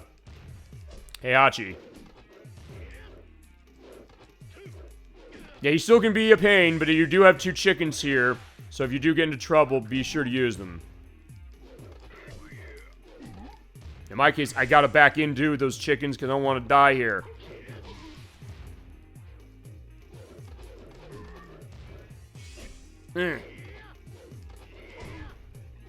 Yeah, just come into my feet, please. And usually that's how I kind of do. I do the feet thing when I can get away with it, and then I do a jump back so that I don't get myself hit. Okay, got him. Alright, I have not done this since I unlocked Bosconovich, so I'm curious what this is going to look like. Okay, it's just nothing. Okay, so yeah, when you have all 3 of the, keys, if you didn't save Bosconovich, you go fight him. But I guess after you beat it, when you have unlocked him, or saved him, as they call it, you get this final mode. Alright, so there is your Tekken Force mode. Awesome. And they show off Gene Kazama. So yeah, let's run someone else, and I'm gonna put that back to normal. It's like, yeah, that's, that didn't feel dirty doing that. It was like, fine, we're gonna put no medium in that way. We'll stick with the arcade soundtrack, and, yeah, we're getting, pretty close as far as what else we got. Fine, we'll run... Yeah, we're in survival mode again. So yeah, now we're going down to the bottom list. By the way, going is off screen on the top or the bottom. So when you go left or right from anybody, that's it. You know what? Fine. So we just did Tekken Force mode. Let's show off Dr. Bosconovich. Yeah, the unlock of him was a tough one. Really hard one and an annoying one. But, satisfying when you get him. Okay, so yeah, he has that electric thing. Chat, feel free to let me know how he works and if I'm characterizing this correctly. He has the remote, but he sometimes will just go down on the ground on his own. And I believe there's movement you can have to kind of have him on the ground or standing on 2 feet. Sort of, but not 100%. Ugh. Yeah, and I'm not good with him, can you tell? But I will keep running. I will not going to just show just one bit of him. In fact, you know what? I'm going to go into time attack for that. So yeah, no question any more practice him. He's probably the most technical character in the game. Unless, chat, you can think of another one. If I run time attack as far as him. Usually because unlike any other character, you have to think about yourself on the ground and off it, especially because the game is going to force you into being on the ground constantly. I like that. And I think it's random, because there's times when we've I've fought with him, including when we first started looking at this at the beginning of the show, for the tag battle mode, that he was on the ground the first time. In that case, yeah, grabs are a tough one with him, too. Actually, I don't even know if I can really do a grab effectively. Fine, Zhao Yu's gonna just toss me to the ground. Like, alright, fine. So he said, I have respect for anybody who can play him well. So yeah, ElecVerse his mother. Yeah, this one's for you. I'm not doing a good showcase of Dr. Boskanovich, but you're the expert. Okay, fine, that looked pretty damn cool. Alright, so that was not bad. But yeah, if you can understand how to play as him, yeah, he can be a thorn in anybody's side as far as who you're fighting against. And yeah, if you know how to handle him, yeah, you can do really well. By the way, I guess I'll go back to this with the voice acting. Do I have anything else with... Oh, right. I forgot, like, we had a final round. Shit. Actually, I can also go into Zhao Yu's voice actors as well in just a second.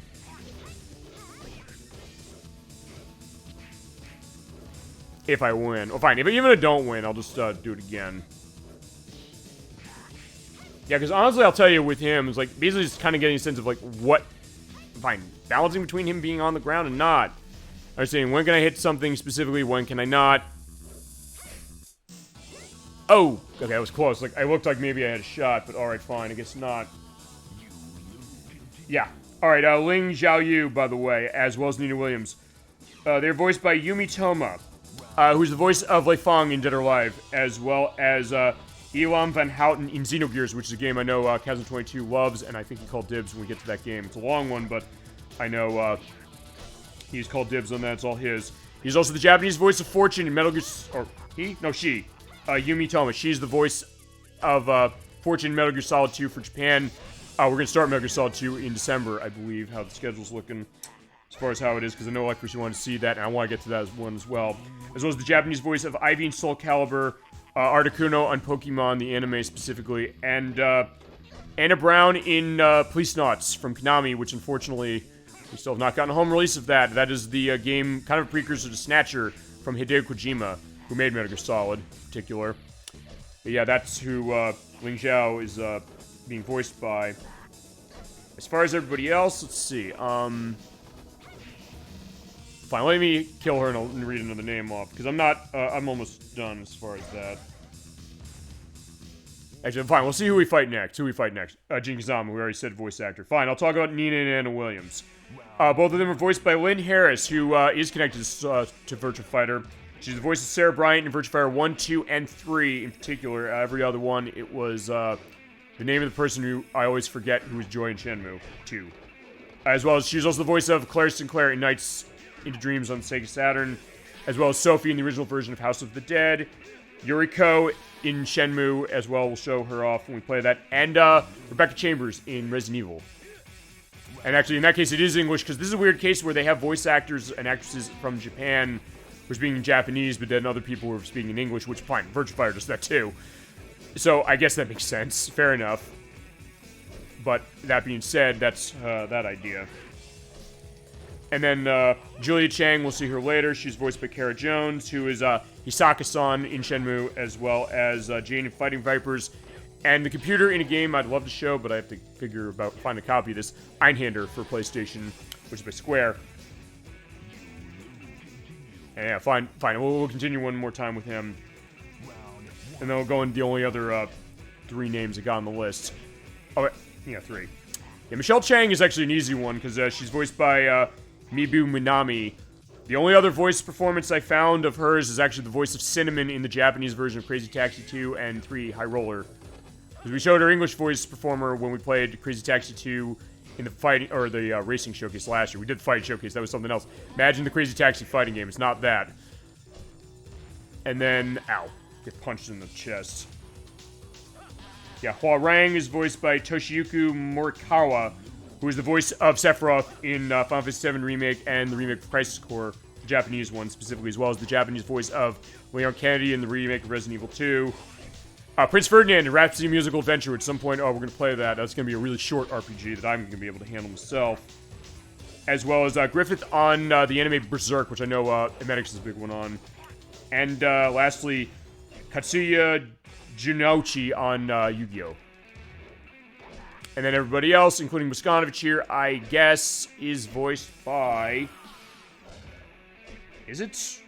Well, I don't know. I mean, I guess everybody else. The only other voice performance I found was Jeff Manning, who is the voice... Okay, I guess maybe it's not Boskanovich, because I don't think Boskanovich speaks in English. But, okay, fine. For everybody whose voice performance I did not mention yet, maybe Boskanovich, maybe not. Ow. Yeah, fine. I forgot to take care of Kazama. Yeah, this is a reverse of what happened when I tried to unlock him. Ow. Alright, fine, I got killed. Alright, fine, I'll let himself die. But yeah, everybody else, more or less, is voiced by Jeff Manning, who is the voice of Shaft in Castlevania Symphony of the Night, as well as the narrator and the master hand in Super Smash Bros. For the Nintendo 64, as well as the voice of Lion in Virtua Fighter 4, and one for Nocturne, the voice of Snipe Anteater in Mega Man X7. At some point we'll get to that. Right, Boskanovich is on the ground because, look, yeah, I'm not the expert playing him. ElecVerse's mother is, and my hat's off to you specifically for that. All right, so let's keep going through, because, yeah, we're going pretty well as far as this. Yeah, we'll run Brian. Actually, wait, let me see something. Okay, so I showed Xiao Yu's costume. I showed Gunjack's. Actually, there are not many characters who have unique costumes. Yeah, sorry about that. All right, yeah, we have Brian Fury. Guy's running fist stuff a little bit, but he also has some fast kicks as far as how he runs. Oh, yeah, that was nice. A nice flip. I was like, whoa, look at that. I love this idea that he kind of was like pulling back with the leg and then throwing, like, boom, it just looks nice. He also, I guess, looks kind of, weirdly emaciated, I guess, bit. Almost a little otherworldly. As I said, we'll also get elements of their story in a little bit. After we show off the characters, we will show off all the stuff in the gallery, or the theater mode. Alright, yeah, we win. Alright. Against King. Alright, let's see how this goes. Round one. I do like the design of him, especially like the snake skin pants he has. So it does make every character unique and kind of feel like they kind of came from somewhere interesting. In that, you know, it's sometimes, as we mentioned, the idea of fighting games with story now, not that we necessarily take that for granted completely, but the idea of what were they doing story-wise back then, and even for something that was kind of not focused on front and center exactly, there is a lot of kind of, it's weirdly adding a lot of lore to this game that would you necessarily think it would even have as much as it does, even with the way story goes, and the answer is yes, it does, absolutely. Even just his way, like, his walk towards Paul is like, yeah, he just has the hands behind his back, and like, oh yeah, I got you. It's like, yeah, you're going down. He seems like very confident as far as what he's gonna do, but is it gonna turn into something good or not for him? Ow.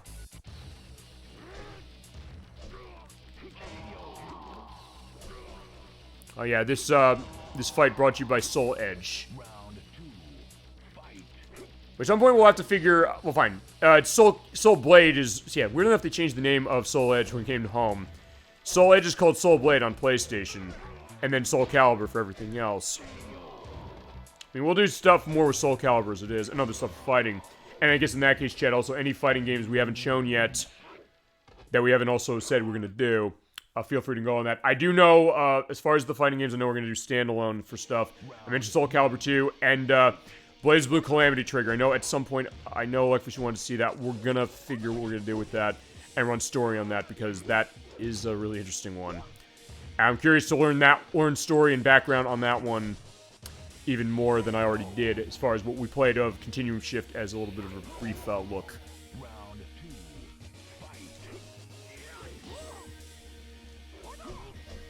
Ow. Yeah, I gotta get out of the way of his feet.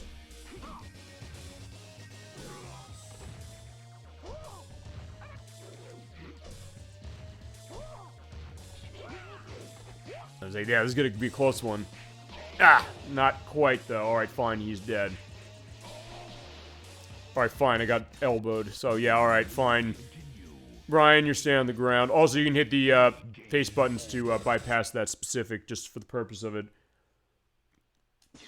Yeah, so I think running the time attack, honestly, probably is going to be the best way to do this. Okay, so next up, actually, I'll have to show this twice. This is Kuma. We're gonna, yeah, I think it's, hit square with him. Hit square, triangle. If you hit circle or X, he becomes the panda. We're running him just as bear. So yeah, we got the bear here.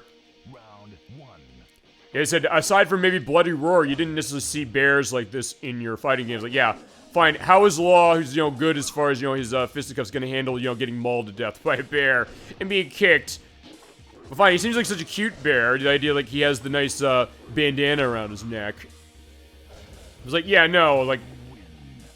But he still looks intimidating. Look at him with the teeth. He's like, the come at me, bro, like, hand motion. Jesus. I was like, fine, you know what? I think we gotta grab him. Okay, fine. I said this game doesn't have blood in it, and the ESRB rating of teen only says animated violence. But I was like, fine, okay. Maybe that's not true. I was clearly biting Law to death on that one, specifically. Also, one thing to indicate about Kuma, he doesn't have very strong reach as far as his feet or legs, especially his legs. So, in that case, what you kind of want to do is you need to get close when it comes to him, usually. As far as who you're fighting. But it makes it interesting, as I mentioned, because with every character, you kind of think of, you have to think a little differently of how you're going to fight them, what are you going to do, and what are their skills going to be really effective for that. It's like, yeah, that jump there is like, yeah, I don't have much reach with that. Not as little as Gon, although with Gon's small size, it makes sense. With his big size, well, it makes sense because he's a bear. It's like he's bear standing on two legs. That way. And I don't believe, as far as gameplay, there's a case where you can run on 4. In his ending, he does, but we'll show that a little later. Okay, finally. Yeah, that's one way to do it. They do the run and just run over Eddie that way. Well, also, by the way, when he is the panda, he does have the same controls and the same attributes to himself. Okay, fine. Oh yeah, look at that. He does have massive height that he can have when you do an uppercut like that. Damn, so alright, fine. When it comes to juggling, you might be able to do really good with Kuma that way.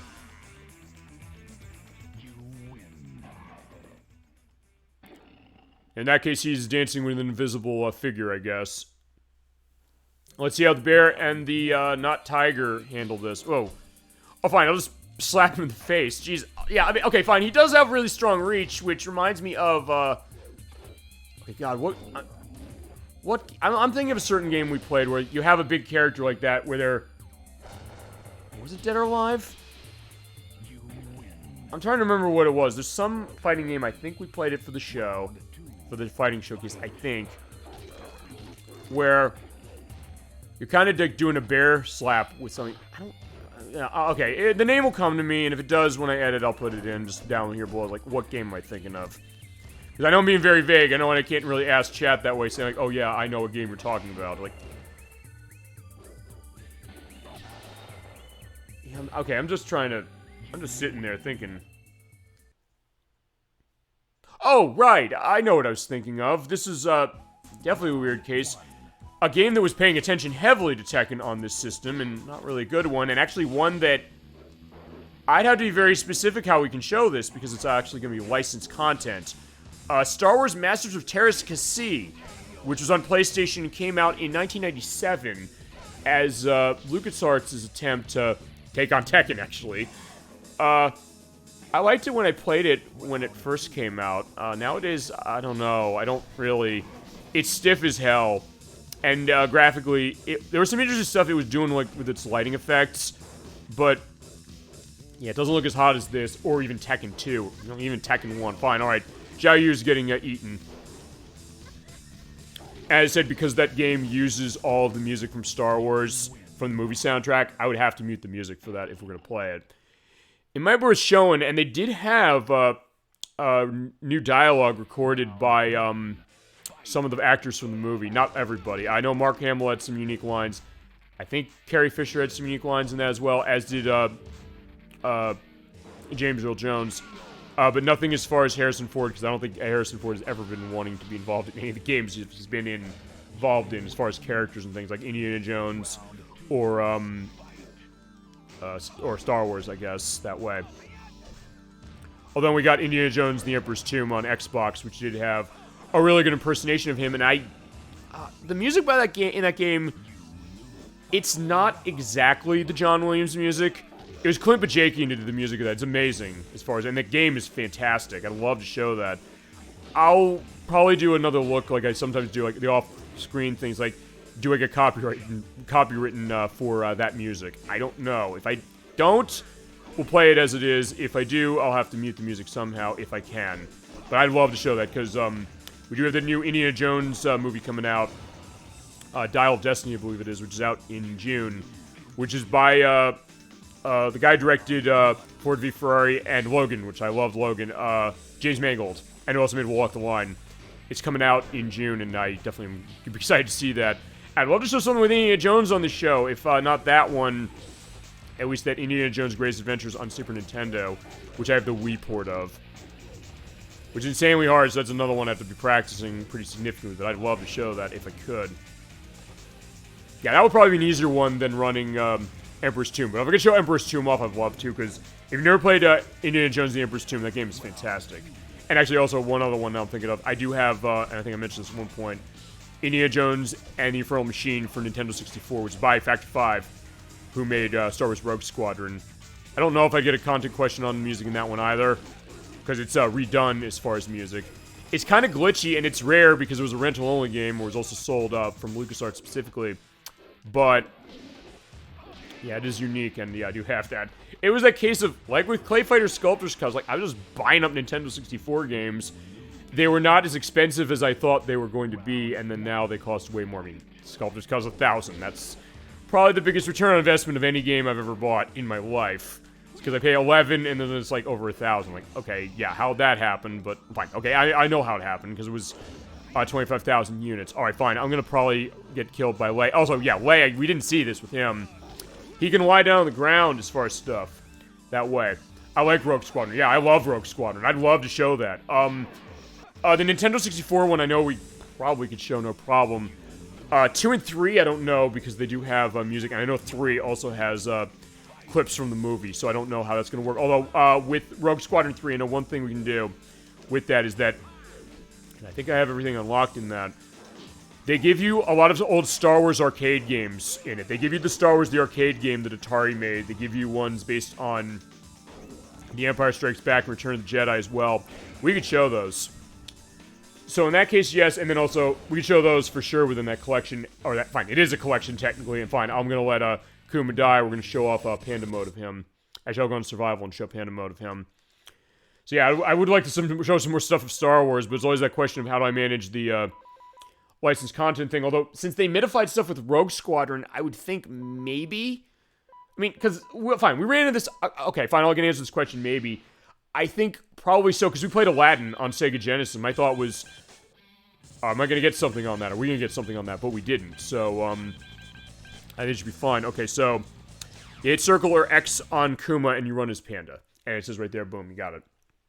Yeah, but I love Rogue Squadron. I love stuff at Factor 5s. We got to do stuff at Factor 5s. Of which, actually, Indiana Jones' Greatest Adventures is one of those. And the Super Star Wars games on Super Nintendo are them as well. Those are also really good games, just insanely, insanely difficult. Although I think that Super Star Wars, the first one, it's on the PlayStation 4, or it was at one point. I don't know if they delisted or anything. But I know it was up there. They don't cost that much money. Well, fine, not massively so, but fine, there's our panda. So, like, yeah, we have a Panda Bear, and we're talking about all these other stuff that way. Yeah, Rogue Squadron is a fantastic game. It definitely is. Actually, as far as PC thing, this is probably another one I could show. I have X-Wing from the PC. If you ever played X-Wing or TIE Fighter on the PC, they're kind of these flight games of Star Wars. They're great, and actually with Rogue Squadron, the people who made that said specifically they were looking at those games. And I would say, yeah, they said we wanted to run something like that on a console, and I think they succeeded for sure. That game is awesome. Actually, they all are, and it's just too bad I can't show Rogue Squadron 2 or 3 easily, especially, actually with Rogue Squadron 3. Rogue Squadron 3 has Rogue Squadron 2 in it, in its entirety when you run it cooperatively. So there's a co-op mode. It's a co-op only method of playing it in Rogue Squadron 3, but technically Rogue Squadron 3 has like 5 games in it, technically. It's like a classic Star Wars game compilation in disguise, and it's kind of fascinating. Fine. Heihachi, let's run you against King. So yeah, we do, yeah, after getting our asses kicked by Heihachi, or me getting my ass kicked by Heihachi, let's see how his skills are. Yeah, you have to unlock him, as is the case. Actually, the second row of characters and Gon are all characters you have to unlock. Just to go into that. Wait, well, actually, wait a minute. No, that's right. Okay, actually, no, I think I grabbed him, actually, as I killed him, as he was coming down. Is that right? Oh, yeah, I did. Okay, fine. It's like, fine. You're going down on the ground, not without getting a noogie, you're not. Okay, so yeah, with Kazuma... Oh, fine. With Heihachi, I should say, okay, fine. He hits like a truck, number one. He's the king of the Iron Fist, I guess, or the king of the Electrified Fist. So in that way, he's very well balanced. Fine. He's balanced as far as his fighting style. As far as fighting him, well, okay, fine. ElecVerse, question to you, if you know, or I'll see if I can't find an answer to this. One thing we haven't talked necessarily when it comes to fighting games, well, fine, we've sort of talked about it a little, very, very briefly. The idea of what tier listing is. The idea that when it comes to a fighting game, you have a bunch of characters in it, and the thought that, hey, they're characters that seem like they have an advantage over everybody else. Fine. Okay, we talked about that with Mortal Kombat 3, because that is probably the most obvious game that we've played as far as a tier type to it, or a tier listing element. Well, fine, Marvel vs. Capcom 2 a little bit, with Cable, Doctor Doom, and Iron Man as far as a team combination. But with Mortal Kombat 3, the idea of, like, Cabal and Shiva as far as it being busted characters that way. With Tekken, I don't know if there's necessarily, like, what the tier list is like. Is Heihachi high tier, as they call it? The idea that, hey, he's a character that people really like to run, and I guess the question if the tournament, this game, or this franchise, if they've, like, banned characters that... I don't think so. The way this game seems to go, I'm not getting a sense of characters who are like that, like, hey, you know, they're gonna have a problem with people playing as them. Even though Heihachi hits very badly, or if it's hard, I mean, I showed, and fine, everybody who's played this game, I think, knows that, yeah, you can handle it while Paul is clipping through my robe. I do love that touch. I mean, this game looks awesome for PlayStation, but you just still have those elements to it, but yeah, it does look kind of funny. It's like, fine. Given what Heihachi's skill set might be, who knows? He might have been able to warp the space-time continuum to make it so, like, yeah, you can just pass through my body, and yeah, you'll go through that. They're just KOing him. You win. And for that matter, I guess the other thing, just go back to the tier list thing very briefly. I don't know if Tekken's really ever been something that's been discussed that way. I mean, look, I know sometimes people discuss that when it comes to fighting games with a lot of characters in them. I mentioned Marvel vs. Capcom 2 is like 56, so like, okay, fine. Probably why the rest of them don't have as many.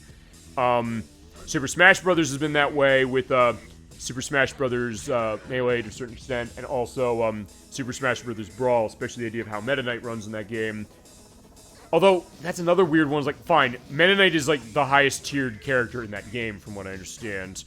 But it's not been a case where I ever got the sense that, hey, I was not able to play with anybody else and not have a fighting chance against someone running Meta Knight. Although, fine, when Wii U and 3DS and Ultimate came out, I know they tweaked elements of that as far as nerfing or cutting down character elements, I should say. Or really anything of a character or gameplay element within another release or something. I guess fitting I talk Smash Brothers Brawl, given that it was by the people who made Lunar, which was very interesting when I found that out. I was like, wait a second, they did? And I think it was, yeah, the more recent ones, it was, I think it was Namco's Tales team that was involved in Wii U, at least. And I think Ultimate? If that's wrong, I'll put a thing down here, but I thought that's what it was. Fine, I think Brian might be the element of knocking me down, so fine. Yeah, Heihachi's strong, but yeah, even he can be beaten. Alright. Come on, let's do this. Actually, yeah, one thing I haven't been able to do again, which is actually the thing I did when I first fought Heihachi a couple hours ago, which is basically sidestep back and then do a grab on him. Ow. Fine, this is gonna be the end of the line, probably Heihachi. Okay, it is.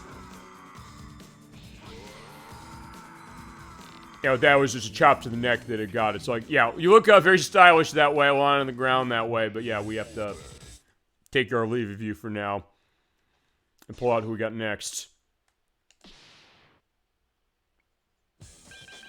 Alright, fine. Ogre and True Ogre, which, yeah, we'll show them. They are separate entities, and as I mentioned, I can also show off when you run True Ogre the way the graphics operate. Round 1. Fine, with Ogre, yeah, we have, like, the look of him almost like a Mayan god, or, as I said, we had some of those creatures we fought in Shadow Hearts that almost looked like, kind of like a Mayan Aztec inspiration. I guess that's kind of how Ogre looks. But with True Ogre, because of his size, yeah, we're not going to be seeing these levels, and we'll see in just a minute. Or I guess, going back to the War Gods thing, he looks like, what's the name of the, Aztec guy in that? It's not Anubis, I don't think it is. I would call it a night, I keep falling asleep, but I wanted to stay for most of the show. No problem, ElecVerse. Thank you so much for making the request on this game, and thank you so much for adding so much to it, as you always do, especially with this one. Really helping enhance my, appreciation of this game, but also, as I said, bringing in everything. I hope I made your day a bit better. I am thinking of you. I know you said you had a bad week. I feel for you for sure. I'm wishing him the best, as always. Thank you so much for adding to the show, as you always do. I'm always going to look forward to when you pop into the show anytime you can. Next week is Friday, by the way, just to let you know, since you're going off. We're going to be playing more Namco. So, yeah, we mentioned Namco Night. We're having Namco Night now. Namco Night next week. The Namco Museum Virtual Arcade, we're going through all 34 games. So, yeah, we're going to have our Namco Night. I promised that a while ago, but we will have it. So, yeah, in that case, it will be Friday, 7 p.m. Eastern Standard Time again. So, thank you so much for everything. I have another fighting game request. Make it. No problem. What do you want to see? I will absolutely put it on the master list. I might already have it, actually, for all I know. But, yeah, no problem. Absolutely. Call whatever you want. And we'll make it happen. Boom. As Ogre's taking down Paul a little bit, or trying to. Alright, final round. You. Boom. Okay, yeah, I do like the idea of him holding up that way. No problem. Okay, yeah, there you go. Fine. I knocked him to the ground. Yeah, picked him up. So, like, yeah, holding up in victory that way. Boom. Yeah, we need to see the idea of, like, what happened next. Like, yeah, for all we know, something horrible happened to Paul whenever you see him again. But, okay, fine. In this series we do. I know we do. He's in the other ones. So, not a problem that way. Yeah, we'll see how we go, and then we'll get everything else going on. Oh,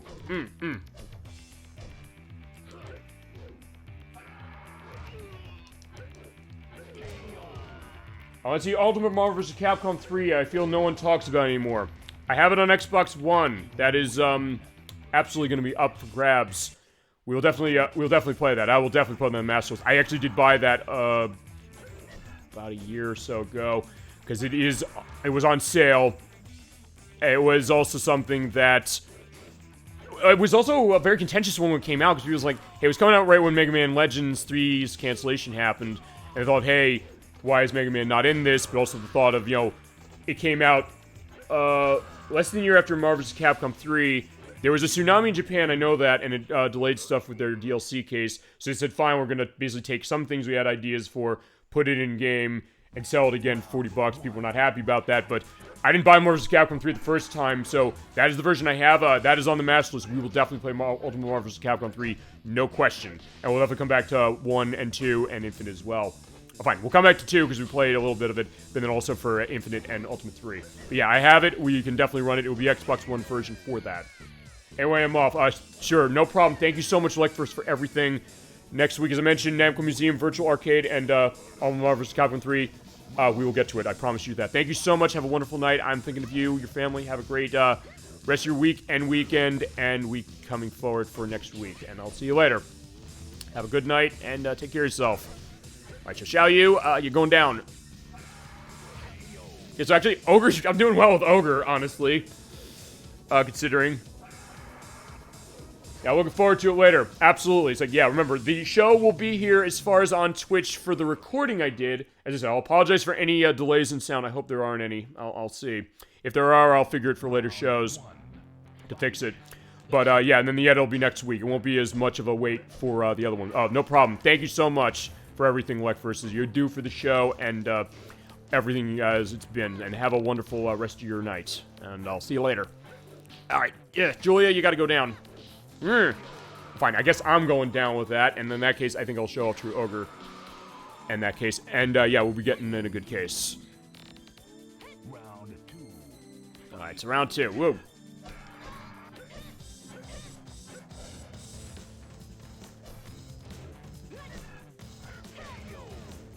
Alright, so yeah, at least we're getting a little bit towards that. Yeah, and, actually, I guess probably one thing I didn't mention when we ran here, the reason this is the second to last stage is because of the fact it leads into where Ogre is.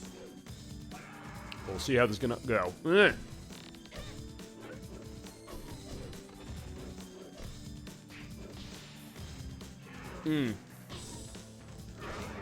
KO. So yeah, we got her. Actually, I don't know. Am I gonna beat the time trial again with Ogre? Round 1. Alright, we'll see. Whoa!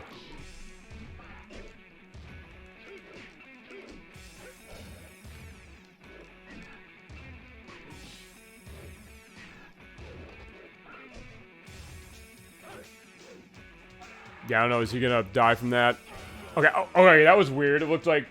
Okay, no, I don't have a delay on this. That's the other thing. I have to get used to the fact that the OBS, the video that's on that side, does not have the 3-second delay like the other one does.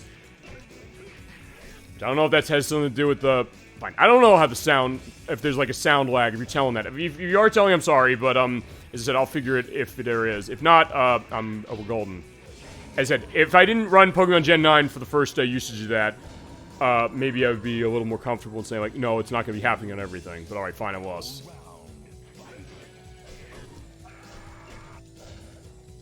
Damn, alright. Holy crap, that took off tons of damage, or caused tons of damage onto Mr. Kazawa. Oh, no, is that right? Hold on, yeah, why am I forgetting his actual name? Fine, I'll let him kill me. I'll try anyway. Oh, Kazama. Yo. I don't know, I was saying Kawama, like... Oh, no, I think Kawami. Like, the Yakuza remakes 1 and 2. Yakuza Kiwami 1 and 2. Alright, fine. There is, Oh, no, I didn't want to continue. Round 1. Fight. Oh, wait, can I... Oh, I can't, Oh, time attack, I can't quit out of this. I don't know that. Yeah, because I didn't start, it's not doing anything. Okay, that's fine. Fine, I'll let him kill me, and then I'll, not continue. And I didn't start, just skip that, so that's that idea.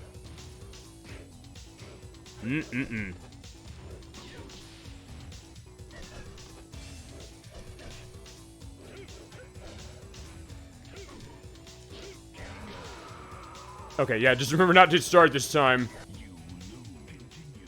Oh, yeah, we're not continuing because I'm going to show off True Ogre.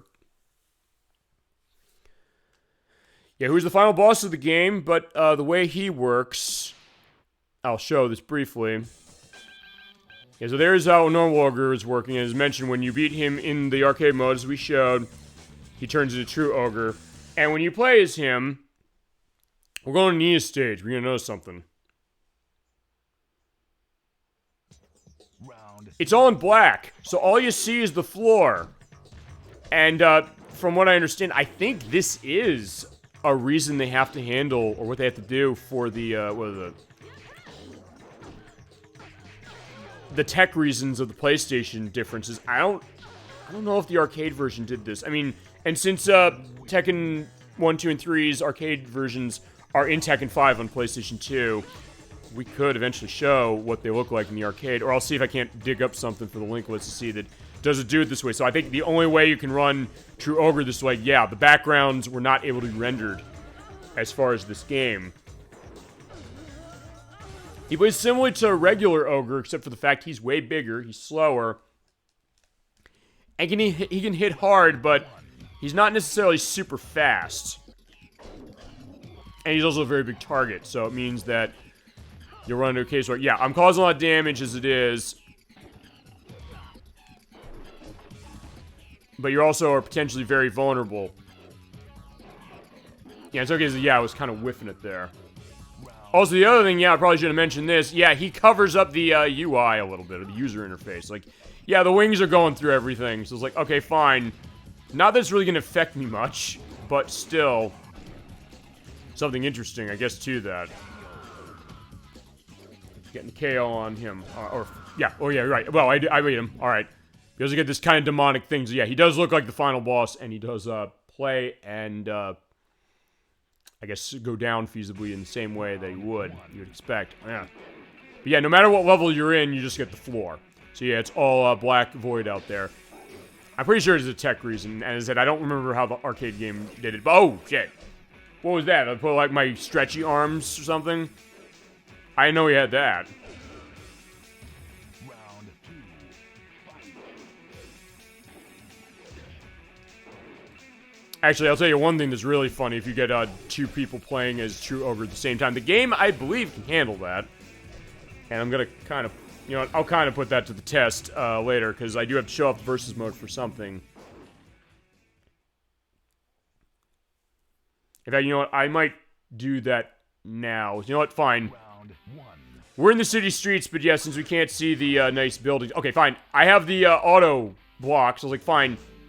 He's hitting me specifically, but it's fine. If I'm moving, he's gonna try and hit me. Alright, fine. There you go. So yeah, if you stay still, you can kind of avoid his shots, but yeah, he kind of went out that way. Actually, wait. What's that other thing in his? That looks like his arm or something.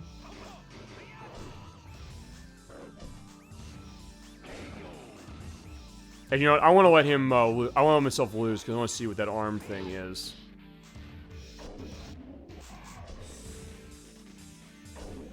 Yeah, it looks like a tentacle or something. I mean, that's his only arm. You know what? Fine. I'll let myself die this way, and then I will actually show two things with the verses, and then we'll show the rest of the characters and the theater, and we'll be set. Alright, right in the face. Let's see. I mean, I guess it sort of is. Fine. Game over. Alright, so it's kind of an arm, kind of not. Alright, so fine. That's the idea. Yeah, Julia will come to you in just a second. Okay, so I have a second controller plugged in because I want to show up two things on versus mode. I want to show True Ogre running both the characters. Also, by the way, when you run two-player, you can change life around, so you can kind of handicap things to go to 100% or down or low as 70, defaults to 100 to go up to 140. So we're on 100 that way. Yeah, let's show two True Ogres. Fine, you're the same background, but damn, look at this. Fine, it's like, it's not gonna look like much this way. Also, the other thing is that, hey, you know... Oh, he throws fire! Holy shit, I didn't know he did that. I'm usually just randomly hitting buttons on the other controller, because I have my, PlayStation 2 DualShock 2, and I also have my, PS1 DualShock 1, specifically, which actually is something Protorova gave me. But, that being said, it does run on PlayStation 2, I probably should have mentioned that. Yeah, the PlayStation 2 does run any PlayStation 1 or 2 controller you toss at it. And any PlayStation 1 or 2 memory card. And actually, the PlayStation 1 DualShock, it does run stuff with, what was it? It runs PlayStation 2 games, at least the ones I've got. Runs pretty nice. Okay, that was the way to end it. Shit, look at that. Yeah, breathing the fire out. I don't even know what I did. I just pressed buttons on the other controller. Alright, so that is the win, but I came in here for another reason. The point is you can use that DualShock 1 controller on PS2 games. I was playing Grand Theft Auto San Andreas. I have Vice City on Xbox, not on PS2. San Andreas on PS2 I have. I was using that controller for the purpose of playing that game. It was like, yeah, I can play it fine. And it was like, I was kind of amazed that the DualShock 1 worked with it with no problems. Okay, it's fine. I came here for two reasons. For two-player, after you unlock the hidden costume of Jin, Kazama, and Ling Xiaoyu, for player 2, go and hit, let's see how I have this written down. You have a unique level that's for two-player. Press the triangle button on who you're going to play as, so I'll put Jin Kazama there. And in that case, yeah, Xiaoyu. You have to do that before player 1 selects who they are. Or not. Never mind, hang on a second.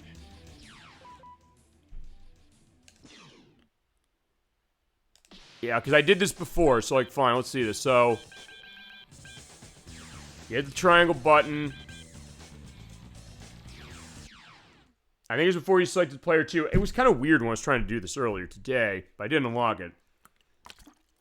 Okay, there you go. The schoolyard. Yes, we're talking rival schools. It's almost like rival schools a little bit. Kind of. So this right now is the closest we're going to get to rival schools. Unless Capcom decides, hey, they want to release that, and I'd be down with that.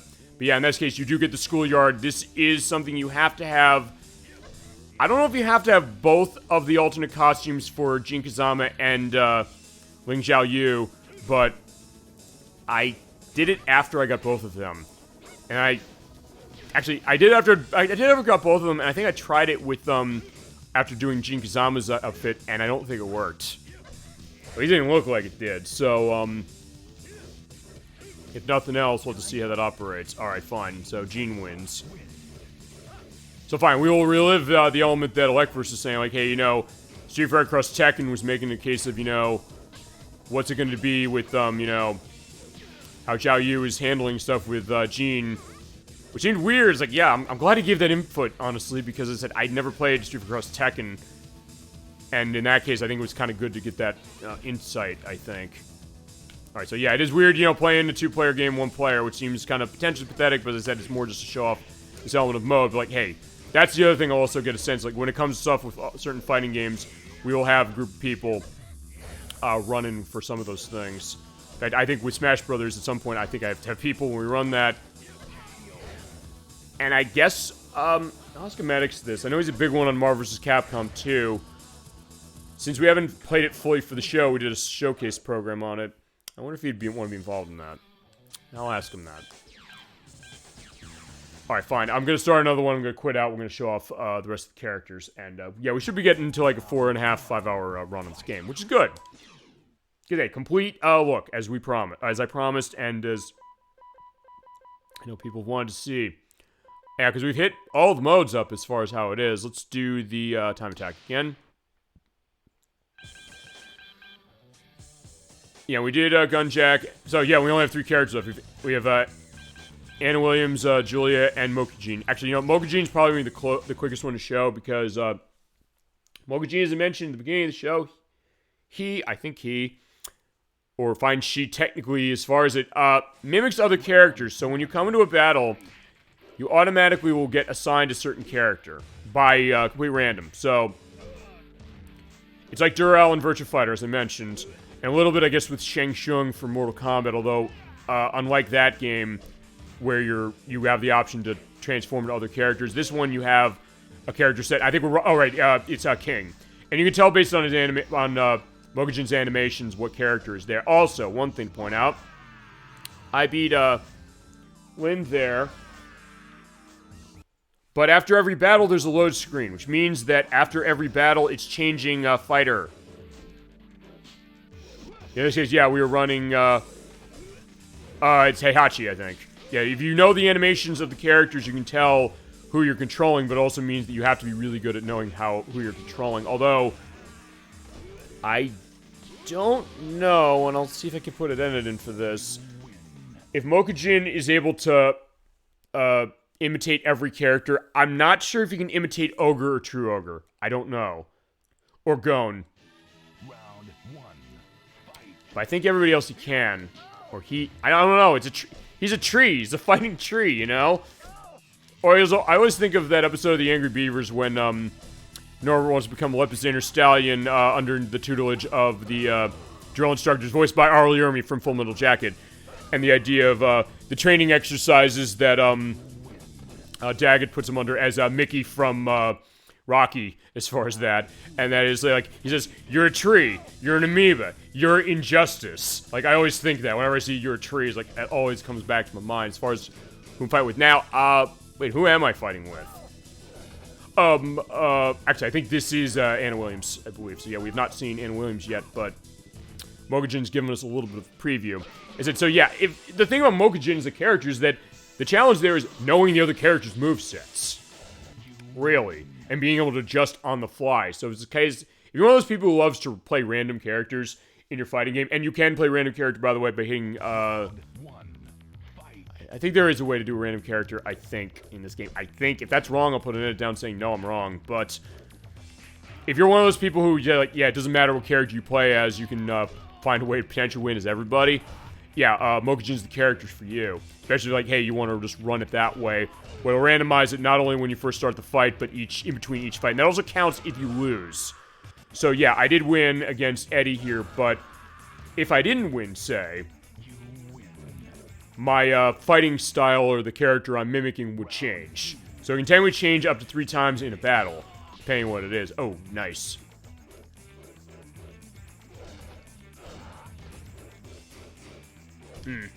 Actually, yeah, I'm doing pretty damn well with Mokujin that way. Or I'm just getting lucky, I guess, as far as what characters I'm running. But yeah, as I said, that is something unique. You don't necessarily see a tree as far as, you know, something you're fighting. Or fine, since I'm on the Angry Beavers take, and since the only game specifically easily connected to that is Nicktoons Racing on PlayStation, which I'd like to show probably for that reason alone, honestly. It's like Stump, specifically. He's like, fine, Stump is just always able to manage stuff. He's just a stump of wood, and people's like, is he actually real? Like, no, he's not. Oh, no, he is, I should say. And he's able to do all these things, specifically. He's almost like a living, breathing element. Or even the idea, like, how he's managing when they're trying to make a movie. Like, they want to make, the not-so-friendly creature from the off-white puddle who will eat you. And, there's like, yeah, what do you think, Stump? I mean, Joe. And they cut the camera, and he's like, we'll talk about logistics later, Joe. We have something more important going on now. It's like, he's not saying anything, but everybody understands what he's saying. It's amazing. But yeah, in that case, yeah, I'm getting my ass kicked. And then, yeah, since I did lose... Oh, fine. Yoshimitsu. Okay, fine. That's the other tell. It's like, hey, if, Mokujin has a, like a prop there, fine. The easiest tell is Yoshimitsu, because he's the only character in the game that has a weapon. So that's sort of, I guess, the thing, I don't know if I mentioned with Yoshimitsu, with the idea of him is that he does have weapon, but it's not completely unfair, because he's very technical, so understanding how to fight with him is really the challenge. Oh, let's see how Mokujin does against Gunjack. Round 1, fight.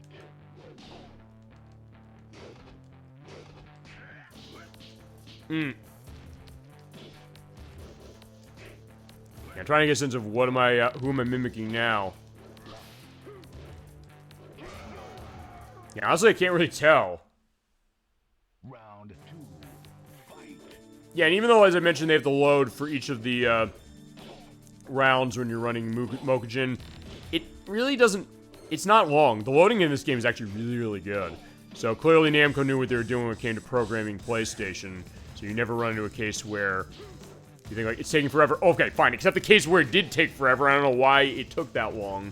I'm gonna do a time, specifically as far as, like, how long did that one load where I thought the game crashed go. But either way, I'm glad I got that on tape, but alright, I lost as far as that. So let's see, we got a final round. But yeah, he does that. Yeah, that like, the Irish jig kick he does, that hurts. But yeah, fine. He also has metallic legs, so yeah. He did cut the tree down, that's for sure. Damn. Yeah, who knew the answer to cut a tree down is... Okay, fine. Fine, I guess you can cut it down with a saw, so something metal, to cut a tree down. But, like, fine. Yeah, Gunjack is the fighter that brought the force down that way. Alright, but next, let's do the only 2 characters I have left, which are Julia and Anna Williams. Let's show Julia off. I'll show Anna Williams off last because she does have an extra costume. And hers can be a little difficult to unlock. Alright, here's Julia. She's very fast as far as kicking, specifically. So yeah, if you understand some of her combos that way, yeah, you're gonna have some good success. But being able to do that... But she does have some specific, I guess, movements to her as far as punches. So you're seeing there, I kind of doing like the 3-hit there. You can kind of do like slices in the air, like a chop that way. Almost like... I don't know if she's like following karate. Exactly, she might be. But I'm not necessarily going to... Actually, I think... Although I'm not sure, I think there might be some element of, I'm trying to remember, because one of her alternate costumes, I think, is like a Native American outfit of some sort. Well, fine, it's Julia Chang is the name of the character, I think, yes, is that right? Oh, fine. Yeah, fine. I wrote it on my one paper as far as that, but not on the other one. Fine, you know what? Fine, I wasn't even looking at that, and then that's how that was going. But alright, fine. Fine, there's Michelle Chang. Yeah, that's Julia. Wait, hold on. Michelle. Oh, wait. Michelle is... Oh, right. Okay. Right, Michelle's her mother. Michelle, we're going to see in the cutscene of hers. And actually, there's also the only cutscene in the game that has voice dialogue to it. So, when I show it, I'm going to mute the mic on it. Or and because it doesn't have subtitles, that's the reason we're going to do the mute on that. Right, yeah, we did the jump up. Round 1. Fight. So back to the streets with Lei again. Yeah, in that case, yeah, you can kind of do the, like the chop of sorts and then launch him up into the air. Yeah, she can move really fast, so yeah, she's very swift as far as a fighter, but it's also the case, like, hey, you know, if you have someone really powerful, you might be able to shut her down, potentially.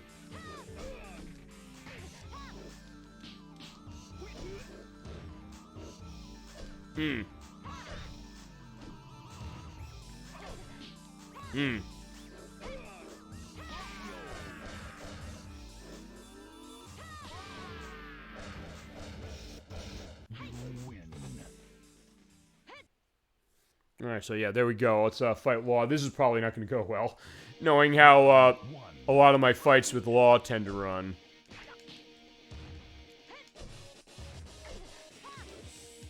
I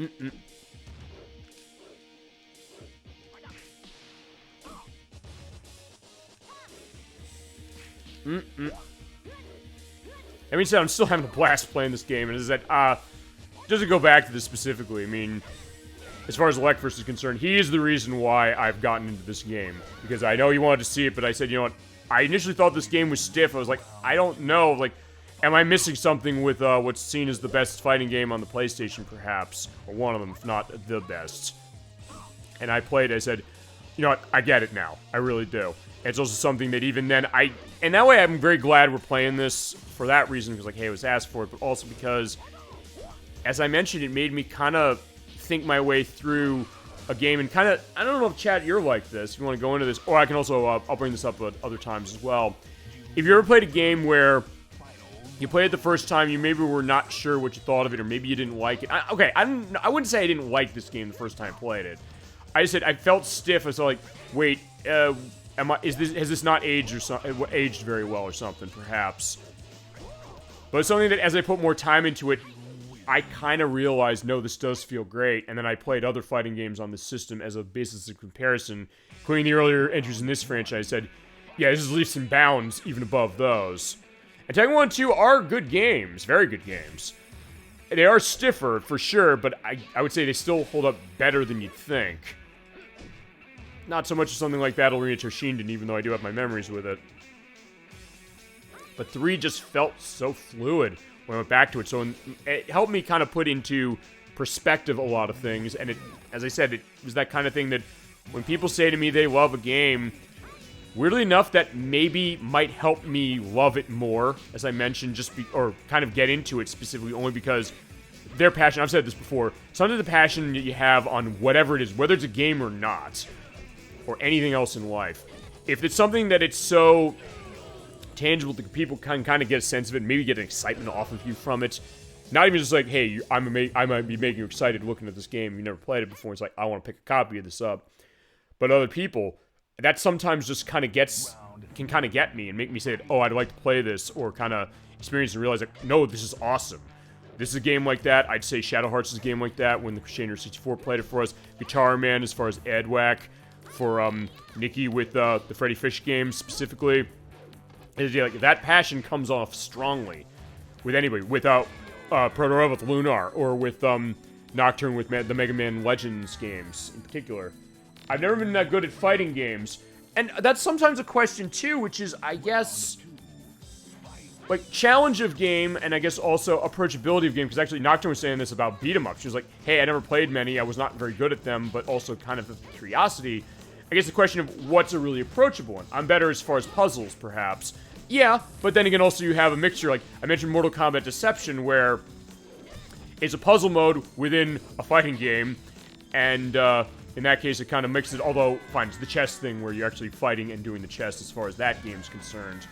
But Yeah, it was just me hitting the mic. Don't worry about that. But, I mean, there's something to be said also, I guess, about when it comes to approachability of a genre, and I know we can go on this too, which is that I know with fighting games, when they really hit their stride, and they were really in vogue in the 90s. We mentioned this. We did our fighting game showcase when we showed off Mortal Kombat and Street Fighter 2 in particular, amongst other things, but those two in particular really were at the forefront of it. And then when 3D came around, it was Virtua Fighter, it was Soul Edge, Soul Blade, Soul Calibur, and Dead or Alive, amongst others. And the question of people saying that when it revitalized the arcade market in the US, where the thought that it was sagging in the 80s after the great video game crash of 1983, and the thought that, hey, if gaming was going to happen, it was going to happen in the home when NES came around. But then the thought that, hey, those got a community thing going if people wanted to go in to play games like Street Fighter 2 and Mortal Kombat and things like that. So you saw fighting games all over the place. But then the question of, is it necessarily something that, though it revitalized that market of gaming, is it a question perhaps that maybe it, not that it was necessarily exclusionary, but I think there was an episode of GeForce Icons that went into the idea of fighting games, actually. I'll see if I can't dig something out for that. Where they're saying that it's excluding casual gamers, perhaps, and maybe children if it's really violent, or maybe, I don't know if maybe they thought there was like a gender perspective to that because of the fact that, you know, it was maybe a lot of teenage boys who were playing games at the time, or that idea as far as the fandom of stuff like Street Fighter or something, or the idea of, as I mentioned, the casual market, the fact that, hey, if you went in and played like Tekken 3 against somebody who'd been playing it forever and you never played it before, you may not do very well. You might get your ass kicked. You're like, hey, I'm not going to feel like I'm accomplishing much. And I mean, I know you've said that, the idea that with certain games, you said, I feel like I can accomplish this, and we've had that discussion before. Actually, you know, we'll boot up Anna Williams specifically and continue going into this. So sometimes I guess the question of, you know, what is a fighting game that's really approachable? I know usually the thought tends to be something like Super Smash Brothers, where it's simple as far as how the mechanics work, and also with Anna, I'm going to get her costume, which is, you have to play as her 25 times in a row. And then after you do that, hit start button when you select her. And we'll get her extra costume, which is basically the Zebra Sophisticate outfit, as we're going to see in just a second. But I mean, I guess, thinking as far as, like, I guess a fighting game, sometimes the thought is like, is Super Smash Brothers actually a real fighting game the way other ones are? And I think the answer is yes, it is.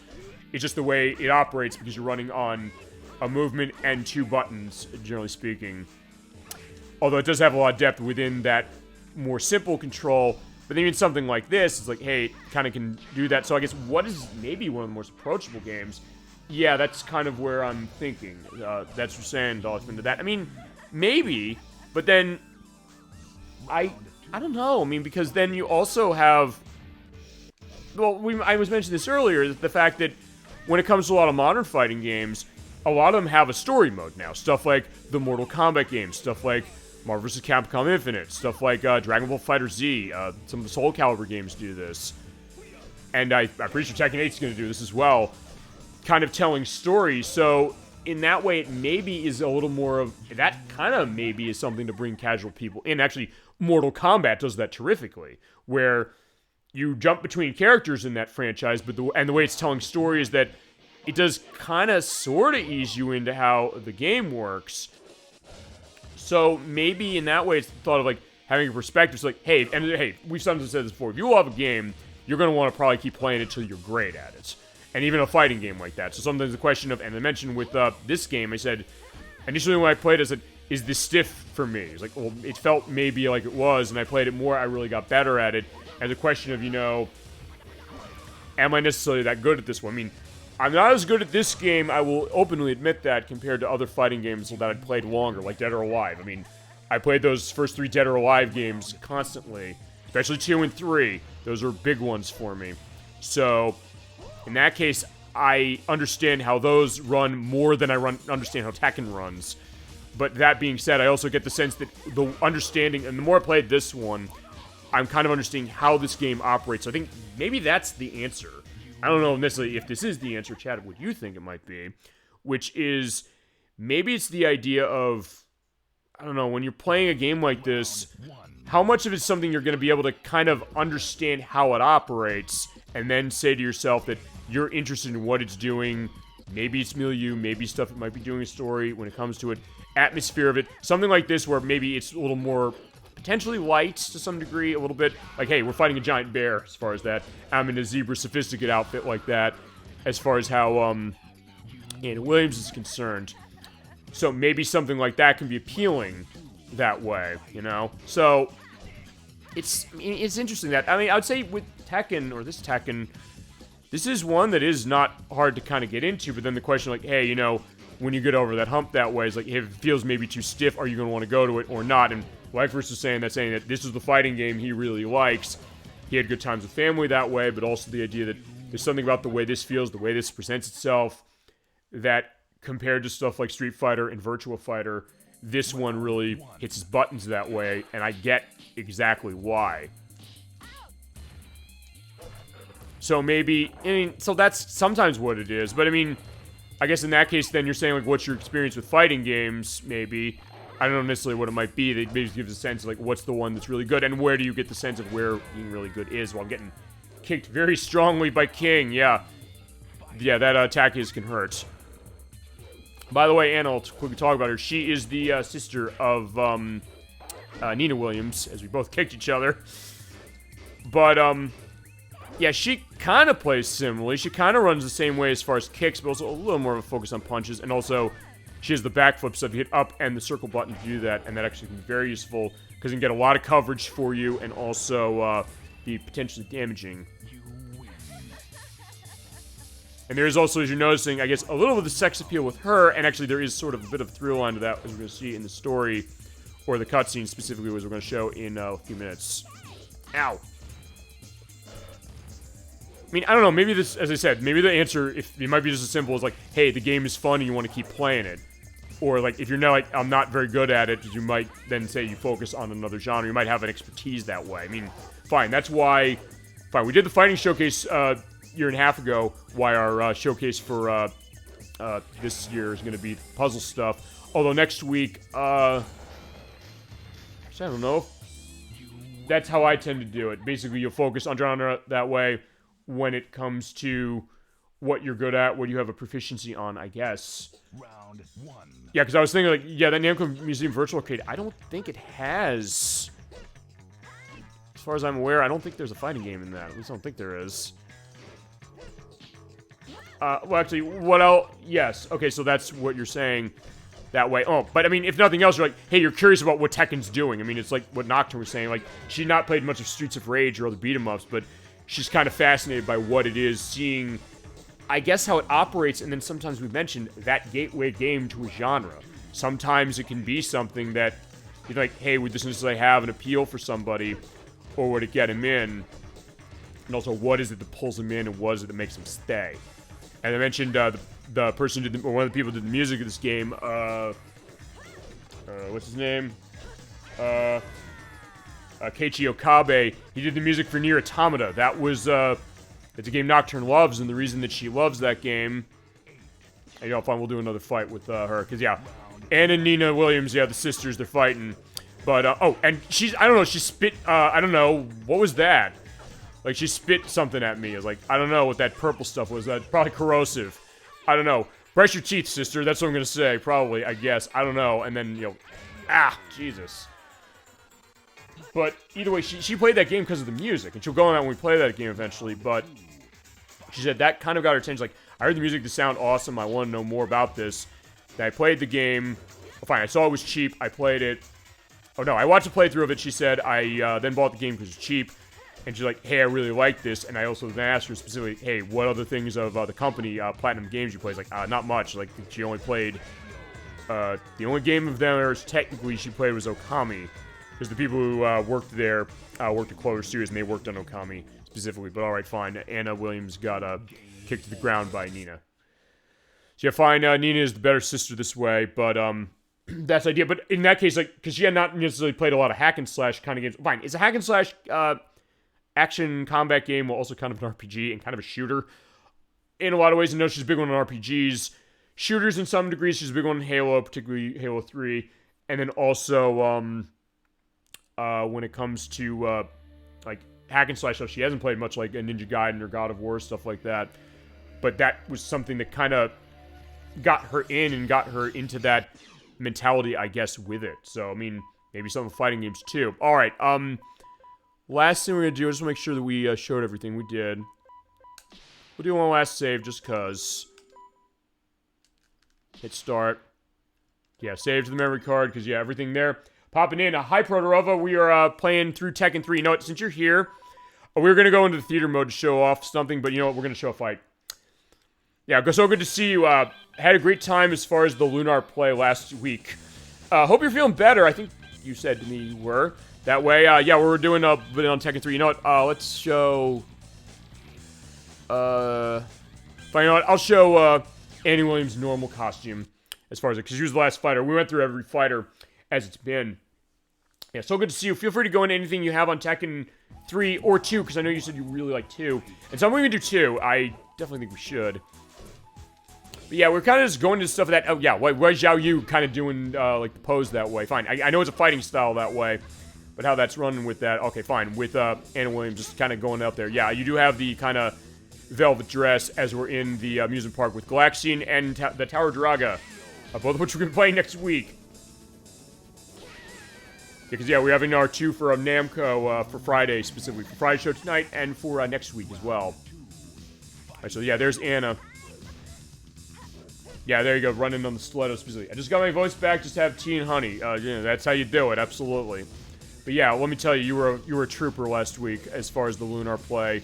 Pushing through that, like, I know you loved that game, so that clearly helped it that way. It was like, I appreciate that, and we had a great time running that, for sure. I can't thank you enough for that, and for showing off, and I think people really are liking seeing that. Not just as far as chat as we had when we played it, but also just because of how the YouTube upload. Within a couple of hours, already people are, like, really happy to see it. Like, oh my god, I'm really happy to see that we're playing this. So yeah, we're going to keep coming back for that, and anything else you got. I was also talking, since we're doing fighting game stuff, I was talking about how, I mentioned this before, yeah, Soul Calibur 2, we'll do that Weapon Master Mode. It's all yours. One thing to ask, I don't know if I made explicit yet. When we do that, what version of Soul Calibur 2 do you want to do? I said at one point I was going to do the PS3 version, the HD version. They delisted that. Probably because of the Todd McFarlane licensing thing. So yeah, you have choice of version, specifically on which one you want to show. I have it on Xbox. I think you said you had it on the GameCube, if I'm right about that. And it is on the PS2, where it doesn't cost a lot of money either. At least I don't think it does on the PS2. And it has Heihachi from Tekken in it on the PS2, just to go into that. So yeah, your choice of version when we get to that. I have it on the Xbox. Is that the one you want to do? Or you want to do the GameCube or the PS2? It is your pick. I mean, I showed the Xbox version as far as the fighting showcase we did, but if you want to do that one, absolutely. If you want to do another one, go ahead. And let me know, and we can make it happen. Ow, damn. Yeah, tea and honey works wonders. Yeah, it does. Absolutely. Actually, I'll tell you this right now. Not that I was doing tea and honey this way. I'll go on this. Before I came on the show, I'm feeling fine. It's just that I feel like, wait, I don't know. Am I going to be okay to be talking as much? I mean, I have tons of water as far as that. But I said I need a hot drink. Actually, I didn't make tea and honey. I made apple cider, which is not exactly the same thing. Aware of that. That being said, it was something that kind of helped that way. Well, boom.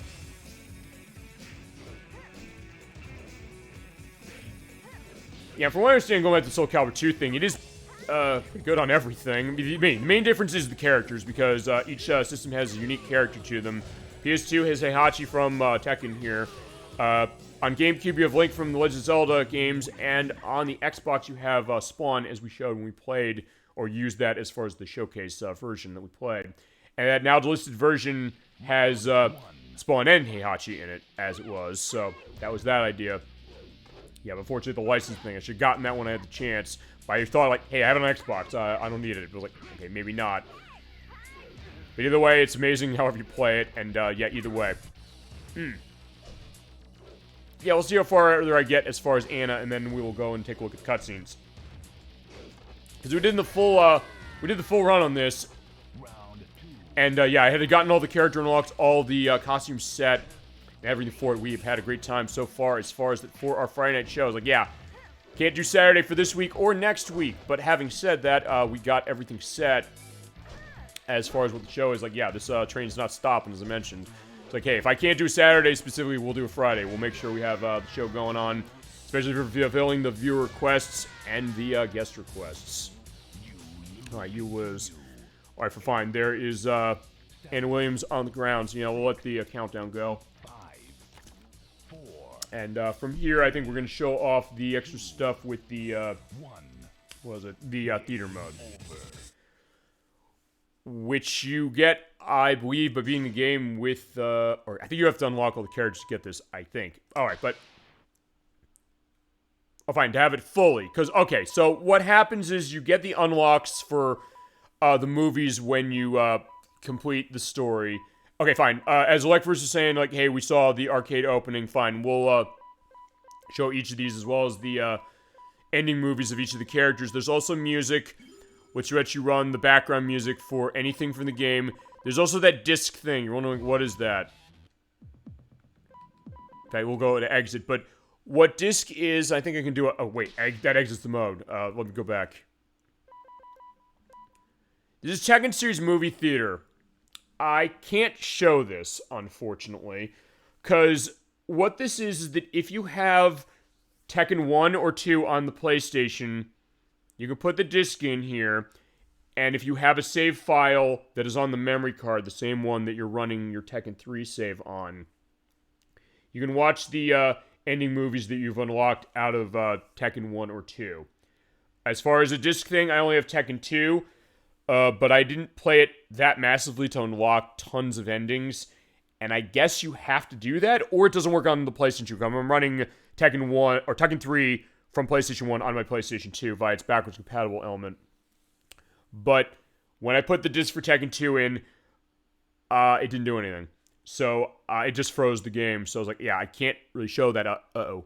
Okay, no, I'll go back. Never mind. I thought, like, wait, it's going to freeze it again. So I thought I'd be able to show that for that. I can't. So that'll be a case when we get to Tekken 2. And when I get to Tekken 2, I'll make sure we have everything unlocked for it the way we did with Tekken 3. Because I think that's the way. And Proto, if you want to call Tekken 2 as dibs, yeah, it's all yours.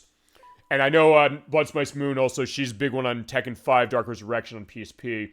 And if she wants to call that, that's all hers as well. Or anything else she or you want to be involved in for the show. So, alright, fine. We're going to show the cutscenes again. I'm only going to mute the mic on one of them, which is not this one. It's going to be the one of Julia. Because Julia's is the one that has spoken dialogue. That's the only one that does.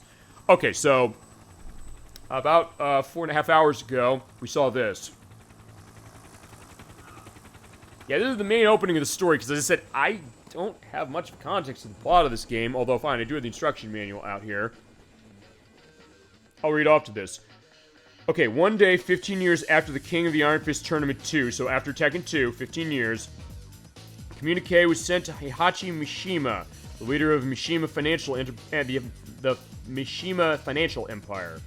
The report brought the ominous news that his Tekken forces had been obliterated after encountering a mysterious being called Ogre. So after receiving the news, martial arts masters from all around the world began disappearing. In the midst of the concerns Heihachi had with missing fighters, a young man appeared before him named Jin Kazama, claiming to be the son of Kazuya Mishima, who Heihachi himself had taken to the grave during Tekken 2. So alright, Kazuya Mishima is someone that Heihachi killed in Tekken 2. And Jin said his mother, Jun Kazama, had been attacked by Ogre and then vanished. All these events convinced Heihachi that Ogre thrived on the powerful souls of vanished masters, which is why when we saw the fight with this in arcade mode, he sucked in Heihachi's soul, or tried to anyway. It's also believed that by harnessing Ogre's powers, bringing immense strength to Mishima Empire.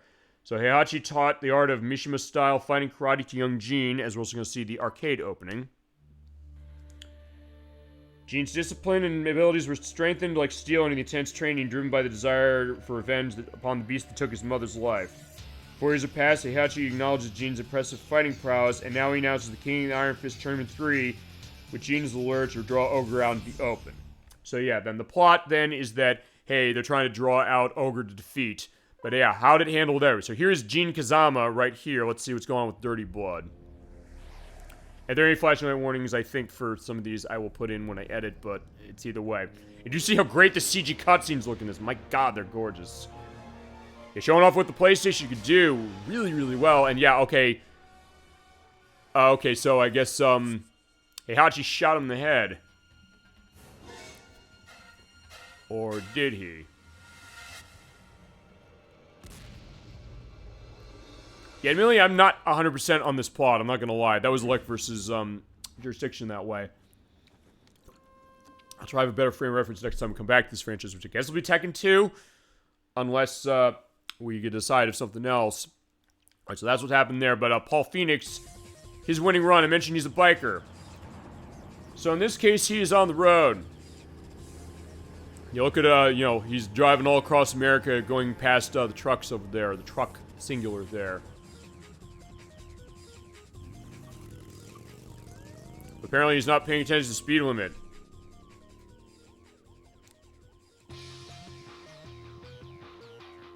I was like, yeah, come on, officer. Yeah, I wasn't going that fast. I was going 1 mile. I was like, yeah, I can't. So, yeah, here's your ticket. I'll see you in court. Alrighty. So, what about Forrest Law? What's going on with him? Yeah, this is the, martial law dojo. I believe martial law was in, the earlier Tekken games. If that is not right, feel free to correct me, or I'll correct myself when I edit in a few days. So, yeah. Yeah, Forrest Law and, Paul are underneath, Marshall's, training, but yeah, they're not quite, at the point yet. Fine, they sort of were as far as how it was. Meanwhile, King, or I guess the new version of King, the second take of King, because King 1 apparently died in Tekken 2, from what I understand. Well, he's a wrestler. So yeah, he's not actually a tiger, but in that case, like, yeah, fine, there's Evil King. It's like, I know the later games have, like, evil version of King or something. As far as what the context is, I don't know, but anyway, he won the wrestling, thing, so yeah, the crowd loves King, but... Well, fine, there is, the other King, or the Evil King, whatever that is. I think it might be, if I remember correctly, I think it is, the old King. Maybe he didn't die, I don't know. Also, one thing also to mention, some of the endings are the same for characters. So, for Yoshimitsu and for Dr. Boskanovich, you get this. Ogre's Blood. So, basically, Dr. Boskanovich and Yoshimitsu are kind of in cahoots a little bit. Well, Dr. Boskanovich is doing this test on a mouse. Yeah, so I think they're, from what I understand, they're trying to either replicate Ogre, or they made Ogre, but either way, yeah, something's bad here, and Yoshimitsu, because he has the skills of running, he's able to take Dr. Boskanovich out. And I think, from what I understand, I think the context of that is that that's also part of how Boskanovich was not able to be walking properly. Meanwhile, with Nina Williams, there's the war between sisters at the Mishima Financial Empire Research Lab. Fine, they have stuff where workers underway to restore Nina's memories, because, yeah, Nina lost her memories, apparently, and Boskanovich is trying to help that, I believe. I think Death by Degrees on PlayStation 2 goes into this. Apparently not well, but that being said, I think that is part of it. But anyway, so yeah. She's lost her memory, and, well, kind of. And there's her sister, Anna, but was like, yeah, she slaps her. Was like, yeah, you're doing something to me.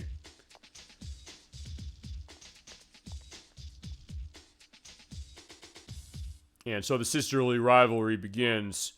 Meanwhile, with Lei Wulan, he's having an afternoon nap, I guess. This is also of what I know of this story. I'm not necessarily an expert on this one. That was ElecVerse's take, and he went into some interesting stuff with Street Fighter Cross Tekken, with what it did with story, which was kind of bizarre. And stuff that I actually did not know as far as it, but it's something I'm curious about, learn more about what this is. Because there's some interesting lore behind Tekken, which is something fascinating for it, especially for the early stuff. And I'll be curious when Tekken 8 comes out. So, like, do they do story mode for this? Which I would think they would have to do that. Okay, so yeah, after a nice day of training, we're having a nice nap on the Boo statue. Meanwhile, with Eddie Gordo. He's out to seek truth, so they say.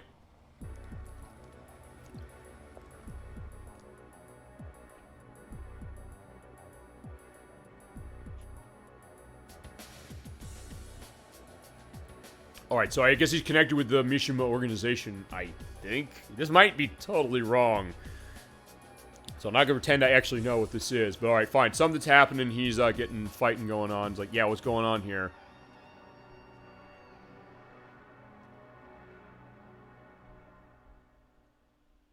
Yeah, there's people he knows, actually. I think those are, I think that's Jin Kazama there, specifically. Meanwhile, Huarang, he's not a little rival, because I think he was involved in, I don't know if he won this tournament or he won the second, but he sees something before he's going to toss away that, Heihachi statue. In this case, he uses decoy to save whoever's over there.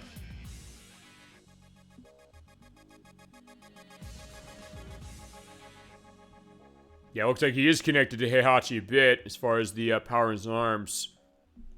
He sees that potentially as a worthy challenger. And we showed this off before, but I'll show it again. Yeah, Ling Xiaoyu, as ElecVerse is indicating the idea that she has the hots for Jin Kazama, and the later games go into that specifically to the point where apparently she's like, hey, I think he's my property. Specifically, Street Cross Tekken went into that and it seemed like, yeah, that was not something people were liking. In a game that people don't like that much, but fine. She wants this amusement park. Heihachi saying, no, let's have mine. Well, they're doing an interesting blend of 2D animation and then CG, and then CG 2D animation, anime style.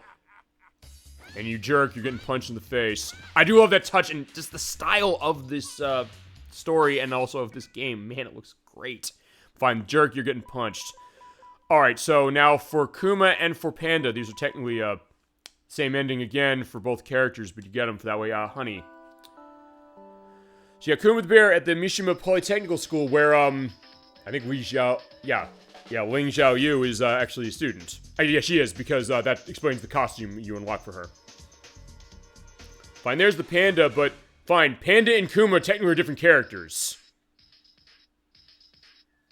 But yeah, he wants to give flowers to her, but she doesn't know, and then the school is closing, so yeah, not much good that is. Alright, that one has a voice cutscene. I'm gonna play that last. Okay, Gunjack. I want to show this off because there's something a little different on this one. You actually have to play, you have to beat the game twice with Gunjack to get his ending. Because the idea is he's kind of a robot, a little bit. Kind of the RoboCop thing going on. The King of the Iron Fist that's being, helped by, I don't remember who that is, the name of who she is. There is a name to that, I'll have below who this is. Anyway, she kind of helped build him and is taking care of him, and he's doing the same. Especially when, you know, there's forces over there that want to take him down. Dr. Abel in particular. Who's not much of a factor in this game as far as playable stuff. But yeah, he shoots a laser down. Oh, boy. Now, and he protects her with his shield. Now, if you play this game or beat the game with Gunjack without doing it again, you get his bad ending where you do not see him protecting her. You play it again, you get the background of her protection. So in that case, yeah, he technically has two endings. But the good ending is what you get for beating... Yeah, you beat the game as Gunjack once, and then you beat it with him again. Alright, now with Mokujin, the tree. This is interesting because it almost looks like it's actual real footage to some degree as far as, you know, actual real-life... real-life forest where they're, like, getting, like, buckets of water from there. So yeah, it actually looks realistic. And there's, like, this kind of CG thing. But yeah, the tree guy in there... Yeah, they're in the forest where they have, like, a tree TV where they're playing Tekken 3 with Mokujin. It's like, oh my god, I love this. Yeah, I'll talk about the tree community this way. But apparently, Mommy does not like him playing video games and uppercuts him. Or that game, or skimming on his chores. I don't know which one it is. Okay. Next, Anna Williams, as I mentioned, sister of Nina Williams. This is a little bit of a nod to Death by Degrees, or something Death by Degrees would do. Which was actually when you have Nina Williams lounging by the pool in a swimsuit. In this case, it is all about Anna Williams. Like, yeah, these guys want to hang out with me. But, like, yeah, okay, fine, I'll do it. But, yeah, Nina Williams, like, no, I'm not wanting that, but fine, they want to go with her. But maybe she does want that. Yeah, so talking about sticking with your sister. Yeah, she's the lady's, she catches every man's eye, but Nina not so much. And maybe Nina is starting to remember, but that idea that... Alright, so Brian Fury is next. I think he's almost like a take on Bayman from Dead or Alive a little bit. Or Leon. Well, fine. They're two different characters as far as that for Dead or Alive. But he does, like, spy stuff or kind of like trying to deal with stuff, but he has a lot of metal elements, like, hey, you can just put his hands out, and, like, bullets mean nothing, tank shells mean nothing. You're right, because I think he's bionic or something. Yeah, so basically that case, you can just take the top of the tank out, throw it out to them, and boom, they're dead. He almost seems like he's a bit of like a supervillain, kinda. Meanwhile, for Heihachi, a grandson's fall. So yeah, after what we did with True Ogre, Ogre's gone. This is what he was trying to do. Get that taken care of.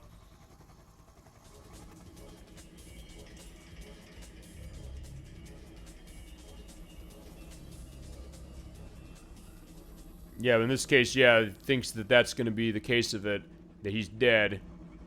I think that's the idea, so he tosses him out the plane. It's like, yeah, okay, I don't know about that.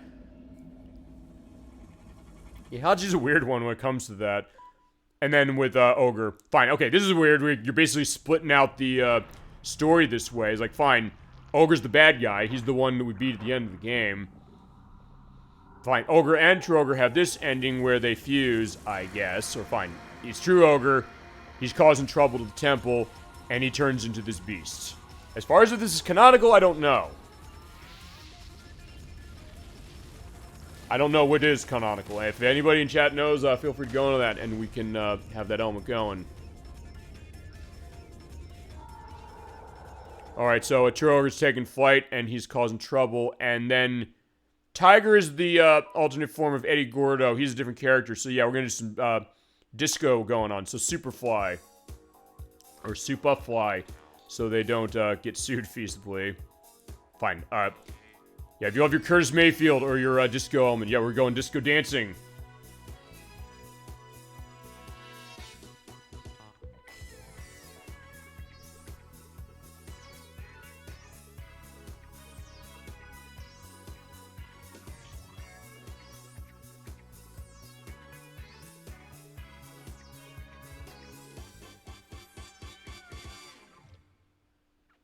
If it's just that, yeah, have a nice disco dance. It's definitely into that.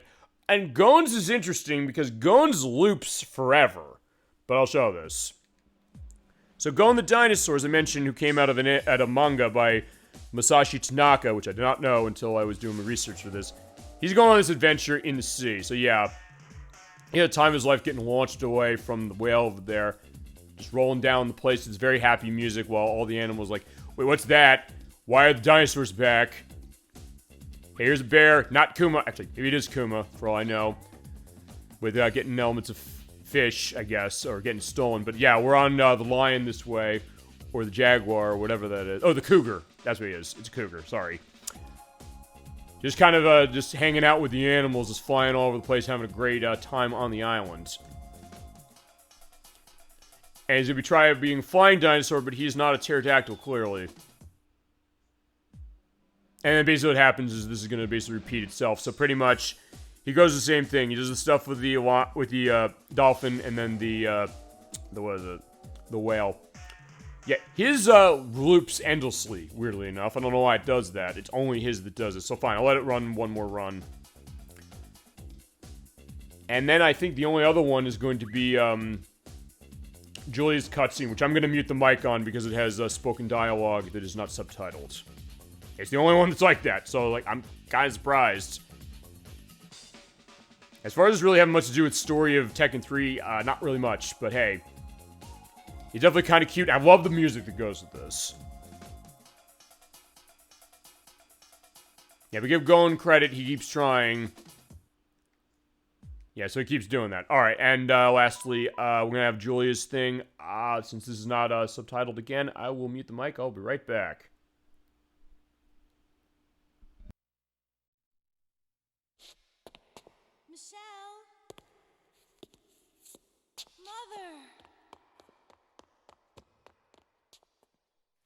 You have conquered Ogre.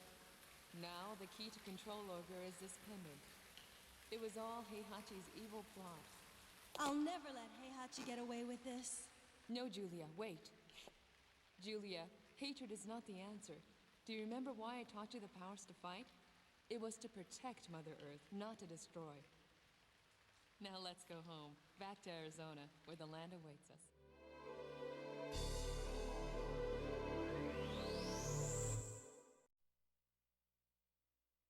Yeah, so in that case, Julie, I guess, sees Heihachi as a bit of a villain. Is that I'm not really good at the plot of this franchise. I'm sorry, as much as I try. But yeah, those are all of your movies. And as I mentioned, you can also listen to all the stuff of music. You can listen to the remix mode. You can also switch it to have the arcade soundtrack if you so desire. And I think with that, I think we're going to have, you know what, fine for the purposes, let's have one more really good fight. But you know what, let's end this the way we started. Let's do a team battle. We'll just pick a bunch of characters. We'll start with Jin Kazama, Ling Xiaoyao, or Xiaoyu, I keep saying that wrong. Gunjack, Run Gon, Run Dr. Boskanovich, Run Tiger with hitting the start button, or wait, I guess we'll randomize everybody else, so fine, okay, never mind. I guess you can't run that way in this mode. Alright, fine, so Jin Kazama, let's fight. Yeah, I'll finish that, and then as I said, that'll take us to a nice 5 hours for Super Roll Game Saturday, or almost Saturday as it is. Which is going to be the case next week, because we're going to have a Friday show as well. Yeah, I've had a great time with Tekken 3, which, as I said, that was ElecVerse's call on this one, and a great selection. I guess while I'm doing the fight on this, and Chad, if you want to jump in on this too. Well, that was weird. It looked like something with the graphics got warped, or maybe that was just my feed, or fine, Kazama's feed.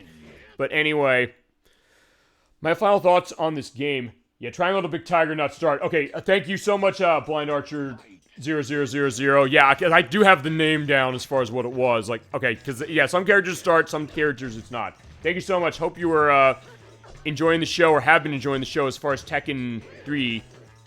Yeah, feel free as we go, getting towards the end, because basically what we did is we showed off everything as far as the characters and all the modes and everything for our show. And when the show does end in a little bit, the show that we did have is going to be on our Twitch site here. And then in a couple days to do an edit for the YouTube site as it is. So yeah, fine. Kazama's off that way. Yeah, as Blind Archer 0000 is saying, you hit the triangle button on triangle button in the case of Eddie to run Tiger as far as extra character. We did show Tiger before. It's like, hey, I have it written down. It's just that fine. In this case, I forgot. Like that was what it was. But either way, have an element of this. And as I said, just go ahead and I guess my final thoughts on Tekken 3 is I'm getting my ass kicked. Yeah, I lost Jin Kazama. That was my problem. Who is my best character. We did show all the other ones, if nothing else. I gotta thank ElecVerse for that one. You have confusing tats. Bot arcade, or both arcade and PlayStation. That's, okay, that's weird. Oh, you mean... Oh, no. Okay, fine. The reason I have that is because it's an arcade game and a PlayStation game.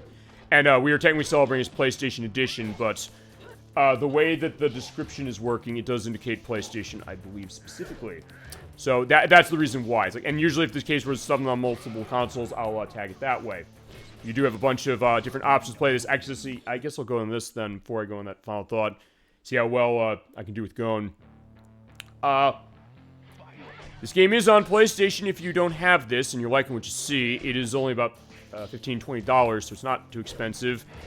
The arcade version is ported into Tekken 5 for the PlayStation 2, so you do have access to the arcade version that way. Are there arcades in 2023? Yes, there are, actually. I do have a retro arcade near me that actually does have an arcade machine of this in it. Interesting enough. But I think if nothing else, it's also that celebration of the arcade and also explaining, as we mentioned, because this is a discussion program. Because, yeah, Blind Archer, welcome to you, by the way. I don't think I've seen you on the show before, but thank you for stopping by our weekly independent gaming program. This discussion-based is focusing on retro gaming and the idea of, like, hey, arcades might still be around as far as, like, a novelty thing, but you might find places that have this game in it, and it's worth playing that way. So we'll have that, you know, celebration specifically of it. And to kind of put in the context of the idea that, yeah, this was an arcade game first. They ported it to PlayStation. It didn't really downgrade much from the arcade, interesting enough. So in that case, that's something to be said about it that way. I mean, fine. I'll just go back to the tag thing that way. The main focus is going to basically, on my case, just show, fine, we're showing a game, and then we'll mention, like, hey, what version are we playing? Although, as I said, in this case, since I don't have Tekken 5 specifically, we'd be running the PlayStation as far as it, but either way, that's the idea. Ow. Yeah, I know, running Boskanovich, who was a pain in the ass to unlock, but he was worth unlocking, even though I am not very good at him. I just call him Boskanovich, so that's that idea. Alright, so we're kind of going half and half on this one. But yeah, I guess to go my final thoughts on Tekken 3, this was, I mentioned, viewer requests. Blind Archer 0000. Since it's your first time here, I think. A, welcome. B, we're very happy to have you. And C, we take viewer requests in the show. That is what Tekken 3 was. ElecVerse, who was in chat earlier, he said, hey, I want to see Tekken 3. I said, yeah, no problem. Whatever you want to see in the show, we're going to show on the show. And also because we are at 12 midnight now, so it is now April 29th. On this day, 25 years ago, this game came out on the PlayStation. So that's the other reason we're doing this today. Fine, I had to do it as far as Friday because of scheduling elements of myself.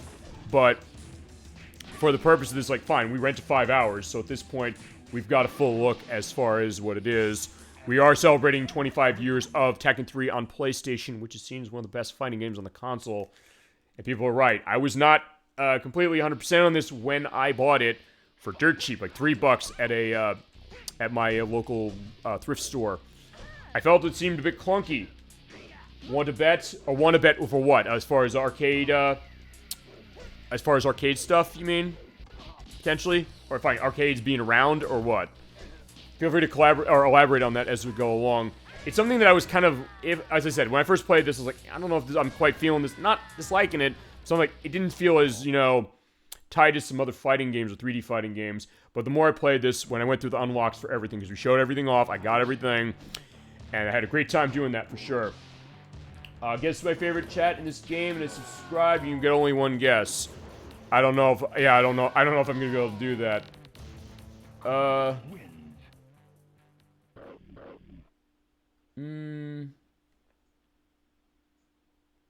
I'm trying to think if that's if your tag name is a reference to Tekken at all. Ow.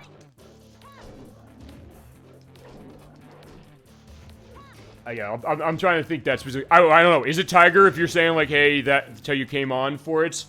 But it's either way. It's like, however the case, we're glad you're here, and thank you so much for showing up and for going into stuff as far as Tekken. The more I played this game, though, as I said, when we're in the unlocks for this, I really, really like this. I've really gotten into it. It looks very... It's Mokujin. Yeah, okay, fine. That's another really good one. We love Mokujin on this game. That's for damn sure. Ow, damn. I'm getting perfected hit by Heihachi. Yeah, having said that, I definitely really liked playing this game, going into this. It's a great-looking game, for sure. Sure. I think he's challenging me, picking on the decline of arcade popularity. But that was the other thing. We also... Because we'll go into that as well. Just to go into that. When we go back and forth when it comes to discussion on this program with myself and the best channel on Twitch, as I always say. Yeah, it's not me saying... It's not my case. Like, I'm playing the game, talking, that's sure. But hey, all of you in the chat make this possible. Now, fine, we'll do another set. In fact, we'll do Triangle.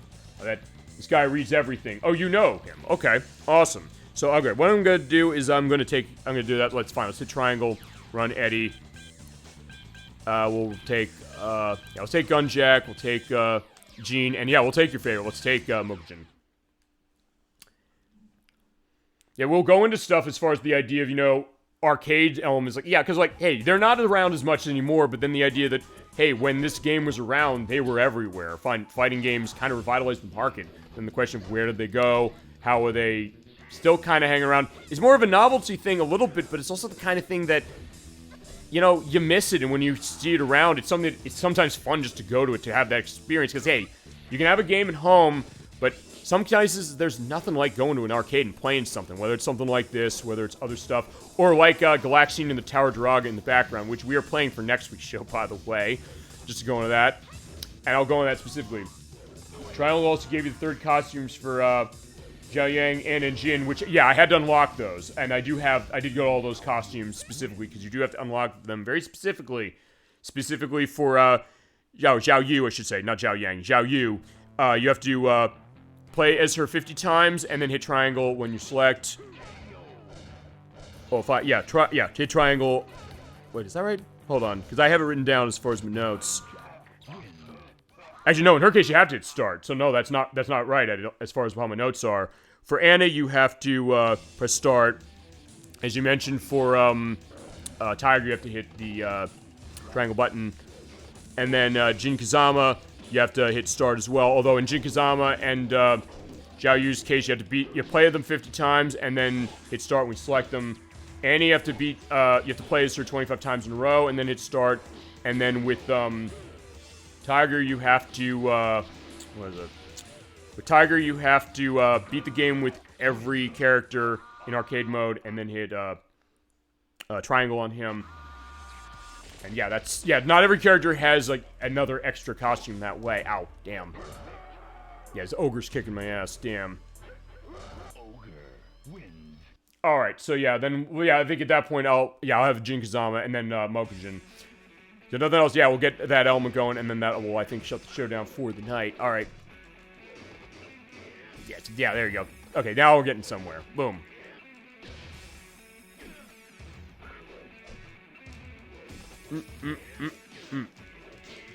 In the meantime, feel free to go into stuff on Tekken you got as we're closing this off. Because, yeah, as I said, this is something that I kind of just really have gotten into this game way more over time. And I've definitely had a great time playing it. As our first dedicated show for a fighting game, interesting enough. We had a, what was it? We had a fighting game showcase a couple years ago. But, we kind of were going stuff in a rapid succession. And we didn't really do anything with Tekken. Because I was running Xbox 360 for that. I said, I don't know if I want to do Tekken 6. I said, chat, what do you want to see? They said 3. We're doing 3. We did 3, and had a great time doing it. Ooh.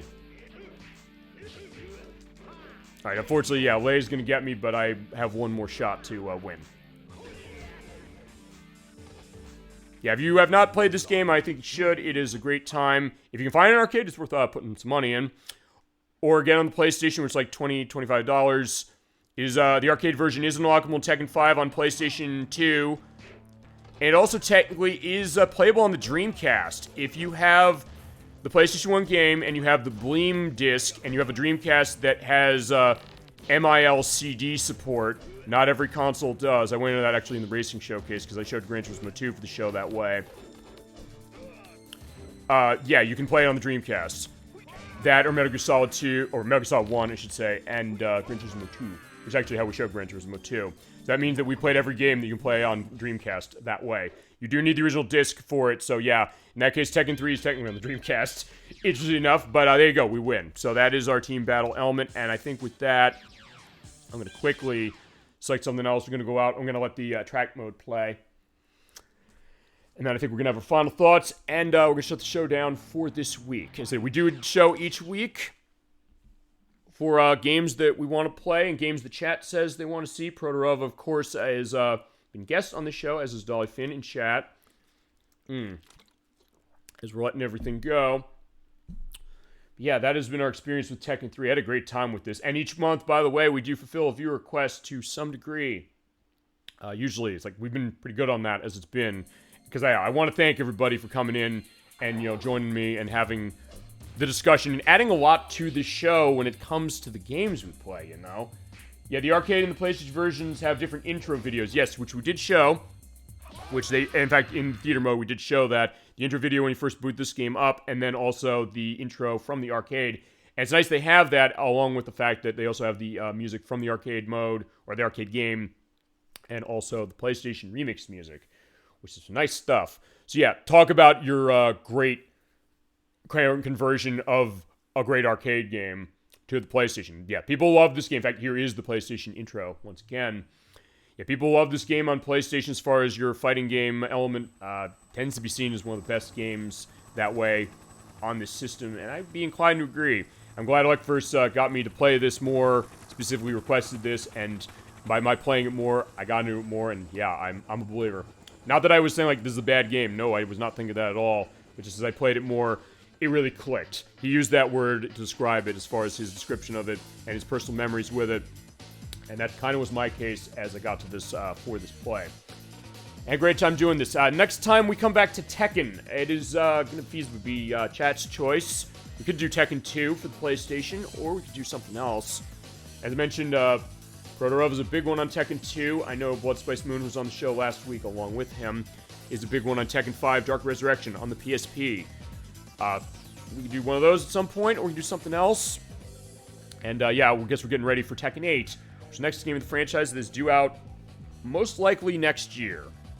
We don't have a date on that, but they keep announcing certain things for it. Looks really promising, and it is the same person who directed this game, Mr. Katsuhiro Harada, who started directing Tekken with this game. Has directed every one of them since, including 8. Yeah, I'm looking forward to see what they got, especially looking at this highlight in the franchise that tends to be seen as a highlight in the franchise. It seems to be like this, 5, Tekken number 2, I think, to some degree, and 2, I think, as well. But yeah, so I think that's going to be doing it for Super Bowl Game Saturday. Thank you so much for tuning in for the show, for Friday's show. Yeah, it is Saturday now, so like we're sort of fitting with the name. But as I said, if you can, as far as our show, if I can't do it for Saturday's show, we'll have Friday night show starting at 7 p.m. Eastern Standard Time, usually, but we'll have schedule adjusting as is needed. Speaking of which, that is the last order of business we do on the show. We go into the schedule of the next couple of weeks, including next week, which is also going to be a Friday night show. And we're keeping the Namco train going a little bit longer because I'm moving up an annual show we usually do. And I'll have the arcade tag on this one when I put it in as far as our show next week. It's going to be Namco Museum Virtual Arcade for the Xbox 360. What it is a collection of a bunch of old arcade games of Namco's going back to the 80s. And actually a couple of modern arranged versions of some of those classics. We have an annual show on Memorial Day weekend, but because of scheduling reasons, I had to push this forward to the beginning of May.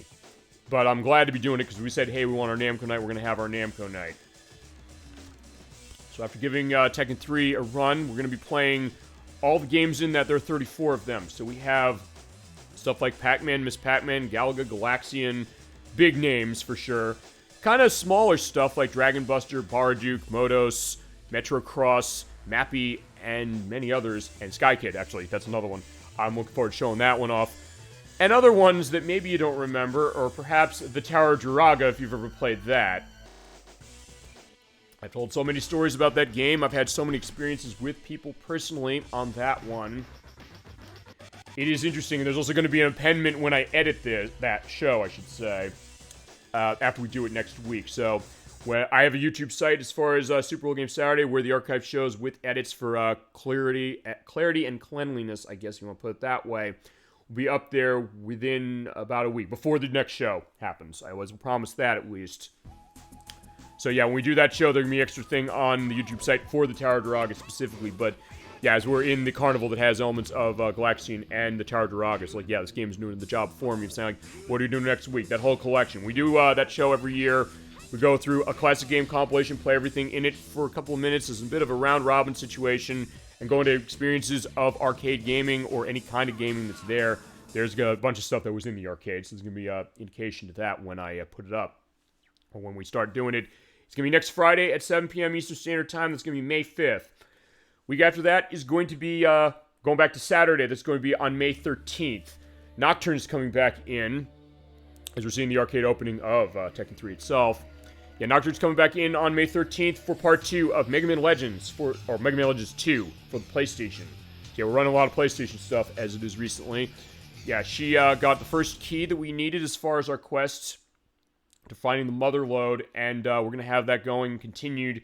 And how those long-form games work, by the way, we are going to be running the game at least once a month until we finish it, unless we run into cases where the scheduling is going to be having a shift, in which case, if we have to skip a month, we'll skip a month, but we'll figure that as we go along. And running with guests, because, like, hey, she'll be on the show, we'll have to figure that. The week after that, for May 20th, that's also going to be a Saturday show at 7 p.m. Eastern Standard Time. Chasm 22 is coming in. We're going to be playing Guardian Heroes for the Sega Saturn. He has that game, which costs a lot of money, and it's one that he has a lot of familiarity with and a lot of fandom of. And he said, I want to show this. He wants to be on the show for the purpose of showing it. So he's going to be joining me on May 20th for maybe the first part of that. I don't know if we finish the game in one show. If we don't, we'll go into June and have another program for it. But if not, we're going to show it off. It is this very interesting beat-em-up for the Sega Saturn from Treasure. The people made Dynamite Heady, Gunster Heroes, and Mischief Makers, amongst many others. We love Treasure on the show. We played a lot of games on theirs on the program. This is going to be our 7th. So yeah, we're looking forward to doing that on May 20th. Then May 27th, Protorov is in chat. As I mentioned, we're going to have to figure schedule for the next part of Lunar Silver Star Story Complete. The only open show right now is May 27th, which would be at 3 p.m. Eastern Standard Time. It sounds good. Okay, awesome, Protorova, thank you. So yeah, he will be continuing on with Lunar Silver Star Story Complete for PlayStation for us. I will also be in talks with Nocturne and with Blood Spice Moon, who are on for part 1 of that play so far. For part 1, which is the longest show we've done so far, is up on the YouTube site now. I will talk with them, see if they're going to be available to be there for that next part, because I know they were intrigued by what they saw. And yeah, we have our stories already for part 1. I can't wait to see where the rest of this game is going to go.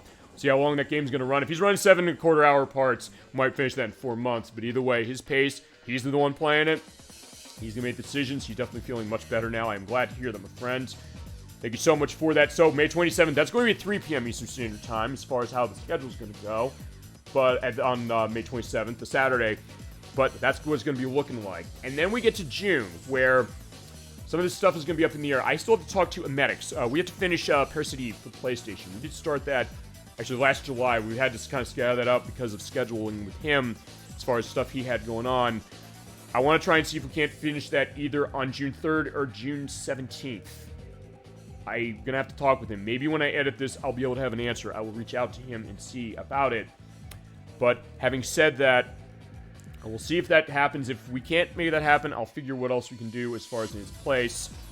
I might see if I can pull a viewer request out in some case that I can do justice to within that time. We also have the next part of Mega Man Legends 2 and Lunar Silver Star Story complete as far as how that is. And if we do need another part of, not Parasite Eve, of Guardian Heroes with Kazama 22, we will have it. We'll have a better answer for that in a couple of weeks. As far as weekends for that, I still have to figure stuff out. I'll have answers for sure as far as some of that for June. So yeah, we'll figure that. And yeah, Protarova's case is that you can think as far as what it is June is going to be a 2-week gap between Nocturne's next part of Mega Man Legends 2 and Protarova's part of Lunar. So basically that's going to be how the split out is, and it's whatever is going to work for them. They can we can figure that out as far as, you know, figuring what the schedule is. And then we get to July, where right now we'll have the next 2 parts, next parts of Mega Man Legends 2 and Lunar specifically. And 4th of July weekend, we are going to be celebrating with a bang, quite literally, because we are going to be celebrating 40 years of the Bomberman franchise with another viewer request. ElecVerse wanted to see Bomberman World for the PlayStation. We're going to be playing it on, I believe it's July 3rd. Yeah, I think it's July 3rd. But either way, that weekend, that first Saturday, we're going to have that. And then the other schedule stuff is going to be kind of up in the air a little bit. I got to talk with the Crochet Nerd 64 and Surrender Antonio because Brixby wanted to see Super Mario Sunshine. We're going to start that sometime if we can. Maybe July. I'll talk with them. We'll see what that's going to look like. And yeah, we'll figure what else we're going to that. As far as other stuff going further down, September is going to be Contra Hardcore at a weekend to determine.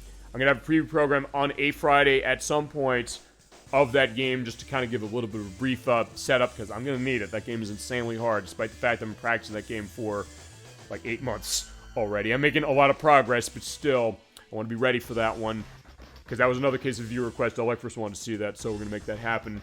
And then, going into later in the year, I know October, we're going to be starting Earthbound. Gemini 96 is going to come in for that one. Last weekend of October, we're going to have Castlevania Rondo of Blood, running the PSP version within Castlevania Dracula X Chronicles, and a bunch of other stuff. We'll figure as far as how schedule and all that's going to go, but yeah, that's what the show is looking like for the near future, and thank you so much for making it such a great show, and one that we're going to keep going. We're not stopping on this train. And I had a great time with Tekken 3. Hope you had a great time with it too. Thank you again, ElecVerse, for everything for this play in particular and every play you've been involved with as far as in chat and everything else. And for, yeah, helping me realize how good a game Tekken 3 is. So, yeah. And we'll definitely figure other stuff that I know he asked for. He wanted to see Ultimate Marvel vs. Capcom 3. We'll get to that eventually. Anything else, yeah, keep those requests coming. Anything you got, we will definitely get to anything you want to see on the show. And we will give it the love and the discussion that we think it deserves for sure. Alright, so with that, I'm going to bid you a good night. Thank you so much for watching Super Bowl Game Saturday for this week. Have a great rest of your weekend, which is starting now for sure. A great rest of your week. Yeah, great rest of your weekend when you get to the end of it, and then a great week coming forward. I will see you next Friday, May 5th at 7 p.m. Eastern Standard Time for our 3-week early Memorial Day compilation program with Namco Museum Virtual Arcade for the Xbox 360. It is Namco night, finally, and you're not going to want to miss it. Till then, keep being awesome. Have a wonderful night, and I'll see you next week, everybody.